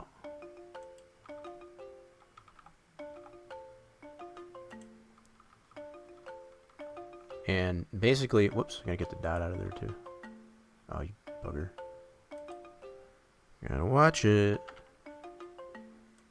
Yeah, so the fact that everything was showing white, because the texture path that was in here, that's part of that reason. So I do have to edit that. So basically what I'm doing, as far as to get it down to textures here, it's all based on where the location of the i3D is. So the fact that the i3D here, it's looking for textures. And that's what I'm setting it up to. So I'll go to textures, co-op, and then the texture in this case. So in this case, it'll go to textures. Oh, I don't even have co-op elevator in there. Dang gummit. Well, I'll be damn. I'm gonna have to put that new feed mill texture in there too, when I think of it. I gotta update some more things in here too. Okay. Yeah. Plenty of steps here I missed here. Apologize for that. So I need to go into maps, textures. No problem though. We'll go co-op.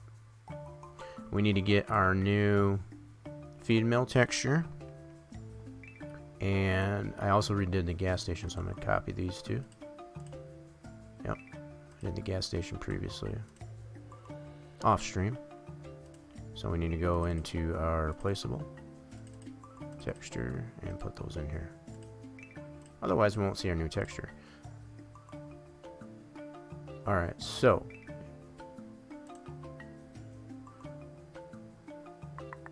textures is all we need. So textures. Alright, so what I need to do is get rid of co-op elevator here too in this case.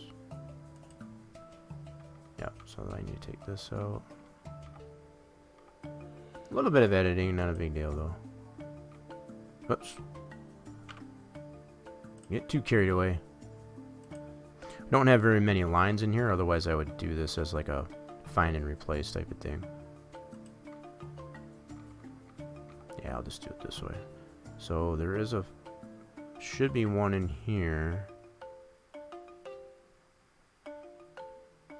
Yeah, I gotta leave this one in here for grain dryer. That's right.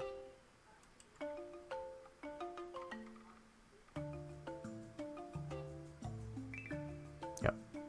Take this co-op elevator out. That one needs to stay that way. Here, let me do this.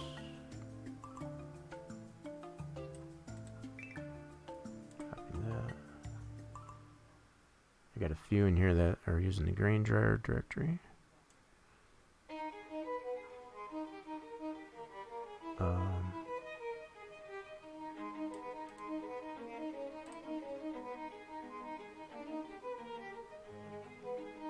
Yep.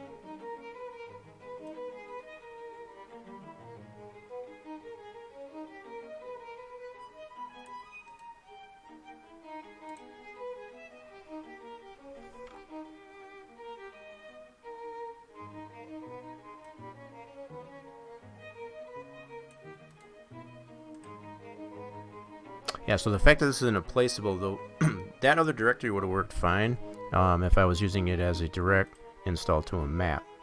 So that's the difference between a placeable and applying it to a map, anyway. Just in case anybody was wondering.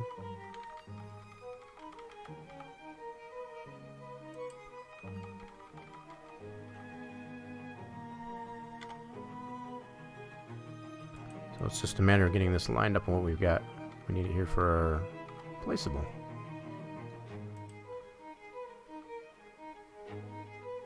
Whoops, I need to keep textures, my bad.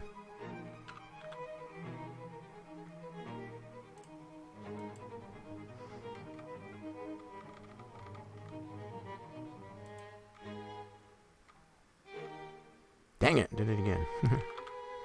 Keep stepping on what I don't want to take out. Textures, yep.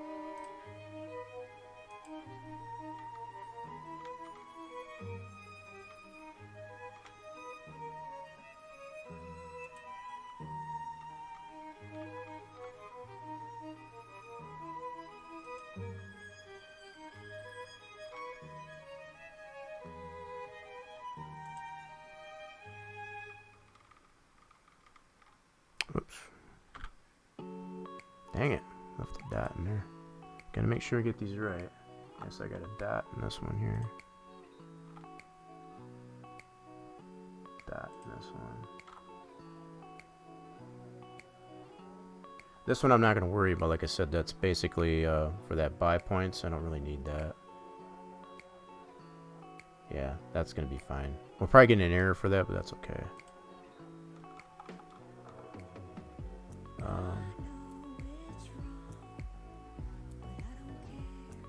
I don't know if I should put 5-point street.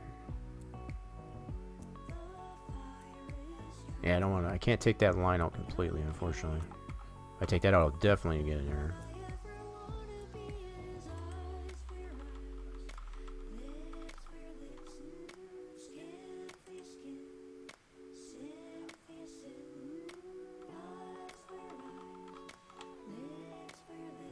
Alright, I'm checking on my other monitor to make sure I've got the directories correct. I think that other than this one right here, it should be good to go. So if we get an error at all, it's going to be for this one here, which is, that's what I'll expect to see. So we'll go ahead and save this i3D. And then after we save it, we'll make sure we can load this up in the editor. So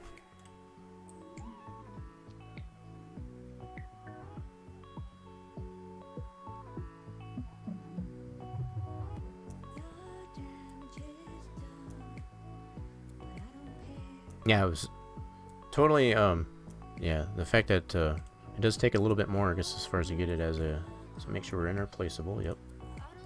That's the one we want to load. Yep, no errors, cool. So what we want to see. Now we'll probably see it once we go get it in the game, but we'll see an error for that buy point deal, but that's fine. Okay, so we'll go ahead and save this one now as a placeable. Make sure we're in the right directory. Yep. Cool beans. So we'll go ahead and close that up. Awesome. So now we'll go ahead and make a new zip file for it.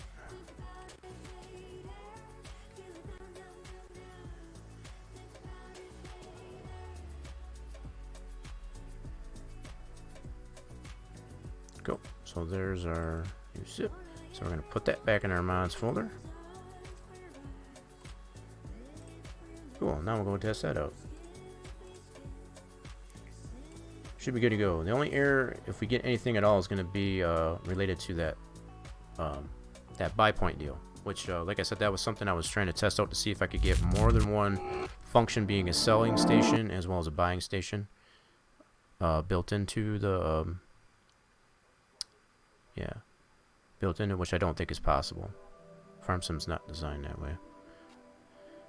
You can only have one type of function be either selling station, buying station, whatever, separately in each mod. That's why you find a mod for a buying station and a selling station separately. I was trying it out to see if I can get it to work, but that's what that one texture path, I guess, was related to. So let's get this loaded up in a new save. Try this again. Going to our Dairyland map. So once again, I'll do deselect all. Want to make sure we got our co-op. Map is already there. We want our global easy development controls and our global company. Cool. That's all we need. I'm not worried about the ferry and all that stuff because we're not doing a playthrough on the map. But if you did want to play the map from the start there, and you want the ferry, you want to make sure that's enabled as well. It's really about the only requirements. You will get a message as far as if you don't have the global company enabled. You will get a message that comes up at the start of the map to let you know that you need to get it enabled if you want the global company factories to work. The worst case scenario, if you don't enable the global company, the factories on the map that are built into the map won't work. Alright, so let's turn this off. Third time's a charm. I think that's our third time. So let's do this. I'm going to turn that on. There we go. And we want to give ourselves some money. So we got to do the 2 million. 2, 3, 2. That way we can buy the land as far as that field and the actual co-op itself. So let's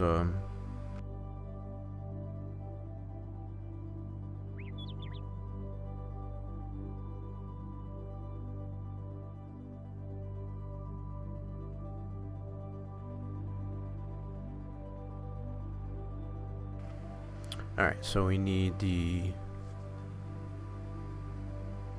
give ourselves some money, so we got that one done, so let's do P.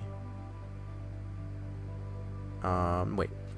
Got ahead of myself. I need to buy the land first. So let's buy this.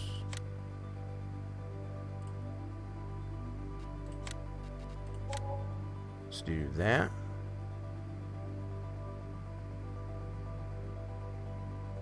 Okay, get out of that, and we'll buy, go into our miscellaneous. Now we should have textures on it. At least hopefully. And if we do get an error at all, it's going to be for that one texture, which is to be expected.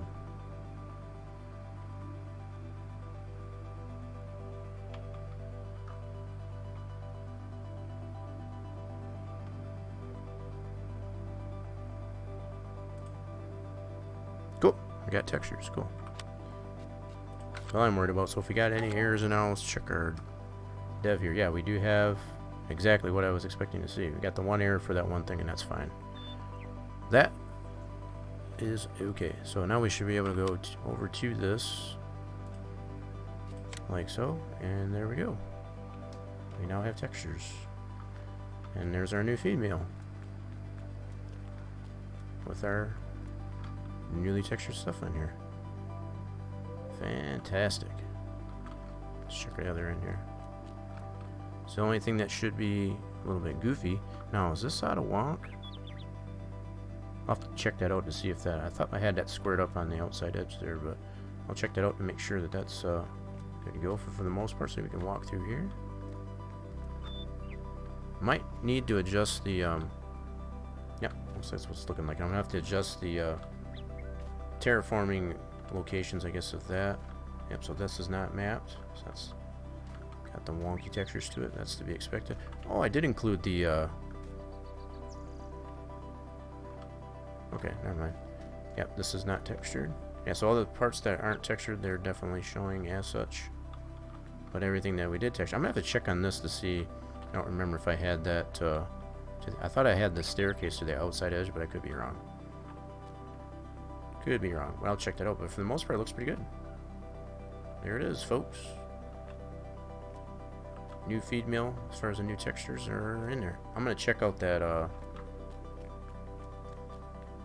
yeah, in fact, I'm going to go ahead and take a screenshot of this bad boy. Let's do it this way. Let's do... set this up here.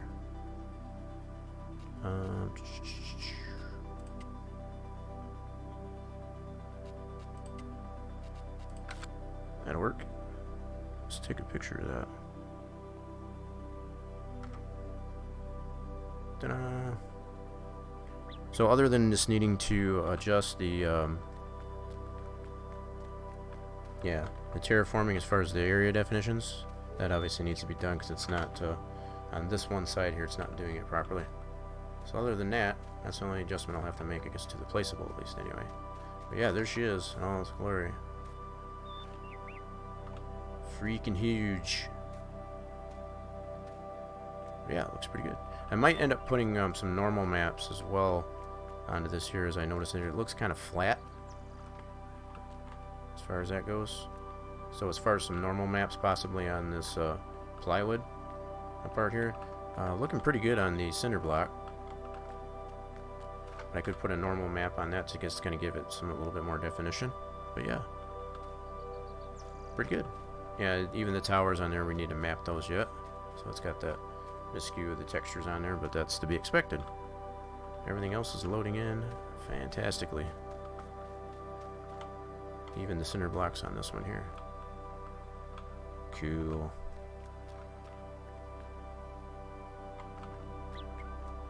Good deal. Alright, well, that's a good test as far as I'm concerned, is getting it in there. We just had the one error, which we expected to have. I think that's where I'm going to call it good, folks. It's been a very productive stream. I appreciate everybody hanging around, I guess, for Spline Design Studios Saturday. As far as hopefully you enjoyed, I guess, what I had to showcase there.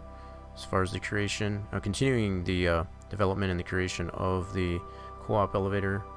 Primarily being developed for the Farming Simulator 19 simulation. I do appreciate you to stop by. I know we got probably a lot of lurkers in here. I appreciate all the lurkers as well. I'm going to go ahead and just end it right up there, because I know I've kind of stretched that out a little bit towards the end there. And I have to somewhat apologize for that, because I did have a little bit more I needed to do, I guess, to get that object, that placeable into the sim itself.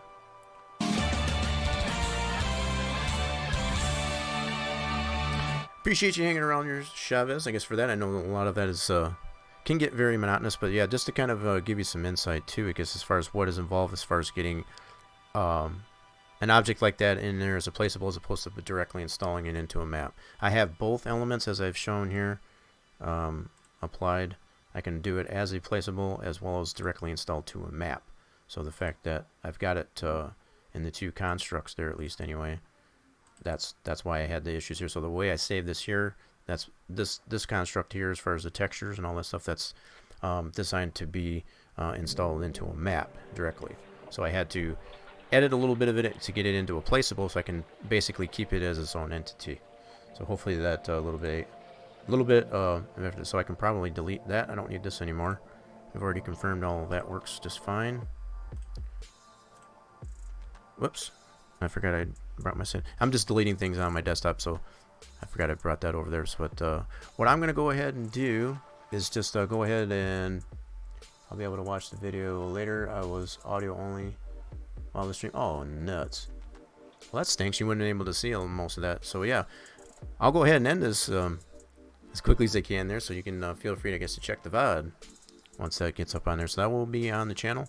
If you haven't already and you've been lurking in the chat, I appreciate that. But make sure you hit the follow button to get the notifications for when the stream goes live next. I will be streaming again and no later than Wednesday for Wreckfest Wednesday, supporting Wood Warrior Project. So do feel free, I guess, to hit the follow button. Also, the bot may have already necessarily informed y'all, but I'm going to put that information out there for all the social medias. I'll thank you, the bot. So the bot did it itself too. So yeah, the Rock Nation Discord, I showed some of the things that are going on in there as far as off stream. So if you want to get more information on what's going on in between streams, prior to stream, post stream, feel free to check out these Rock Nation Discord. We also have the Spline Design Studios Facebook group page. We do post in there quite a bit as well, and also the Tweeter. I do post on all those different social medias, I guess, to let you know what's going on, I guess, in between streams, post stream, and so on. So I do hope you all have a wonderful rest of your weekend. I'm gonna go ahead and apply what I consider to be somewhat of a soft raid. Feel free to stick around, I guess, for the host at the end of the stream. Yeah, there's really no one like that. There's a lot of really good ones, I guess I can go like that, but I need to get some food in me. I want to go in my 7-Eleven. Be sure to go out there and if you haven't already, if you got a 7-Eleven in your area, hit your local 7-Eleven and make sure you get your free Slurpee if you still got time to do so. I know I do, so I'm going to go do that. So with all of that being said, I'll see y'all later. Bye for now.